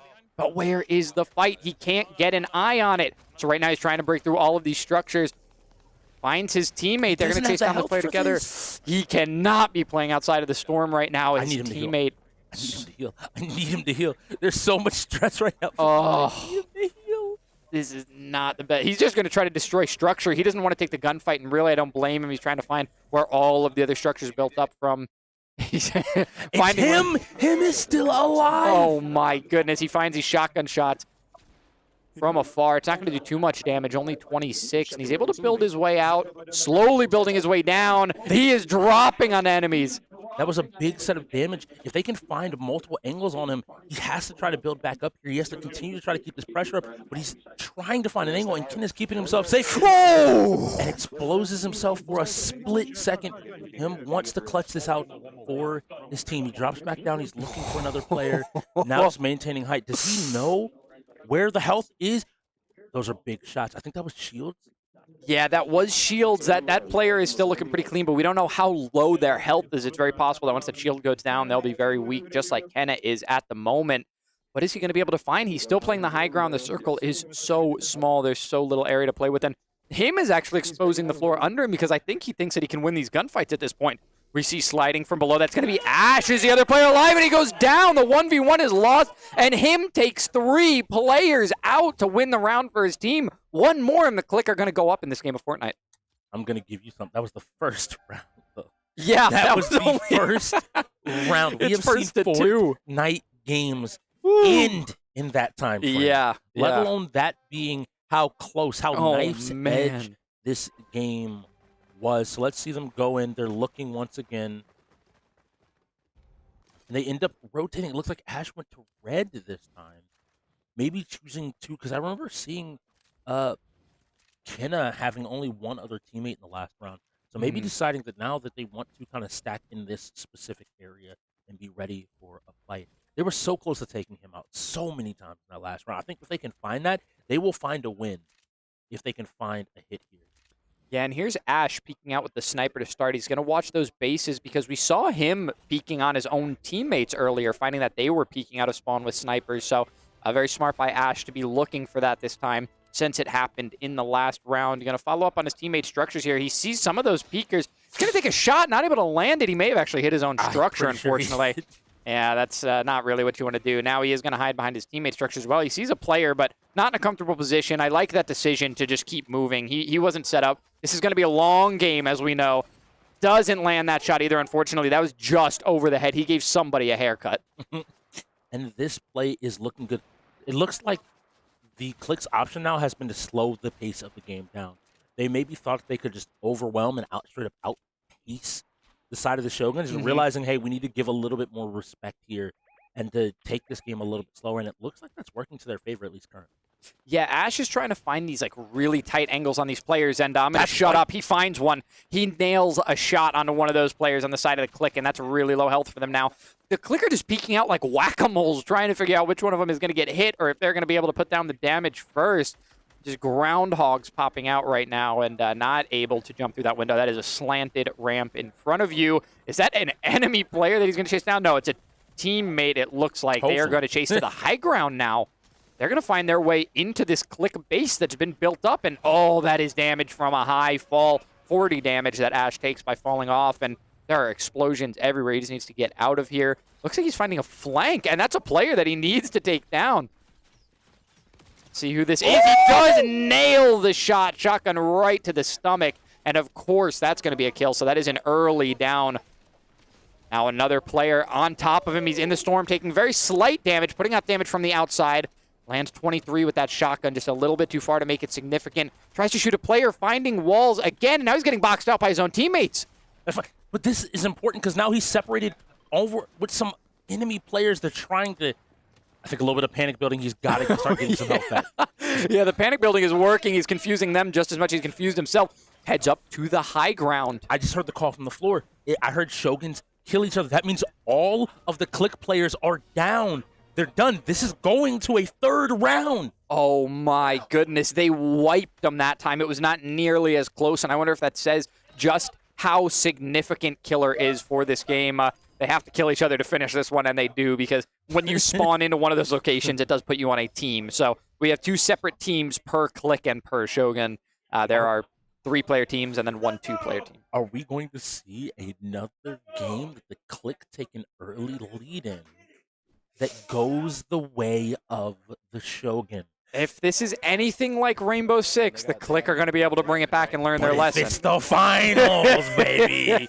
We got a game on our hands. Yeah, we do. That was a dominating win. I mean, it's just like Rainbow Six. The first round really didn't go the Shogun way, but then they dominated the second round, just like they did here in Fortnite. So it could go any way. It just depends on how they're going to set up. Maybe it's depending on the weaponry. We see Arbiter this time with the sniper rifle that we saw in the hands of Ash last time. I wonder how many snipers they're going to have. Oh, you can see one of those players getting set, and he gets hit for 105. Shields are already broken. I don't believe. And you see that was a knockout. They're going. They're pushing. They're looking to win this game in this moment. That is a revive already. Him was able to get the revive, but do they have any idea that they're being collapsed on? Oh, they do. They're able to spot these players. He's trying to play, but he sees the attack coming. He doesn't have the time. Him's putting out the damage, but he's not finding any kills yet. It's not significant enough damage. He's building his way up because they're building on top of him. It's a race to the top of the map. He got boxed down. He's going to climb the tower. He finally makes it to the top. These players are down below him. One of his teammates goes down. And he's dropping down. If him goes down here, this doesn't bode well. This does not bode well for KLiK in any way if he goes down. Him not moving for his team makes me think that has to be an enemy below him. Does he know where his own teammates are right now? It looks like he's aiming down into that center. He needs to protect his teammate. Oh, his teammates are gone. It's going to be him versus the world again. Last time it didn't work out. He might have gone down too early. He's going to take the fight. He misses the first shot. He's taking so much damage. He builds his way out, but he goes down to Arbiter so quickly, and that is the strongest piece that we've seen from the KLiK so far going down. Arbiter's chilling. He's got a sniper as well, so he can take these long shots, but he's not going to. He's going to drop down. Takes no damage down there. That's one of his teammates going down. No, I think they may be killing each other. They may have won the game. No, I believe those are teammates killing each other. Was that luckily, Mr. B? That was Mr. B, but luckily, if they lose this, Mr. B took out his team. They had a 5 to 3 advantage, and if in this moment, they need to win this. Luckily, the 3 of them are still alive. There's no way. Mr. B is getting himself healed up. All right, random talk. Pro tip. all wear the same skin. Pro tip, all wear the same skin. You don't have to think about this. Hit it. Oh, all right. So Mr. B closes it out, redeems himself, and takes the win for the Shogun. The Shogun are coming back. Oh, my goodness. Before that round, I said something to you, and I'm going to confirm it in this moment. We have a game. Yes, we do. We absolutely have a game. The hype on the floor is immaculate. The KLiK are shutting down. They are not smiling anymore like Chicken Tech after Skullgirls.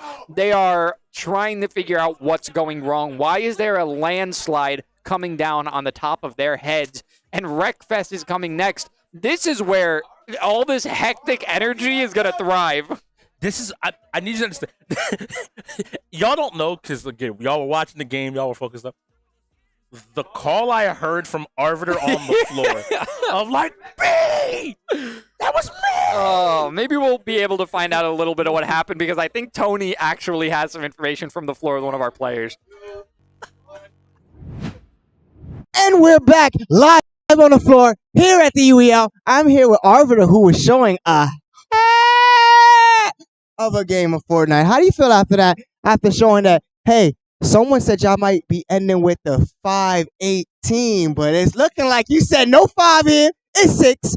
I mean, I have to give credit to RK because he threw us through a lot of stuff for Fortnite. Yes. And honestly, I just had to refresh about my skills and stuff. And luckily, with RK's help, he might be young, but he got us through a little bit of Fortnite. So that's your young gun. That's what you're saying. That's your young gun? Young gun. That's the young gun. We're going to see that young gun soon. But what are we going to see today moving forward with you in the rest of this game? Because you guys are playing a little catch-up, but it don't seem impossible anymore. No, it does not seem impossible. But, we're going to do what we can. We're going to keep on going. And, Right. Yeah. So we're going to keep going on it. We're going to keep going. But there's a little question I need to know, because it's like you guys were going against the KLiK, but it seemed some friendly fire, or was there some beef? Mr. B just took you out. Yeah, I don't think B paid attention about who was who at the time, because right before we went in, we were like, I'm this person, I have this color hair and this color outfit. I don't know, I guess B just went on a trigger happy. Trigger happy and couldn't see it. He is this person, he is wearing that. I am Dad Hat Tony, and I am sending it back to you guys. Take it back, guys. Man, Mr. B said we gotta win. I'm killing everybody. Nobody living. But it worked out and brought his team back within 4. Now I gotta look over to the KLiK. They gotta stop the bleeding. These blades is too sharp out of the Shogun. Yeah, the Shogun, die by the blade might not have been the strikes that they were going to grab, but it is everything else since then, honestly. The Shogun are on a tear right now. You take the second half of this game, and the Shogun are kind of on their way to a stomp, insanely enough. We'll have to see if they can keep it going. They have not won a racer today. This would be their first. This is a category they haven't taken a win in.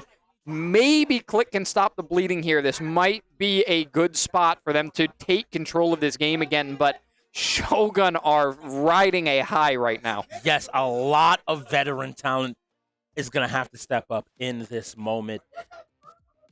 And seeing Jekyll sitting on the sidelines got me a little bit worried. But I think that this team, Chicken Tech, Mr. OG, Killer played together already. Him has shown himself time and time again. And Global was some of their wins in the second half. That FC game, he dominated in along with Chicken Tech, so maybe they've figured out exactly what they need to be doing. Yeah, it was kind of insane, honestly, to see Global in Skullgirls. I know it's a random thing to bring up, but trust me, you'll understand in a second. Seeing Global in Skullgirls, watching him destroy Raven, barely even get touched, barring the first 3 seconds of the game, and then going up against Chris G and struggling to find a connection. It's such a wide gap between all 3 of those players that shows how you can specialize in so many different games and just be on all these different levels in every game. Some players are far ahead of others. Some players are far below. Some of them are close enough. This is something that's been in the conversation more and more. As the league continues to grow, we continue to develop. Next season is well over $1 million. People will be coming in.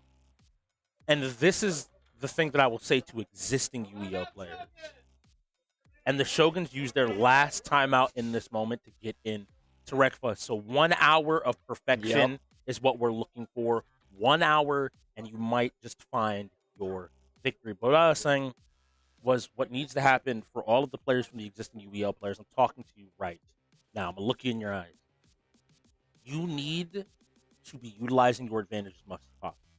There are people coming in like Chris G. And the reason I highlight him is he has found what it means to be the best in the world at a game. We are the best in the world at what we do. But now we're meeting other people that are willing to come to our league and learn. They're willing to lose today to beat you tomorrow. So you can't rest on your laurels. You need to constantly be pushing yourself to newer and newer heights. You hear it from champions like Kat, constantly telling these players to stand up, to be better, to push themselves, to do more. And I think we're starting to see a change if players aren't willing to do that. Definitely. There are some of these veteran talents that are getting left in the dust by some of these rookies because they just have the dedication. They understand what it means to be a winner, which is something that you highlighted. Chris G knows very well as an EVO champion himself. And there's nothing against anybody on the click. All the players in here, in that last Fortnite day, it wasn't Chris G winning that. That was Mr. B. No. That was Arbiter. Yeah. That was Kenna. These are all players that are taking their shots, filling their roles, and playing their games. What I am telling you, this is no longer a league where you can wait and just be better automatically. You have to work for it. You have to be willing to grind for it. Shoot, you're making, in some cases, $2,500 per game. But here we are in Direct Fest. Let's see what's all going on. Ooh, this is a classic right here. We are very used to this one. We're going to see this, I guess you'd call like a dumbbell-style map. Midnight Ghost Hunt going to be coming up next. Very excited for that one, actually. That game has been growing on me every time we see it played. Chicken Tech taking a lot of the early damage, but actually that was a little bit of a early spin out. Whoa! Mr. OG ends up losing about 40% of his life, but I think Mr. B also took a pretty big hit himself. The important thing is going to be survivability. Mr. B already harmed. I think that might have taken Mr. B out. No, he's still alive, barely. Something to note. Oh, okay. For some reason, the players were earning 1 point per lap there, but no, we see the positions now. It's going to be a little bit of a lead coming out for the KLiK to start us off, but it's just slight. It looks like the Shogun have a little bit of catching up that they're doing. The early lead goes to the KLiK right now, and they're continuing to push it forward. They come across the half point of the map, and not a lot of wrecking being done anymore. There are so many cars already crashed out. You can see Killer is on the tail of Ash right now as well. We'll see if they want to take contact with that, if they want to push him around a little bit. It looks like they want to come closer and closer, maybe try to spin him out on these jumps. Yeah, trying to get as much damage. Two of them together should be able to take him out, pushing him a little bit to the outside, maybe trying to give Killer that inside angle. Yeah, I think the majority of racers left are KLiK right now. Ash has actually fallen behind Killer and almost spun out. Actually does find contact with one of those wrecked cars. That was an important bump. But here we go. Chris G all as well in a solid position. He's far back here in the fourth position. But as long as he's keeping up, they're going to fall behind in points, though. So what's going to need to happen here is they're going to have to at least take out one more of the players. Him, though, chasing him down. Looks like he's trying to get a little bit of damage. Maybe Chris G doing his best to just cause a little bit of chaos. Oh! So hurt. Chris G comes out of that one somehow better off. Great job.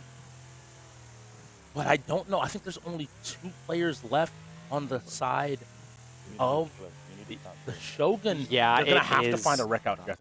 They definitely have to. And it's going to be Mr. OG that they're going for. You can see right now Chris G going for it, but he does not find the connection. Actually, very smart from the KLiK to say, let's take the opposite side to cross the map. We're going to go the other way because Chris G, they pretty much countered him. They read him and knew that he was going to come in on that side to try to take a nose-to-nose to eliminate Mr. OG, and he wasn't able to do it. So now, honestly, Killer in a good position. He's still got 76 health. He's racing away here. He's in the first place position. He's going to be the reason that they keep stacking up these points and pull away from the Shogun.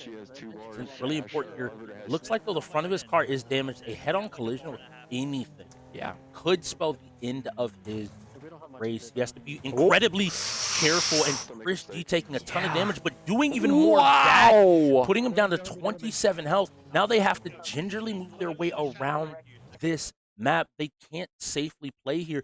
Both these players are on low health. Another slight bump here Ash is still up somewhere as well on this entire line. They have to find this moment. Let's see who's able to close this game out. They come around the turn here. It's lap 6 or 7, so they got to make a move if the Shoguns want to take this victory. Yeah, Mr. OG right now on low health. It seems like Chris G wants to take out one of these players, but he's unable to, and he is also wrong direction at the moment. There's Ash. His teammate is finally pulling ahead. Killer's very low. You can see Chris G locking onto him like a shark smelling blood in the water. He's chasing that down. The last time he was on this side. You saw what happened. He was able to find purchase. He doesn't take any damage. Is he able to get Killer off of this? Killer trying. No. He gets the bump. He doesn't take any damage. Not. Oh my goodness. But this is the last lap. They have to stop them here and now. There is no more time. If they cross the finish line, this race is over. He needs to take out both of them. He misses Mr. OG. I think that might be erased.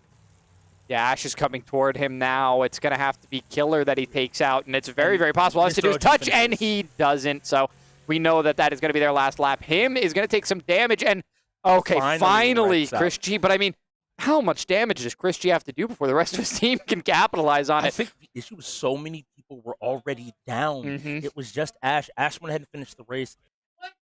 And that's going to be KLiK finding a victory. They managed to cross the finish line and find their victory in that moment, going up to 11 points and breaking that streak by the Shogun.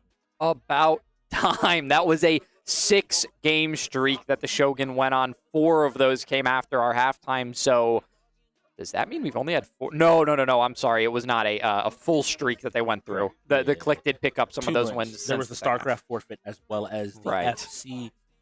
We came in on Lethal League Blaze, which finished in a matter of minutes. Yeah. So that probably threw things off because we went, I believe, Lethal League Blaze into FC, into a StarCraft forfeit over and over again. It ended up going really quick. But we're going to take a look at that Fortnite gameplay once again because that shook the entire building here. And let's see, who we looking at? Him? This was him. Beautiful face? Yeah, this was him in his very first round, I believe, when he had that high ground on all of those other players on the side of the Shogun. He was slowly making his way down. He had so much control. He was just waiting for his position to find the kills that he needed to get. He knew that he wasn't being contested by everybody at once, so he took his positions, watched where he was being built onto from, and a beautiful, quick shot coming off. On to Kenan. Now, I want to highlight in a lot of these clips, by the way, with Kenan, I think this is the moment right after Mr. B has executed his teammates and now has to go ahead and make sure that he's able to find a win here and survive. Did a great job, and they managed to end up. But looking at that gameplay specifically, I think, it came down to a lot of items. I think that Kenna had a lot of low health, and him played it exceptionally well. But, these items and the randomness and how you're able to play with the items up, this should be the game-winning shot here that goes in, and you see the reaction from Arva there up in the top of your screen. I'm telling you, man, Fortnite has been one of the most exciting games we've had in the UEL. From last season's grand finals to today's game, we've had some really, really exciting Fortnite. And I feel like KLiK is always involved in it this season as well. When Carnage is there and when Carnage is not, they have the highlights. And I do like that him proved, although they weren't able to take the game in its completion, him proved that there is more than one carry for that game on their team, and that their team is strategizing. They're not just looking at statistics. They really do have a strategy for running a 6-man. This is him, unfortunately, got the Carnage special. Last season, a lot of people acknowledged how good Carnage was in this game. But what it became apparent was if you throw 2 close or equally skilled players at him, it doesn't matter that you're that good. You're still fighting a 2v1, and a 2v1 versus a 2v1 ends up still amounting to you as a player needing to go above and beyond. Yeah, now that game is a 5v5, not a 3v3, so it's even harder to carry if your name isn't Flying Kittens. We're acting as though that first round, him wasn't in a situation where he was at one point fighting, it felt like 3-4 people. Yeah. To try to find a win there. Yeah. Like, he did in the amazing end game of the work. first round. I don't want to take that away from him. He did amazing work, but it was the fact that at the very end, the final round, when everything is on the table, your carry is alive looking to maybe make a play. But no, your teammate gets down. He's in his base. He's fighting for his life from minute 1 of that round. And then beyond that, You only were in a 3v1 because one of the players killed 2 of his teammates. You have to be able to, and this is something that's important, you have to be able to not only carry games, but be carried. And that's a lot about knowing what you need to do to support. Where does you need space? Who needs time?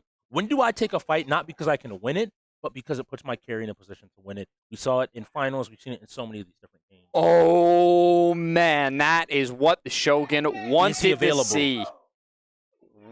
So Kenna and Ash are both in right now for the Shogun. If that was not a full reset of some sort or coming up on a full reset, neither of those players would be available. We have to have our fingers crossed. But it is all right. So Chris G will have to play in that match, and then we'll have a reset. So I imagine they put Kenna in for that one. There's no way they don't. I want to see it. I want to see. I want him to get his opportunity. To show out. And here we go. We have. I like this look from Ash. Ooh, I like the position he's trying to get. Does he know about this spot? Is this something he's already aware of? I don't think he's able to get that spot, unfortunately. He has to be aware that the hunters should be spawning now. They should have seen that.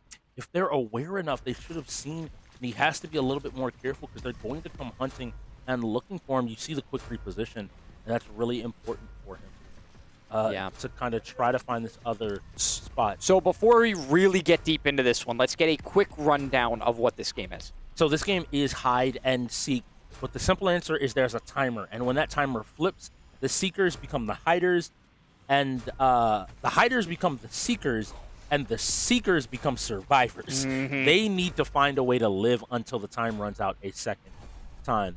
So finding, it looks like another one of these objects that put himself in a very similar position.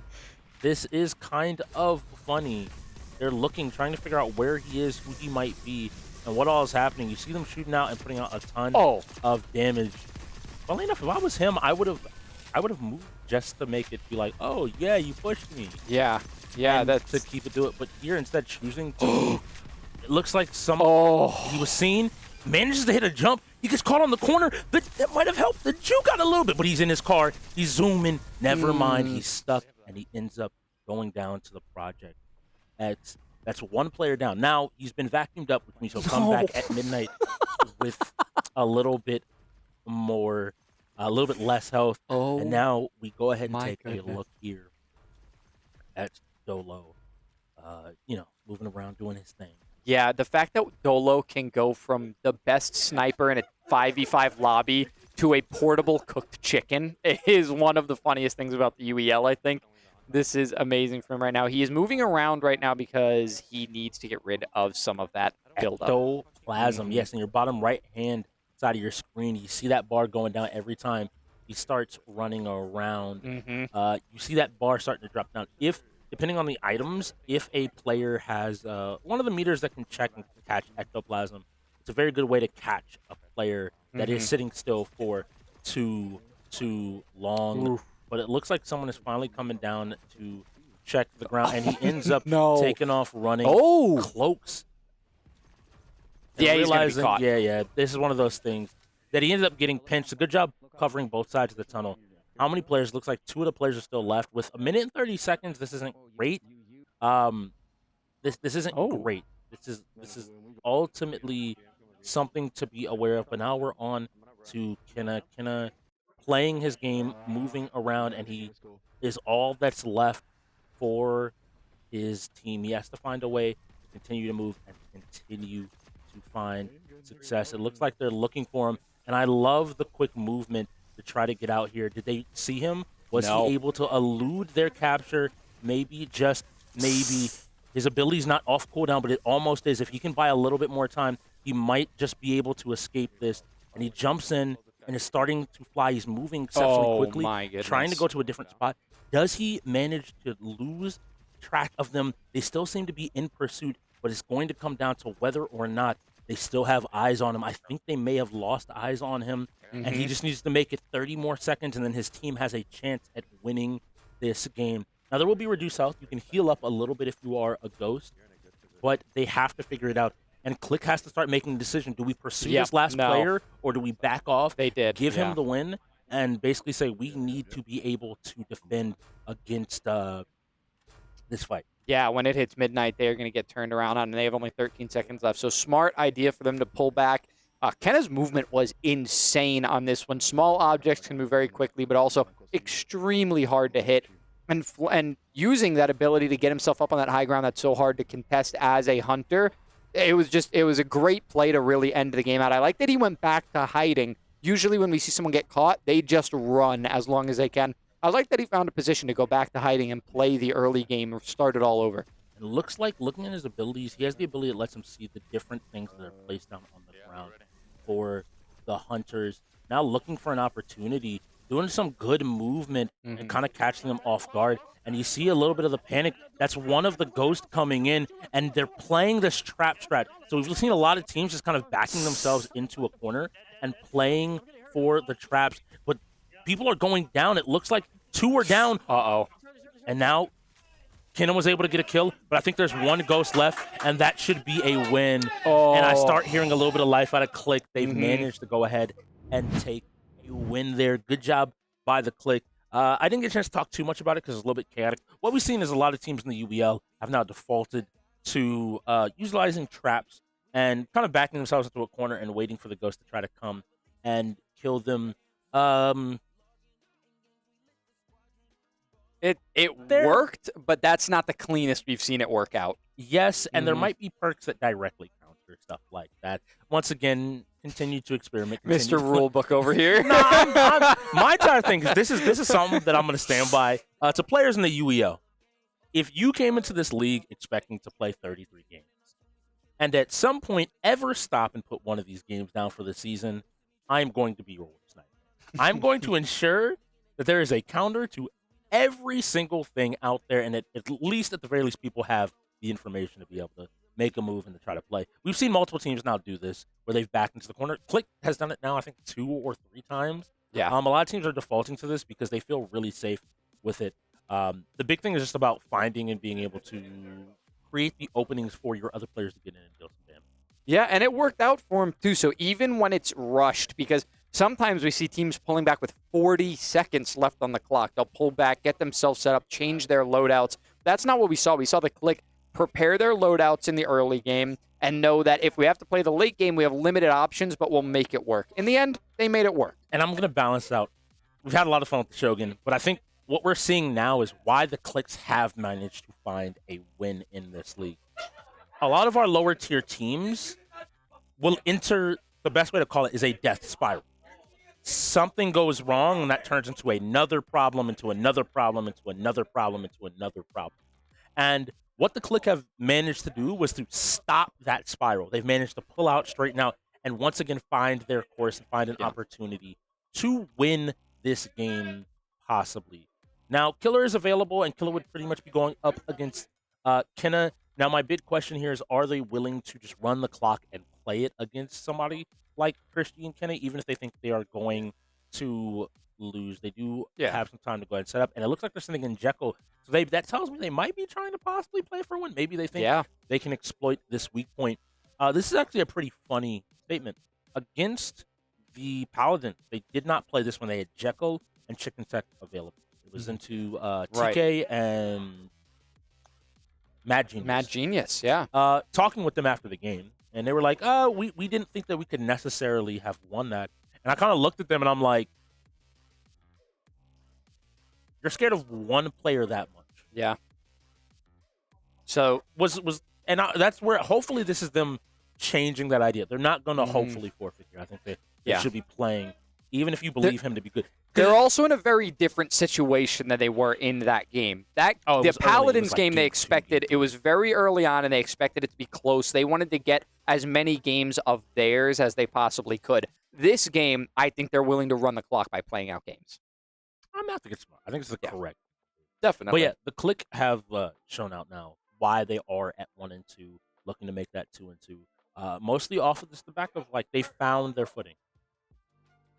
Yeah. I would like to see. So what I think I'm hearing out from the floor, I can't believe that it was actually true. I thought we were joking around, but I believe that the Shogun on their setup wanted to choose. Sorry, the KLiK. I believe Shogun may have chosen the map then. Yeah. because KLiK, it sounded like wanted to play oddball in a 2v2 mode. They wanted to play oddball, which is very interesting. Now it's being shown out on the floor that oddball may not be in our rule set. So 4v4 last season, when we did play this game, it was capture the flag, Slayer, and oddball. But this season that has changed into something completely different. And what this is ultimately resulting is KLiK having to use their last timeout with 40 minutes left. Yes, there are 6 games here, possibly 5. This was a Shogun setup. So the Shogun did what they needed to do. They're in the lobby. They're ready to go. And now it's on KLiK losing their last timeout. We've seen out of game be the bigger problem now for both of these teams. Yeah. Because you losing your last timeout doesn't give you that cushion if a game that's maybe difficult to set up does come up. I like to see that only one forfeit has been used in this game as well. So the KLiK have kind of known, I think, that they win most of the time. They could just play out what they don't. Now I want to say this. The oddball call is still insane to me. Yes. Because in a 1v2 against Kenna, at least the way he's been playing, I'm telling NY Christie to pick up this ball. Get up on tower. And I'm going to tell you when to run down the steps and when to run up the steps. Listen. 1,000%. And then let me handle everything. We have seen him 2v1ing. And unless Killer and Jekyll are willing to every single time risk the fact that he can also just drop the ball, fire off a couple of shots, and pick it back up. That's how proper oddball is played, in fact. If you're not willing to bet that they've at least done enough work to know, like, hey, I need a little bit of help, just put off a couple of shots, hit. Any one singular shot will help me, then it ends up mattering. We're not going to see oddball. I want to clarify that for everybody at home. We cannot pick oddball. It's not going in the to be, rules. Yeah. Capture the flag, Slayer. I don't remember. Is there a King of the Hill? It might be King of the Hill. They definitely aren't playing Strongholds. Yeah. With That would 3 be objectives funny. and That only would be 4 funny. people. That would be There's funny. no way. So King of the is Hill. what they replaced it with. Yeah. So instead of oddball, we have King of the Hill. That's exciting. Yes. That's going to be a lot of fun. I would have loved to see Capture the Flag, though. We're playing Slayer today. Oh, we are playing Slayer today. Never mind. Yeah, they decided to have a little bit of fun and end up playing that Slayer game mode. So we just have to see. With Kenna in, if they chose map, I'm thinking we're not going to get Bizarre. We're going to get one of the standard maps. We're either going to get, I want to say, firing range. If we were playing Capture the Flag, I would have expected some other maps, but I'm going to expect firing range to be the map that we go to on this is the one. big thing.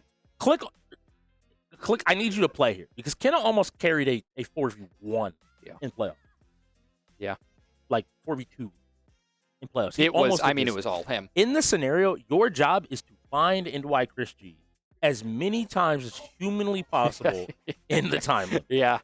And just make sure Kenna doesn't get too many kills. I know Killer's very confident in his ability to shoot, but this is like home field advantage for Kenna in a way. If this was Kenna Ash, I would tell you to forfeit and keep it moving. Yeah. I wouldn't even waste the time because you buying time isn't going to amount to that much. But we have to see here as we get another wheel spin. What's going on? Aquarius seems to be the call. I like the Aquarius pick. And Forza? Shogun are happy about that. They've been looking good in Forza. Yeah.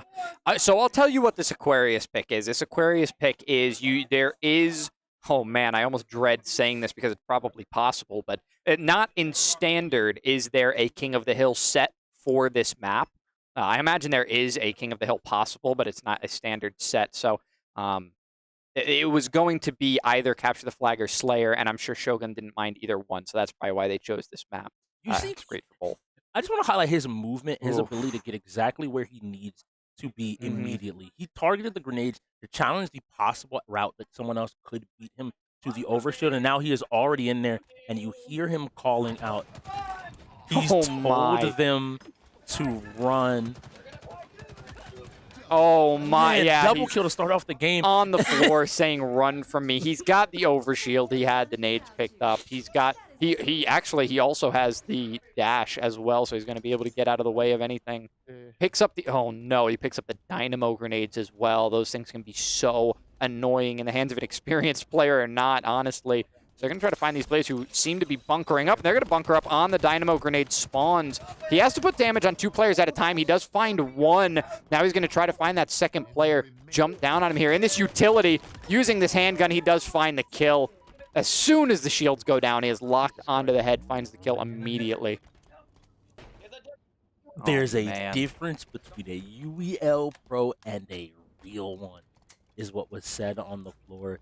Kenna on his home field and calling out the players saying, y'all were loud, y'all were starting to get loud. Now you're in my territory.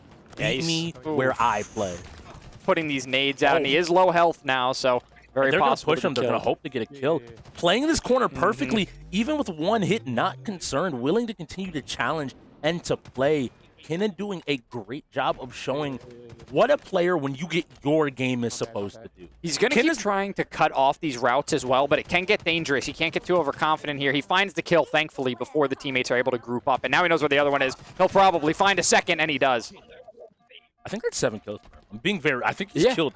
It is. Only death has happened at Kenna's hand. Yeah, it is the 7th kill. The overshield is up there. Now listen, everybody has missed that jump once or twice or 14 times in their life. Now he picks up the bandit, and he's able to get the headshots with that as well. The overshield is picked up by the side of the KLiK, so now they're able to find 2 kills of their own. And that's really important. I think ultimately now you immediately see him calm down for a second, immediately start calming to his tier 1. This is the tier 1 and tier 2 working together. He immediately starts calming about like, okay, cool, this is what we need to do. This is how we're going to end up playing. Probably telling him, hey, like to avoid fights with him wherever possible, let me handle the overshield. So that shield's down. We just play it a little bit slow. We play it a little bit safe. Killer being the one to pick this up makes sense. Give your best player the opportunity to support. And you see Jekyll there right by him, being willing and ready to play. Support him.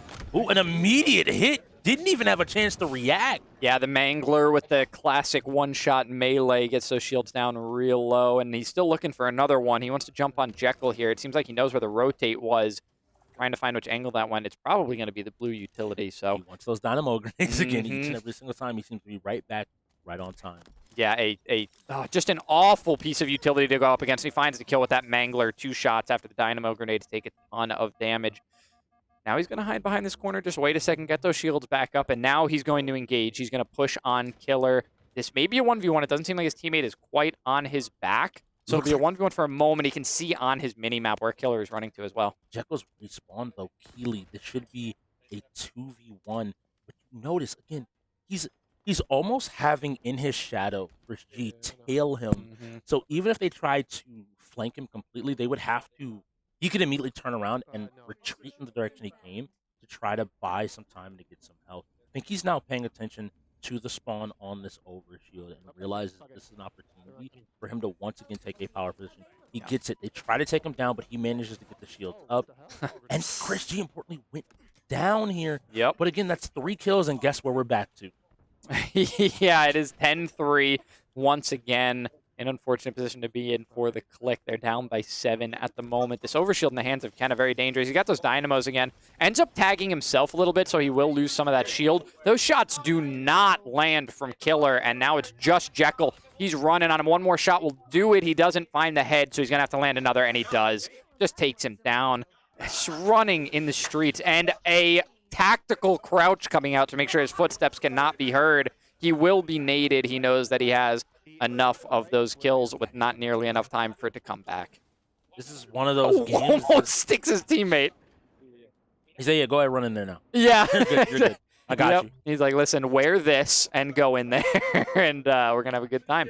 So now they are trying to surround, maybe a blue util spawn, but no, it's actually going to be on the dynamos. And a top-bottom hold, very nice from the KLiK. Hopefully they can find the angles. These nades are coming down. The shots are coming down. They have the Shogun finally stepping back, and it will not be a kill for the KLiK. It will. The dynamo grenade comes in and takes out takes out Chris G. You know when you say get down, Mr. President, but the president's the one with the gun? This is insane. You can tell how comfortable he is in this moment. Just playing his game. This battle rifle is at home. It's what he's used to holding in any of these competitive Halo matches that he has played in, continuing to put out some great games. And he can swap it out for the Bandit at any time because the Bandit is the new standard for this game. So swapping out that assault rifle. Yes, you start with AR sidekick, but the best players will not stick with that for the entirety of the game. In fact, they'll switch out as soon as they possibly can. Isn't able to find a 3-tap, not even a 4, but the battle rifle swap is an easy headshot. So he ends up taking the win. It's a 15-4. It was a time staller for KLiK. Let's be honest. They never really expected to take the win. Who set up? Wait. Okay, I need to keenly know who has set up for Forza. KLiK, because we just saw Shogun with set up for that when they picked map. This game might be over. They can pick that. Yeah. 30, the 10-minute lap map. They can pick. There's maps with 10-minute laps. They can pick a map requires 3 laps, 10 minutes. All right. But they have to know that. We have half an hour left in this game. Finally, the Shogun have started to pick up a little bit of steam. And we have our Tier 1 matchups. This is not going to look as insane as it did earlier. I'm sorry. First, we are going to be going into an interview. We have an interview on the floor, hopefully with one of our Tier 1s. And we are live back in the place to be with your boy Dad Hat Tony, and I'm joined again by Kenna. Boy, that Halo game went crazy. Yeah, it was kind of close, man. I got scared. You got scared? Yeah, man. You sure? Yeah, bro. I was shaking. You was shaking your boots because it didn't look like it when you was doing what you was doing, and then talking your talk. Tell them what you, because they don't hear what you was saying. So give them a little sneak peek on that trash talk. You was telling them you don't respect what? You wouldn't respect the what? I don't respect their ones. They're trying to 1v1 me and chow me, and they really shouldn't do that. And a big thing I said, I was like, there's a difference between a UEL pro and actual pro. And we gonna show y'all what those differences is here, because right here, this man right here is a UEL pro at actually being a pro. With all that being said, taking it back to you guys, let them know what a UEL pro is. 33 different games across 5 categories. We all have our specialties, but at the end of the day, you got to be able to do it all. And Kenan gets to talk his talk because he walked the walk ahead of time. And I think you mentioned those Tier 1 matchups. I would also like to go ahead and love to see it. So if we can go ahead and get those pulled up, that would be amazing. Now I'm going to ask you a question. Yeah. And this is a question for fun because there's a very simple answer. Do you let your pride tell you not to play the map? Yeah. No, absolutely. You don't play it. This is, listen, if KLiK were to lose 5 games in the next 5 games, I would be shocked. In the next 30 minutes even, if they lost 5 games. If KLiK lost 5 in the next 5, I don't think they do anyway. So this is good time to get some serious practice and to learn how to bounce back from being creeped up on as well. They should try to extend this lead and win by more to show that it was just a wheel thing. Listen, they got 7, but it was just a wheel thing. So we do have some information from the floor, so we're going to get AV in here for just a moment to tell us what's going on. I know you guys just saw Tony jumping up from out of nowhere, from the floor onto the floor. Anyway, just wanted to reiterate, we are putting our next 5 casters up for our slide event. 4 casters for our slide event. We're going to get the poll up for the next 10 minutes. If you guys don't know, we are going to have a fantastic event where we'll have 2 casters who are going to be drinking a vanilla slide before the game and trying to commentate for as long as they can before they fall asleep. Be ready for that. I'm out of here. Hey, and we will let you know. Remember, though, y'all got to get us to 375. So tell your moms, tell your dads, tell everybody, brother, sister, him, her, them, they, everybody. Make sure you get us up to that viewership so you can enjoy us on that experience on Halloween. I think AV might have another thing to say. AV. I just want to say, if you do not want all of these points that are going towards Speedy to go in vain, make sure that we at least get 375. Because if y'all waste all of those points for nothing, that's on y'all. I'm out of here for real this time. Hey, that's the caster of the year right there. Let this man show you his abilities. But I agree with you. I think that there's legitimately a moment I where, hate you. where I would say I hate you. I hate you so much. I hate you so much for that segue. Worst segue I've ever heard in my entire life. I can transition, brother. You're the worst person I've ever met in my life. Have you given this game a listen? What do you rate it? Tell me. All right, we're not doing that. We're not doing that. But in this moment, I agree with you. In the sense that if you're a playoff team, you have to have the confidence to not just. And it looks like they agree with you. We're gonna keep playing out this game and not be worried. You know, there are 5 fighting games on the wheel. Oh shoot! If we lost this, and that could be really. Speaking of which, I'm trying to tell you. Go ahead, man. Yeah. No, it's gonna eat up a decent time. You send Chris first, and their assumptions that they can go ahead and win this. This is about to be a scary game. But right now we're looking at Mr. OG. It looks like he is a blue dot, trailing one of the Shogun here on PC3. That should be Raven, possibly. Is he blue or is he red? It looks like he might be a red, isn't he? I believe he is in the center right there on that. Yeah, okay, he is red. So So that's I a believe, a little little bit hard. There's a big cluster of blue directly behind him. So they have to keep this lead. These top 2 players, actually it's top 3 right now, but that 3rd place player they're going to have a tough time. That's not going to be an easy race for them. They're being caught up right from behind. So we'll have to see who that 1st place racer is. I'm actually really curious, but you can see the pack is really closing in on that turn. However, they all had to slow down just like we saw Mr. OG do to catch that corner. The important thing here is that, like, the 1st place spot is currently held by one of the Shogun. Yeah. This is super important. But beyond that, they're playing the inverted version of Hakon. They're not playing the normal version that we have been used to seeing here. So yeah, so if Mr. OG is a red dot, then why is one of the Shogun a red dot? We have seen missed setups on this game before. I'm curious if we have a case of that again or not, but we'll find out. For now, we know that PC6 is one of... No, there are 5 PCs on each side, not 6, so that is one of his teammates on his side, right? There's no PC4, but that's a whole... Oh, I that's see. a whole separate. Anything 6 or less is going to be on the Shogun side. Anything 7 or greater will be one of...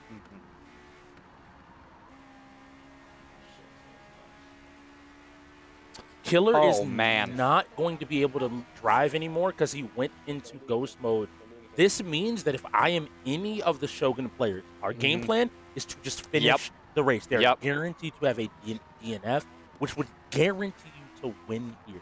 Now, the Shoguns have already won this game with 2 players not DNFing, normally. So as long as you're able to communicate, like, hey, don't take fast turns, this isn't a crazy course, just make sure you are able to finish within 50 seconds of your opponent, which means you just need to be within 30 seconds of at any given moment. And this is Arbiter on PC6 in that 1st place spot with no problem. Yeah, really, really comfortable lead right now. Having a good time. Whoa. The PC in the race will end in 60 seconds. So here we go. This is our 1st Shogun. So everyone at home, I need you to count with me as these players cross the finish line. That is 1. Yeah, 1st place to Arbiter there. Great lap, 119 lap. This is Dolo coming up. That is 2. All right, 2 finished. Ash is 3. That's 3. I appreciate Man. so well. Abraxton is killing it. All right, here we go. 4, Number 4. Mr. B. Mr. B. And if we get one more, I can tell you right now the player that it will be. What? Now, important. No. Is his car even functional? No, this is something that's actually really important. Wow. This is something that's really important, though. They had the top 4 spots. Yeah. So theoretically, this should not matter. No. This guarantees that it will go to time. Yep. Killer also stuck here. So this guarantee it will go to time. Yeah. And now we have to see how close those times. Yeah, I mean, clearly we saw that the top 4 finishes were all from the Shogun. Without a doubt, they won. There was 1 DNF on each team. Those even out. Top 4 times for the Shogun. But you... It looked like Raven might have been on the wrong team. No. So now we have to see what this call ends up. Now, I think normally they DNF you anyway. Yeah. So, like, this has happened before. So there is a case where the Shogun still just straight up wins. Oh, Raven was already DNF'd. That's true. Oh, thank goodness it was him over anyone else. The race. So technically, like, if he was on the wrong team and he took his hands off the keyboard, basically saying like, "Hey, yeah, boom." The game master may have also given him the same call. Well, I don't want to give you any misinformation, so we'll wait for that point to appear on the board. But most importantly, Street Fighter 6 is up, and they've been holding him all day. Yeah. And why, Chris G? We've seen him do it. He done getting perfects without perfects, while getting perfects with perfects. It doesn't matter. He perfect and perfect. I just had an aneurysm. Legitimately, right here, they have their three of their best players for. Excuse me. They have three of their best fighting game players in Chicken Tech, Jekyll, and Global, along with him going in. I need this to happen right here. Yeah. Global needs to have his moment. He fought him in Skullgirls. He wasn't able to touch him. Now, Global's wearing a hat. Now, I'm getting there's a reason for it. Okay. He was wearing a hat that said Fatal Fury for one major reason. Yeah. The newest character to enter the Street Fighter roster is Terry Bogard from Fatal Fury. He's been looking for this character. He knew he was swapping. I know Global's invested the time. If Global wants to make up for that moment prior to now, Street Fighter 6 is going to be his moment. They said they were going to play it. But in this moment, I need them to get comfortable. I need us to get comfortable. And to do that, I'm going to take you over to our sponsor, Valari Gaming Pillows. Go ahead and take a look at what they have to bring. Did you know poor posture while gaming can cause serious neck and shoulder pain? Meet the Valari Pillow. This pillow is designed specifically for gamers. It gives your neck and shoulders the support they need, reduces strain, and helps you sit comfortably for hours. It's extra comfy and hey, you can even pick your style. It comes in rare, legendary, and epic levels. Match it with your setup by choosing from a variety of colors and designs. Don't wait for the next ache to hit. Level up your comfort with Valari. Use code UEL15 at checkout for 15% off your order. Grab yours today and feel the difference in your next gaming session.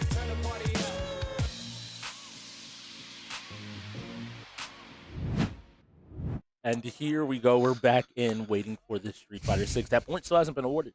Nope, still not on the board. It's likely going to go the way of the Shogun, but it's not 100% certain. We are expecting it to go that way, but you never know. Some of those games that have so many players and we have to do actual math, those ones can take a little while to tally.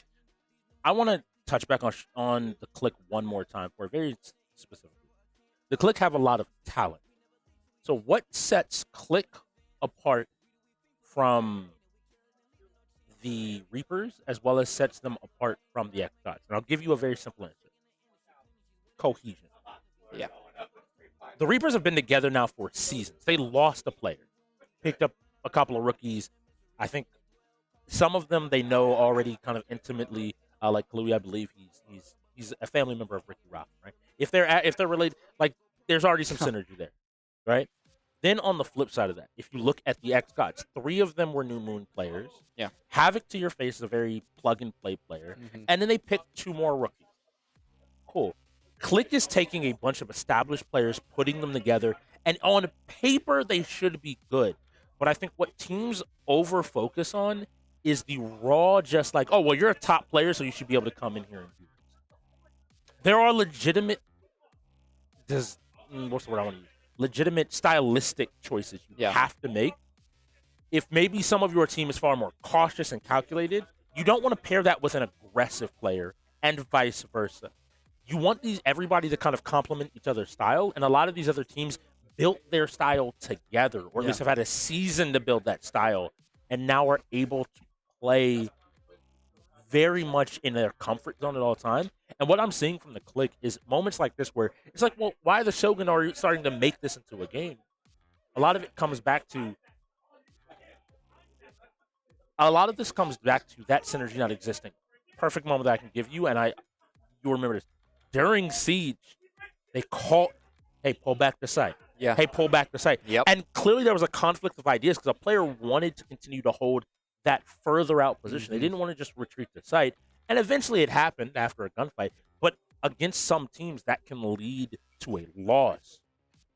Yeah. But in that moment, I think the KLiK have to figure it out, much like the Shogun figured out in Halo with Kenna and Chris G working together. Chris G is not a shooting game player. Kenna is, and in this replay that we have queued up, we'll be able to show what happened. KLiK won. They won. They won Forza. How is that possible? How did the KLiK win Forza? What happened? Now you can definitely play Street Fighter. Yeah, you don't care anymore. I need to find How somebody did from the we floor. see? We'll get some answers. How did we see the top 4 players from the Shogun? A DNF on either side. The Shogun all finishing first. I legitimately think that it has to be Raven being on the wrong team. But we've seen that situation play out before where that player is simply DNF'd. So is it... That's the issue. I'm holding off just because I want to hear from the floor. We'll get an exact ruling as to what happened. If not, we'll ask him in the post-game interview. Yeah, there's going to be a lot of questions. This has been... It was so clean for so long, and now things are happening that are really making us question how these players are getting worn out. 7-13, it's not a blowout by the KLiK, but it's a good lead that they've got at this point. The Shogun, we're starting to bring it back. If they really lost to that setup error by having a player on the wrong side, it stinks that their tier 7 player that they're featuring for the very first time accidentally ended up costing them something. Yeah, it really doesn't matter. We're getting a wheel spin here. Let's see, what do we end up getting? Oh, man. MK1, the fighters are starting to roll. Yeah, I think Shogun are going to be happy about MK as well, as long as Chris G is available for that one. Yeah, he about to have some fun. I need y'all to understand, yeah, this is Chicken versus Chris G. Got to be aware that he is playing Modern. You can't try to test his reactions. He not only can see this normally, but now he has the ability to reduce the input time. And here we go into the drive rush combo, taking him to the corner, setting up some pressure. A great job continuing to put on warmer pressure. And I think they're going to have maybe one more guess. And he does the safe jump into the kill. My goodness. Eat, sleep, Chun-Li, repeat. All right, what a quote from the floor. Next? Mr. OG going up next. Let's see what we're able to do. Let's see where we're able to go. Ooh. And here we go, Mr. OG taking some damage to start off. Modern versus Modern, maybe he has something a little bit different. Once again, Chris setting up safe jumps, ensuring that he is never in actual danger. So a safe jump for people at home is a situation where you can do a set of moves, and he manages to hit the drive impact here. This is going to be big damage. Great job to take some health off, and great job proving that Mr. OG isn't going to sit down and worry about it just because of who he's fighting. He's trying to get some opportunities to play, but again, you can't jump for free. As I was saying, okay, Mr. OG should have played slower there after he got that damage off, because with 74 seconds left, look how much Chris G was able to recover. Playing defensively there allows your damage to actually end up meaning something. And because he tried to engage so quickly on such a risky play, he gave all of that healing away again. And I'm giving it to you right now. Global is sitting down. Skullgirls, you can, maybe I'm not going to say anything to you. Yeah. The Fatal Fury hat, Terry's being played. He's wearing the same thing as his character. He got to be able to do something here. And I think he's going to try to knowledge check Chris G. Now, the issue here is I mentioned safe jumps, and he said, don't press a button. No. Don't press a button. No. I was looking for it. Don't test my reactions. And he immediately side switches into some damage. So what a safe jump is you do a set of moves that mean if your opponent tries to punish you for it, you can hit them for it. You see, Chris G is just keeping his turn, pushing closer and closer to the corner, and a nice DP coming out of Global figure. He's not giving and letting this go down. He's using this power wave and doing his best to get as much damage out as possible. Jumps over, ends up trading here. Chris G continuing, throws him into the corner, and now the games begin. Just live it out, Global. Good job. He's burned out. You can start to take a little bit of space and play. No. He said, don't do it again. But it trades this time. Importantly, unfortunately, he's able to put him back in the corner and not worry as much. The burn knuckle, you got to just hold this. But it looks like Chris G's willing and able to see exactly where it's his turn. If he doesn't EX, he can kind of keep him trapped there at least until burnout ends. And now Chris G is back at full meter. Oh, and he brings it back. Global, nice try. I saw the vision. Yeah. You took a fight. You were unable to take it right there. Yeah. But importantly, you got a little bit of damage. You got almost super twice, but you got the second one. Nice spacing. I like it. Now, listen. If there was a second Global waiting in the wings, I would think that damage was significant enough to set up somebody else. But that was Global. Who is he setting up? Him. him won against the Paladins. He took out 3 players by himself to go ahead and take that win. And? So at this point, look, if the KLiK gotta be holding on for moral victories. Oh, wait a minute! Wait a minute! He kicked him in the face. All right, but in this moment, I need you to say, you gotta understand. Him's gotta continue to put pressure on, but you can't hit him with simple checks. You gotta show him that you are him. Do the crazy stuff. Do the unexpected. You can't just continue to play a normal game. You keep jumping him. Now you got him in the corner. He jumps out. Boom. Keep him with pressure. Good job. Okay. That wasn't safe. Chris G stepped on your toes. Into the kill, I believe. No, he just won't. No, this kills. This kills. Oh, just on 1 HP. I would have level 3'd. No. I would have level 3'd. I don't care. I would have believed that he was going to make a mistake. And here, Chris G does not have much health left. Yep. We are down below 50%. Yeah, and I just need barely. you. You need to hear him. The music. Do you hear that? That's Jekyll. He's standing out there. He got the maracas in hand. You gotta He's believe. ready to play. On this DJ. DJ. Each and every single move. All right. And Chris G speedrun. I'm letting you know right now. Chris G want to end this game. You see it? Yup. He got the rhythm. He got the beat. Ooh. Goes ahead and nice. I like it. I like it. Jekyll's still locked in. I'm liking to see he steps forward to go ahead and parry it. Jumps forward. Looks for an opportunity. Throws out his own fireball. But Chris G with the perfect parries. He said, yo, I got those. Don't just throw those at me. Nice job faking the fireball. Doesn't get hit. Jekyll's doing a good job not getting touched. He gets hand put on him, though. That's a grab. It's all right. Now he's got to go ahead, perfect parry that. I like what I'm seeing. Jekyll's playing this calm, cool, and collected. He's not worried. Ooh, but Chris G with the shorter fireball. Nice throw escape. Jekyll looking to play, though. But here comes the punish. This should be damage. Let's see what Chris got. Put him back in the corner. Look for an opportunity. A little bit of a late throw. Luckily, Chris wasn't there. Oh, if he could have confirmed that into a level 1, that would have been beautiful, or a level 3. But here we go. He's got to hold on. I like the defense. Finally gets touched, but he gets touched again. This might be a lot of damage. You going to spend it? You going to spend it, Chris? No, Chris said, I'm going to do it again. Throw you back in the corner. Loops? Nope, backs off. He said, don't test my reactions. Oh. He didn't block. He didn't have a chance to block, and that's going to be the game.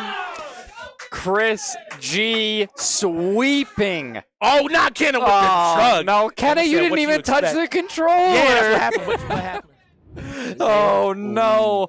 Go. Shogun And guess what? MK's up. Chicken Tech, I need to see you take down the reptile.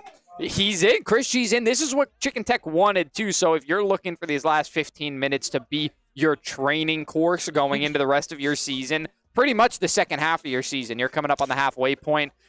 This is a good spot. Chicken Tech wanted to go up against Chris G's reptile. He wanted to see it. He wants to beat it as well. Yes. I would like to see if he can. And Chris G said, if it still works, if it ain't broke. Why? There's nothing to fix. There's nothing to fix. Chicken Tech has a lot of pride in his MK. To Kenna's point, he was an MK pro prior to coming to the league. But we have an interview here. I'm going to guess that we're going to be talking to a tier 1. Let's go see who Tony has grabbed from the floor.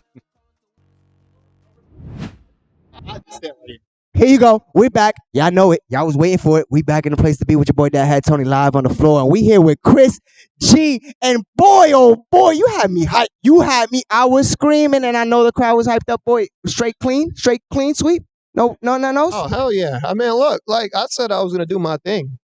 I'm doing my thing, you know. I got Reptile. finals win. I even got a Halo win. And a Halo win? Yeah, yo, we making things happen. And I already said I'm that fighting game guy. He's that fighting game guy, and Mortal Kombat is next. So we gonna see that reptile? Of course. We gonna see that reptile, and we gonna see you back in the crowd. Got it. The interview. That's what you do when you win like that. You don't stand and you wait. You're lucky I don't walk off the desk right now. That's the energy we bring to the table. See, this is what I'm talking about. We had a question. They were down. To bring it back, they were down by 7 points, 7-0. This game is now 8-13. They were within 5. We said they had to fight out of the hole. Unfortunately for them, the hole seems a little bit too big this time. Yeah, it's going to be another case of the Shogun almost making it. And to their credit, this time against a much stronger team than previously. Listen, 1 and 2, we've already summarized that doesn't sum up the KLiK season so far, and it doesn't sum up what the rest of their season is going to be like. They're going to be fighting for that number 3 spot. I would think they'd be the favorite in the league to hold that number 3 spot. Honestly, I expect them to hold the 2 by the end of the season in the North. legitimately, it'll be them and then the Reaper. Yeah. Or the Reapers I and then see. them. Whoa, then them and then that's a little bit crazy. I'm what going to about go. the Reapers, the bots are in the south. Oh, they With the are X-Dots, in the yes. south. They're not with the Reapers anymore. That's right. So Yes, F1 coming up next. So And Chicken Tech's 1v1. notably not available. But this Reptile is, and it started Oh, off man. swinging, getting the first little bit of damage. And it looks like Chicken Tech is starting to talk his talk. He's saying, welcome to NK, welcome to my game. Let me show you how we play here. Nice down one, going ahead and trying to make an opportunity and looking like he's getting caught. And now let's see if Chris can send this damage back to him. And it looks like Chris is going to be able to jumps in, looks for an opportunity, but gets tapped. Both of these players are going down, but Chicken Tech lower on life right now. Chris, you just got to go ahead and block it out. Nice job. And these checks are not catching Chris. That counter hit does into a throw, couple of stabs, headbutt, and now we are real close, but Chicken Tech was ready. The striker assist helping out here. The fatal blow is available. He doesn't spend it. He says, I don't need it for this round. And he's right. Never mind. He does I'm going to use take it. my win. Guarantee to win. Be okay. Go ahead and tase him. Hey, yo, break the ribs. I think that really says a lot, honestly, about the respect that he's showing to Chicken Tech right now. I think that was closer than, I wouldn't even say closer than he expected. I think he expected Chicken Tech to be able to challenge him in this. So using that final blow, that fatal blow in the first round, meaning he won't have it for this second round, I think it shows a lot of respect for what needing to close out that game. Talk about respect. Chicken Tech instantly breaking the starter of that combo, realizing that he doesn't want to give Chris any time. Nice duck on the throw. That shows you the awareness Chicken Tech has in this game like MK. Knowing that you can just let go of that block button and duck and avoid these throws is different than a lot of other fighting games. Using these projectiles now and just peppering him and just that quick step forward. That striker assist is doing so much, giving him miles and miles of damage. That's 37% gone, but Chicken Tech's answering back in this moment. Each one of these hits is going to matter. This is Chicken Tech's game. It has been for a little bit. He's only ever lost one other time in Mortal Kombat in the league. Is he going to find his second loss, or does he have something more? Boom, each one of these hits ends up being picked. The combo drops, and now Chris is looking for an opportunity. He's looking for one touch. The bite, one more, does it. Jump, this could be enough. No, he's not able to find the stomp, so he won't be able to continue the combo. He has to find another touch now. And he blocks, maybe expecting him to run forward. And now that it's not there. And Chris G hands Chicken Tech his second loss in MK in the league in the history of his time as a player. The handshake of respect, though, there in the middle. Both of these players have been showing each other a lot of respect this game. The only player to ever otherwise do that is the MVP Cat. Yeah. Wow. Yeah. That is a different level of caliber of player here in the UEL that is able to challenge Chicken Tech in MK. But now sitting down is a humble tier 5 Jekyll. Yeah, and this is played in lives. So if Chicken had been able to take one of those rounds against Chris G, especially that first one where he had gotten him so low, it would have actually been significant work. But despite all the damage and all that hard fighting he did, Chris G gets to reset at full HP, full lives. Now it's going to be the Ashura, weirdly enough. We do not see a lot of this in the league. And here we go. That first hit comes in. And again, this is... Jekyll, I think you start with one round. You don't focus on whatever else is happening. Maybe thinking that he can... Oh, but the striker to cancel out the chameleon assist. And now Chris G's going to be able to get some damage of his own. Boom, knockdown. That 37% once again up there. Oh. Trying to get each and every little bit of damage out here. Boom, boom, overhead. And still, man, each one of these, I'm getting hit. That's one life, and Chris G looking for another sweep here. See the focus up. I like the idea of Chicken Tech being like, well, let me go first, Jekyll, because what if you beat him and I don't get to play him? Yeah, you know, it's this is really funny. They've actually done this all season as well. Where Chicken Tech's gone first, maybe just Jekyll's the insurance policy.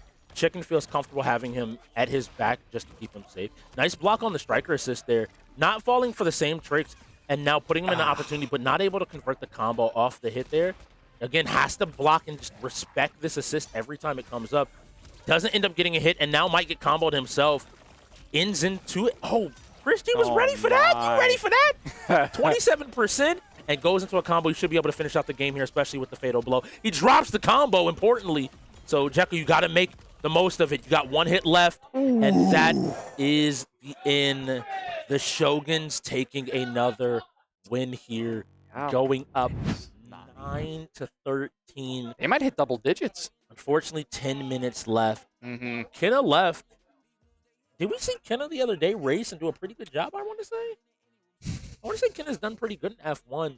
Going up either against Killer or Global, so we have to see. He wasn't in our game before, is it today? So, yeah, not too much recent memory. Now it'll just be Mr. B is their normal F1, at least when they had the choice. I believe they sent Mr. B in. So we have to see how Kenna is able to hold up. So is it going to be Global going in for this F1 then? I don't know. Here, I would expect Global to have the coverage. Killer returning to the league.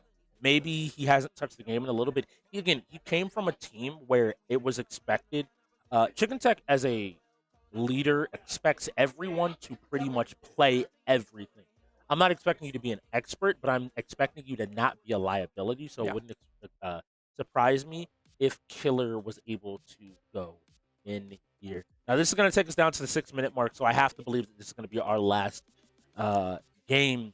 But I think the KLiK still have stuff to work on. This is a 3-point game. The Shogun have another close loss under their belt. Yeah, how many more do they really need, though? What they need to do is stop jumping up the tier list and move down to one of the teams that might be considered even with them. Because if we can see them match up with somebody who they've surpassed with all of this growth that they've made, maybe then we'll finally see them able to take a win. Clearly, they are a team that's growing quickly, and that's what all of these teams that are putting together new or returning players are going to do. They're going to jump up. Other players are going to start cohesing together and start building their talents and figuring out what they're good at. That's going to happen toward the midseason, so we're about there now. We need to see the Shogun go up against a team that they can actually show what they've come through with. Yeah, it's going to be super important here. I'm interested to see. This F1 should be interesting. I don't think it's going to be... Oh, no, we're still showing our lineups from before, so Kenna will have to sit down and do his best. I mean, Kenna could try to wreck him out as quickly as possible. That could also be an option. I was going to say, with F1 coming down to the 6-minute mark does not mean that this is the last game. This one's going to end in 30 seconds, 5 seconds. I've seen it end before the player was even able to cross the starting line before. The final game for the Bandits, I believe it was, or was it the Bucks? The Bandits, I believe, last season when Magna reversed in the overtime game, and the game was done. It took 1 second for the game to end. So I've seen that one end very, very quickly before.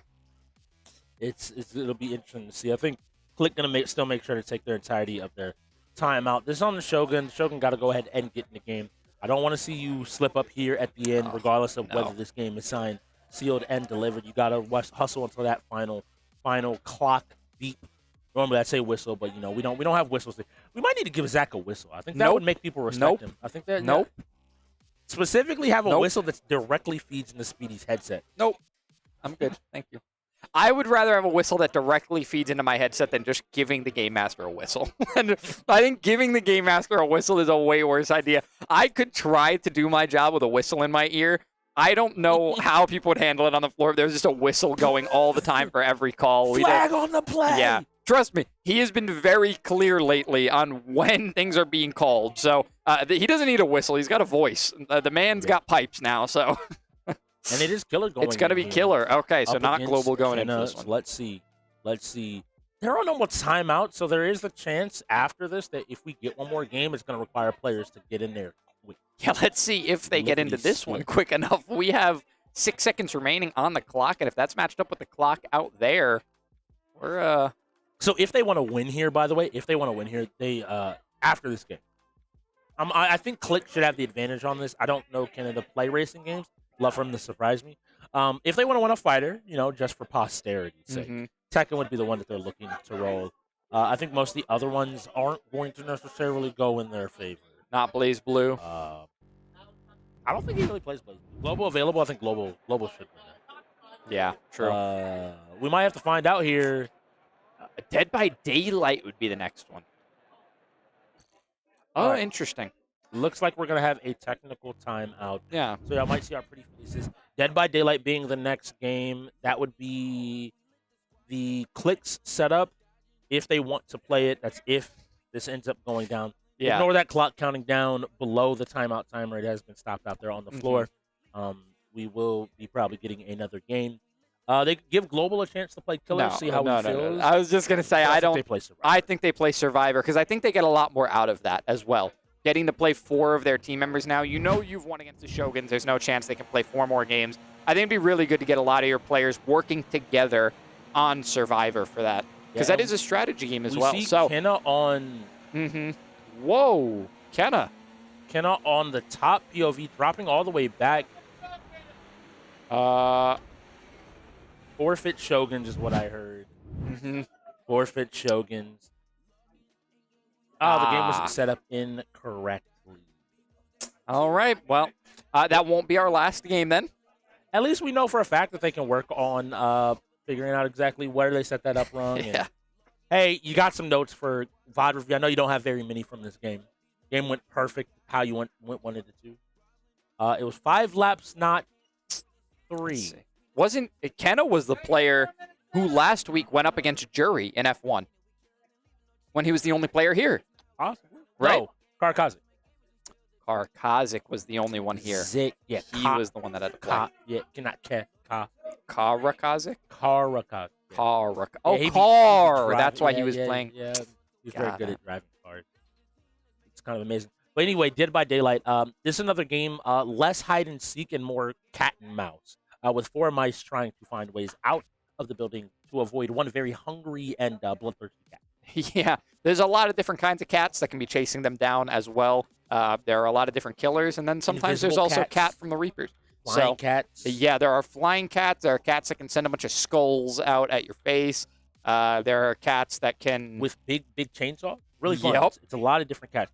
It's a very fun, very October theme now that we're in October. Yes, very similar to like Nintendogs, kind of. Oh, yeah. I definitely feel you. Yeah, so it is also our only asymmetrical game on the wheel now. We used to have this one and Texas Chainsaw as well, but now this is the only asymmetrical game. It is a strategy game. Although technically, I guess in a way, Checkmate today qualified as an asymmetrical game. It was a 7v6 and one of the pieces was unable to play. If the piece was able to be played, I would have said it wasn't, but because the piece was unable to be played, I'd call that asymmetrical. But yeah, we're going to have 1 killer. I can only imagine the KLiK are going to play Survivor because Global doesn't play killer. So don't know. I don't know. I don't know that for a fact. I just know that I know KLiK has enough killers on their team to where they'd go, why would we need to teach Global how to do this? Because you're in the UEL, and I'm looking at y'all. Please, play everything. Everything. Please. I need it. No, but they took Survivor. Okay, so they did take Survivor. It'll be killer on the side of the Shogun. So that's interesting. Shogun have every player available. Who do you think they play on killer here? Arbiter? Arbiter historically has been their choice of killer, but I know Ash and Kenna have both been playing a lot of this game. Chris has been streaming a lot of this game. So you never know. Maybe they want to give one of their players a chance to get an in-game rep as opposed to just defaulting to their player. Now, this is important. If they do win this, they do manage to break 10 wins, which is pretty important for just moral standpoint. Losing by 5 looks very different than losing by 4, especially if it's 10 to 14. It'll either be 6 or 4. Yeah. Yeah, 6 is exactly. 6 is even where when you get to 6, you're at the point where you're like, okay, KLiK won pretty comfortably. To win like 3 or 4 games to win. That becomes a little bit harder. If you only are down by 4 and I'm like, oh, like 2 games didn't go your way. You look at Rainbow Six Siege. Look at Forza. Yep. You could find like a couple Maelstrom. wins where you could Maelstrom, lost by 5 points. There's a lot of games on this wheel that you could find an opportunity. With 1 minute left, though, they have to go ahead and get into game. If there was 1 minute left, I might be considering putting in my more comfortable killer at this point, even if I wasn't before and hadn't sent my lineup in. Because 1 minute to make an entire build in DVD, if you don't know what you're looking for, it's kind of daunting. You have a lot of perks, you have a lot of things to pick. Yeah, it can be a little bit. I would say that about all strategy games. Truthfully, you want to make sure almost every strategy game on this wheel, you want to have somebody experienced setting it up. It's like how you put in an experienced chess player to pilot your Checkmate Showdown. You don't want anybody making moves when they don't understand what they're doing and how to pilot the team. So I would actually, honestly, I think it would be pretty entertaining and give us information. So as UEL fans ourselves, people who like to watch the league, I would love to see Chris G or one of these play. Oh my God! I'm trying to tell you, he has been streaming DBD. Wow. So I want to give Chris a lot of credit. That's because awesome. I've actually lurked decently hard in his streams. He went from like very clearly not knowing the game to have been putting in a ton of reps to be better at the game in general. That's awesome. And to just overall become a stronger player of DBD. To where like he very clearly feels a lot more comfortable in the game. And I think he might actually enjoy the game a little bit as well. So I'm excited to see what he's able to bring to the table. Maybe surprising. You mentioned what's the killer you picked first and foremost, and he picked Mori. That's Dragon Ball FighterZ next. Dragon Ball FighterZ. See, this needs to roll a little bit sooner.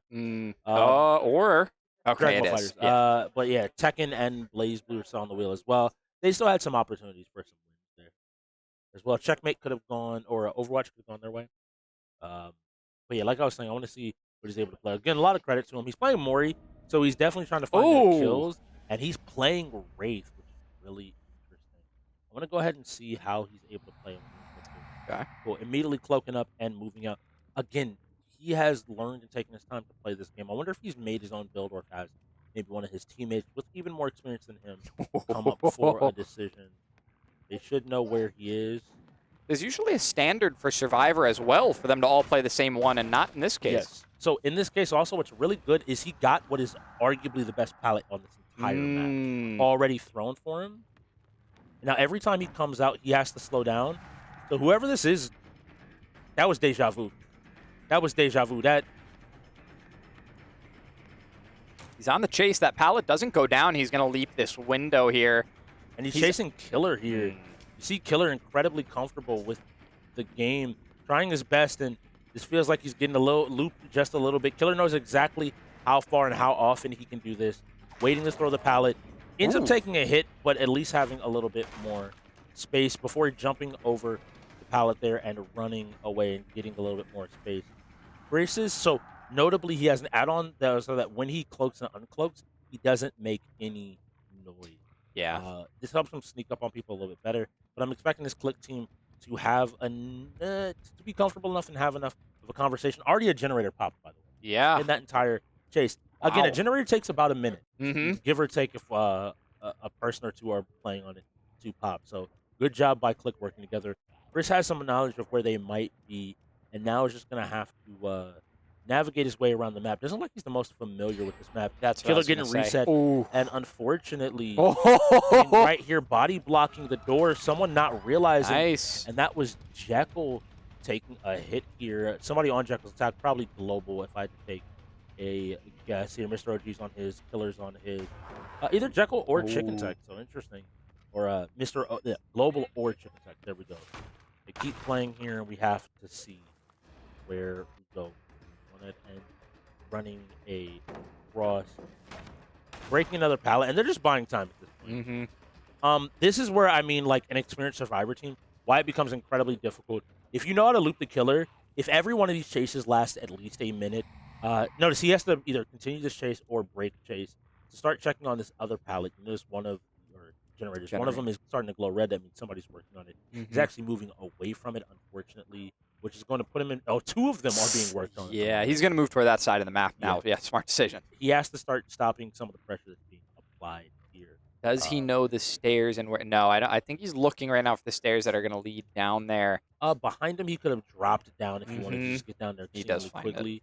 He could have also climbed over the railing there and dropped as well. But now finally finding his way over here. Before he turned this corner, I would have rather him to have uncloaked.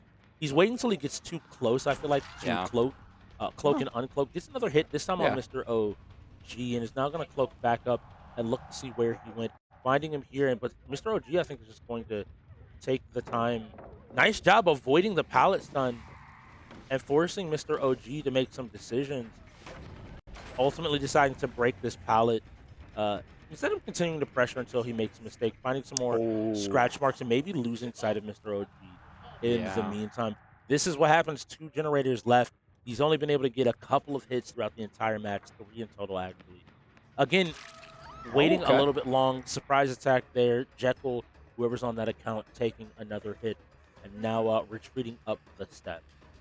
Yeah, it is interesting because you're completely right. He is uncloaking too late, but he's been able to reap the rewards every time, almost every time, and finally he gets it down, so he's going to be able to hook one of these players. One of those generators close to complete, and it is completed. Oh, he got flashbanged. He got, they're flash, That player is now back on their feet because he dropped them. 2 players hurt. He hasn't been able to hook anybody yet, and there's only one more generator that needs to be completed. I mean, at this point, how do you even manage everything at the same time? They only have to focus one generator while you chase. Let's see here. Waits. He Gets the waits, pallet yep. thrown again. Yep. Issues, he's already behind the 8 ball. Like, this is a KLiK win kind of sign to delivered. No matter what he does here, unless KLiK makes a mistake, he isn't going to be able to. Trying to bait him into a different chase, but it looks like he set his sights on whoever is on Jekyll's account. Be aware, look around, check just to be sure. Don't get flashbanged again. If I see another flashbang, I'm going to cry. So Okay, this cool. is Global here getting hooked for the first time. He does end up hooking somebody this game. We'll have to see if the teammates go to get him or if they just want to focus the generator. Did we see a shadow pass by there? Was that a shadow of the Raven that flew away? Maybe that it was that. Yeah, because there was that Raven standing in front of him and in front of the light. Now on cloaking. Uh-oh. And the last one has been done. The game is not over yet. I think he realizes the game is done. Yeah, Global gets unhooked as well. So now all 4 players. I don't know if he thought that glow meant that it was over or if he just wants it to be. So I think he's played enough to also recognize that the way the game is going to end here is like 2 and 2 can go to each door. And as long as they're communicating with each other, I think realizing that the game isn't fully over. Yeah. But this is a situation where, like, if you've played enough DBD, you recognize the game is done. You're not winning here. Yeah. All it takes is people to, like, run away and to go from there. Now the door has been popped. That's an escape from him, and we're going to see his teammates following after. He's ringing the bell for this game, not just out of game, but in game. Unfortunately, the bell in game is closed. Yeah, I think the bell in game, unfortunately, has a perk. I think to where they can't hear it, right? Yeah. So now they're kind of having some fun. They can just walk out of whatever door it is. Yeah, I'm not sure. He's not. Again, this is an end of the game. There we go, and he was waiting for it. The second person had to cross the threshold, and now he's able to stand up. Yeah, now he can stand up, and that'll be a finish for KLiK 15. They do win by 6. It's a solid win, but not the stomp that many people would have predicted. This is the second game in a row where that's the case. The Paladins first, and then the Shoguns, and people have a lot of questions about some of the middle and bottom of the tier table teams and where they fall.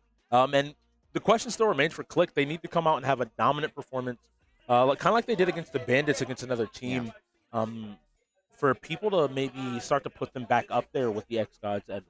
Yeah, I want to give credit to the Shogun here because we've talked enough smack on their performance. We've casted a lot of their games. We've had to talk about their downfalls. They have grown a lot.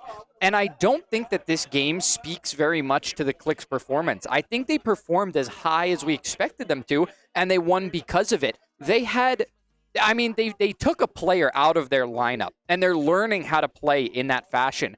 And they still won by 6. The Shogun, however, looked so much better than they have in the past. I think this team will continue to clean up their play, and as that play continues to be cleaned up, they will find their win.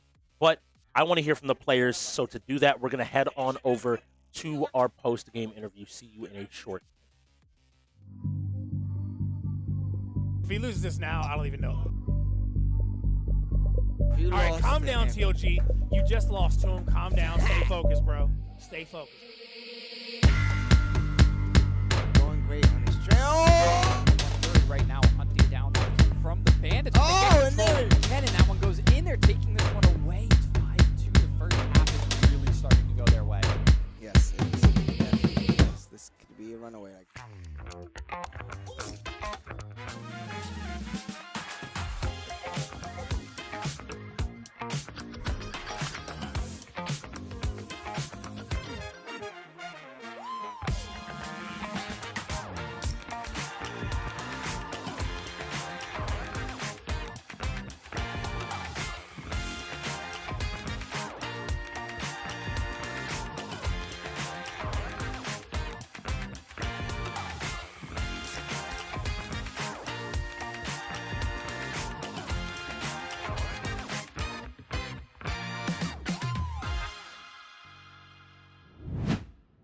All right, I am joined here by Chris G and Dolo from the Shogun after their performance against the KLiK. 9-15 is how this one ended for you guys, but I think there were a lot of people counting you out going up against a team that's had as strong showings as the KLiK. So what do you take away from your performance today? I guess I'll start things off by saying I'm that guy. I think as I count, I won 7 out of the 9 games. For the most part, we definitely have been doing better in terms of communication, especially for a bunch of the team games. I think one of the big ones that really stood out to us was damn it, what's the shooter? Yeah, the finals. Mhm. And yeah, we really like worked together as a whole team, and I don't see us losing any finals games this season, so we got that All locked right. down. Yeah, I mean, Dolo, that has a lot to do with you as well, truthfully. We know that your performances in the finals have been fantastic. So, not your entire team is centered around shooters, but you do have strong shooters on your team. We know that Chris G is here to clean up for you guys on fighters, and you have other players that are learning those as well. But when it comes to those shooters, how are you progressing in those? Are you coming along slower, quicker, or just as fast as you thought you would? I say we're coming along pretty fast. Yeah, a lot faster than it's growing. We're still growing as a team, but every week we're learning something new. Right? Yeah, we have been playing a lot of shooters in general. Valorant, finals, even like Siege and whatnot. I think again one of the big things that we're just trying to do is formulate like game plans and whatnot. Normally something like that would take longer, but from I think like one of the first few games, we were just really bad at that. But even for something like Halo, I don't really play that game, but Kina was working, with me through that game, and obviously he carried. But the big thing was not holding him back, So I think one of the most important things, especially if you don't play a game, is to not be the reason why your team loses, especially if other players are just that good. So like if everyone has a good just like a game plan, for something for everyone to do, like all you got to do is do that and let the stars shine. Yeah. I want to highlight something that you said as well, Chris, which is that you won 7 of the 9 games today with your team. That's great from your point of view. Is that something that you take back to your team and say, hey, I want to keep carrying like this and I want to keep putting up these numbers? Or is it something that you bring back to the team and say, listen, we have to do better as a team. I can't be putting up all the numbers for us. It has to be everybody else too. Like the way I see it, right, especially from a person that goes to tournaments, like I win tournaments. That's my job. So to me, this is another tournament, right? Every one of these games that I play is another game at that tournament. So I'm going to do my best. I'm going to and if I can carry, I will. I don't see any shame with other players kind of like rooting for me, and especially in these fighters. Like, think about it. If I do have the skill, then why not? It is a 1v1 game at the end of the day. So, yes, they can learn fighters too, and of course I would want them to. I want them to learn every game, right? I also want to learn every game. At the end of the day, though, if I can be that guy, I will be that guy. Yeah. And then this last one is for both of you because you did have a new teammate joining you guys on this roster today. Raven was making his debut appearance for the Shogun. So how is he fitting into the team, and what was the idea behind bringing him onto the roster for today's game? Kara Kazik got sick.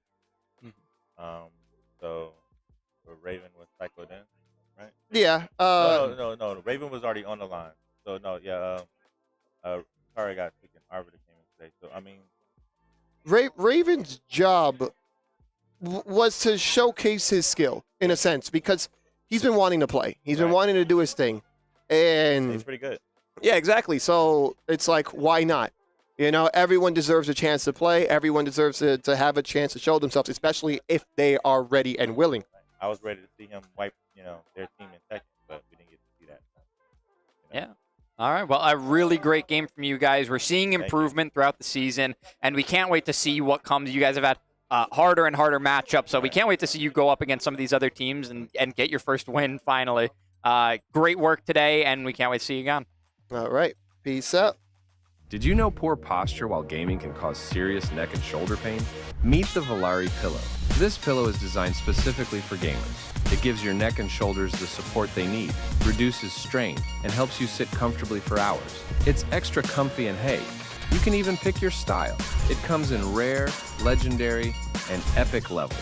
Match it with your setup by choosing from a variety of colors and designs. Don't wait for the next ache to hit. Level up your comfort with Volare. Use code UEL15 at checkout for 15% off your order. Grab yours today and feel the difference in your next gaming session.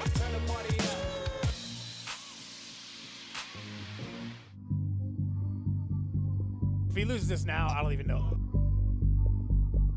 All right, calm down, TOG. You just lost to him. Calm down. Stay focused, bro. Stay focused. Going great on his trail.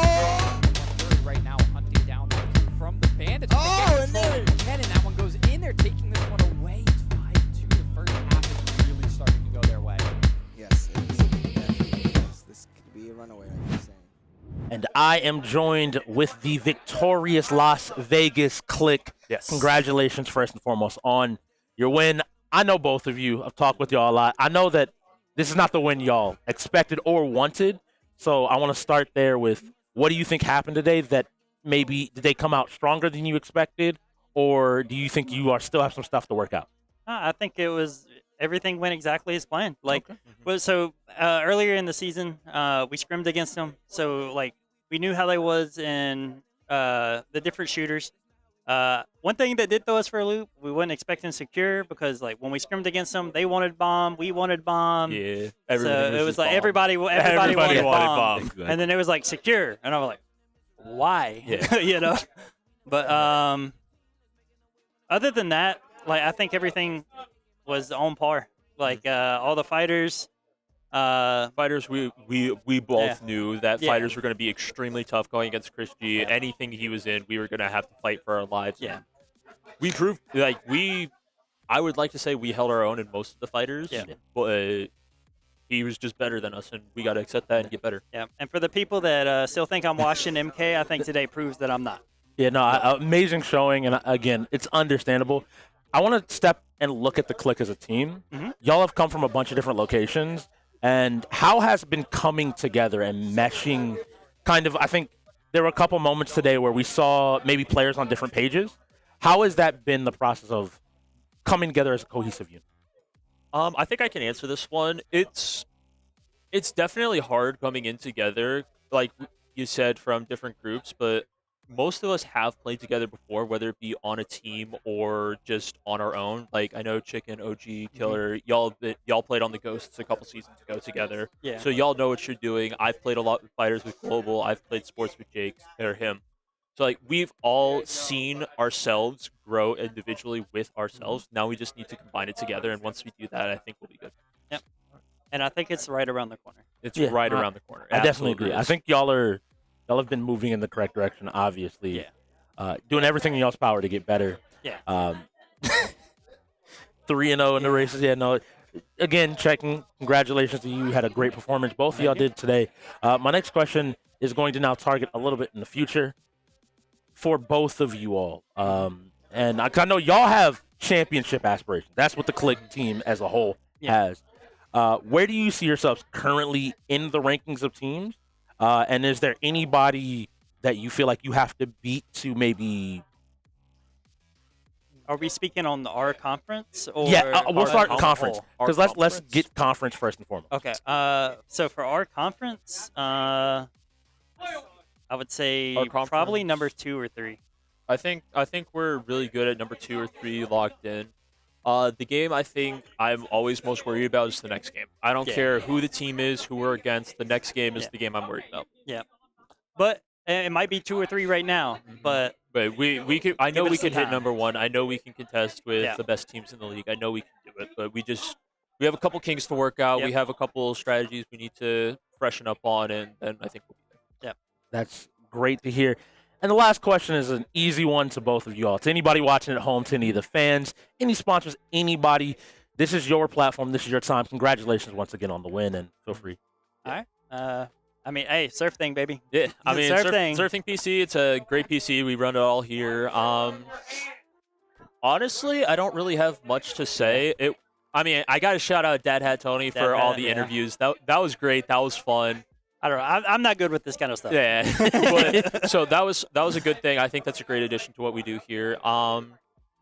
Obviously, a big, huge thank you to production for putting up with all of us, putting up with our antics, whatever we do. Even us Zach, with them, even Zach especially. Yeah. Like, Zach, like, we love you, but every you day gotta put Zach up with goes us. home, he hears it from his brother. He's Every like, I time. just want you to know, I hate you. I hate you. You sold me in Lumina. Yeah, but all in all, I think it was a great game. Once again, some stuff we need to work out.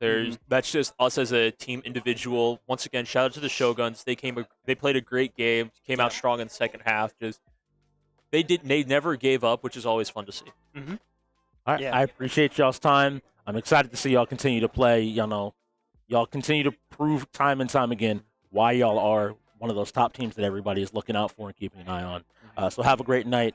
Appreciate and it. we will be right back to you. Stream. 1 second. If he loses this now, I don't even know. All right, calm down, TOG. You just lost to him. Calm down. Stay focused, bro. Stay focused. Going great on his trail. Right now, hunting down that kill from the bandits. Oh, and there. And that one goes in there, taking this one away. It's 5-2. The first half is really starting to go their way. Yes, it is. Definitely is. This.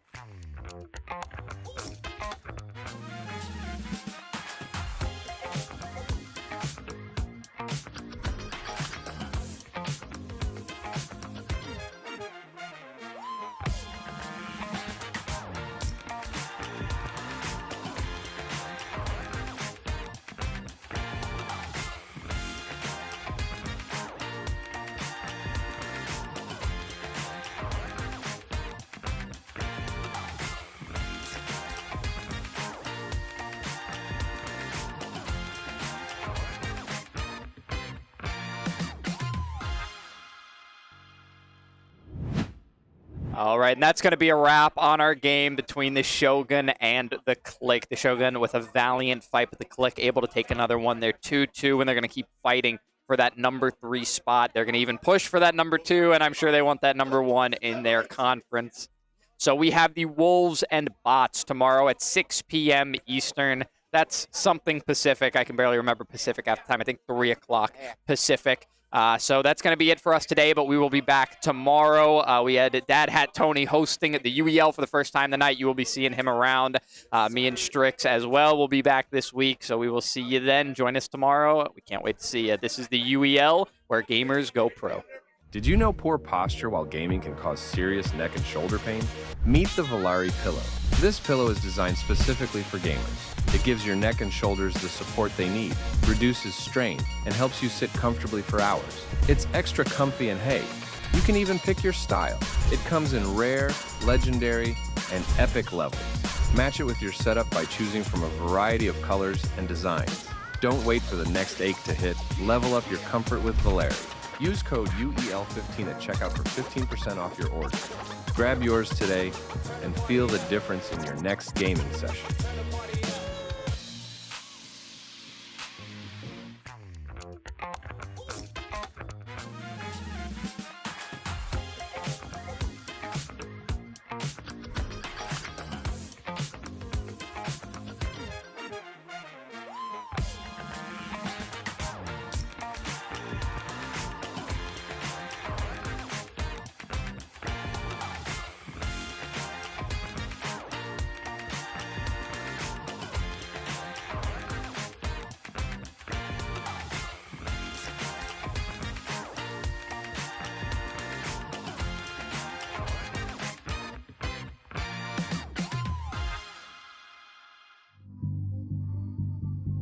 If he loses this now, I don't even know.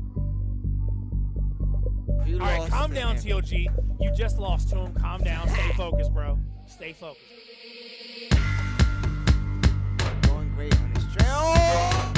Right now, hunting down that kill from the Bandits. Oh, and there. Again, and that one goes in there, taking this one away. It's 5-2. The first half is really starting to go their way. Yes, it is. Definitely is. This could be a runaway, like you're saying. Hey, logging in games, we lit the squadron, ballin', dodging. These moves they hit, we got 'em, falling, groveling. We lit in any room, server or camp. Know when they see us, we stamp. We never lead till we amp, lead till we champ. Once we logging in games, we lit the squadron, ballin', dodging. These moves they hit, we got 'em, falling, groveling. So we lit in any room, server or camp. Know when they see us, we stamp. We never lead till we amp, lead till we champ. Beat 'em advance. We do we think for them when we in it, we kill it and leaving no chance to hell reclaim. That's not how we move in the wheel of games. Ultimate gamers and still the change, shaking the industry. Plenty G's winning our team, we some killing bees, killing these moves while they still we replenish. We load the artillery, hold the hostility, boosting these trophies we win. We in it all in on the grind, opposition and misery. Leaking they dwell, call us the winners cause we never fail. This is the team that's making a wave on the streams, growing and hanging below. Ultimate end gamers league, 1,000,000 degrees, and this is where gamers go pro.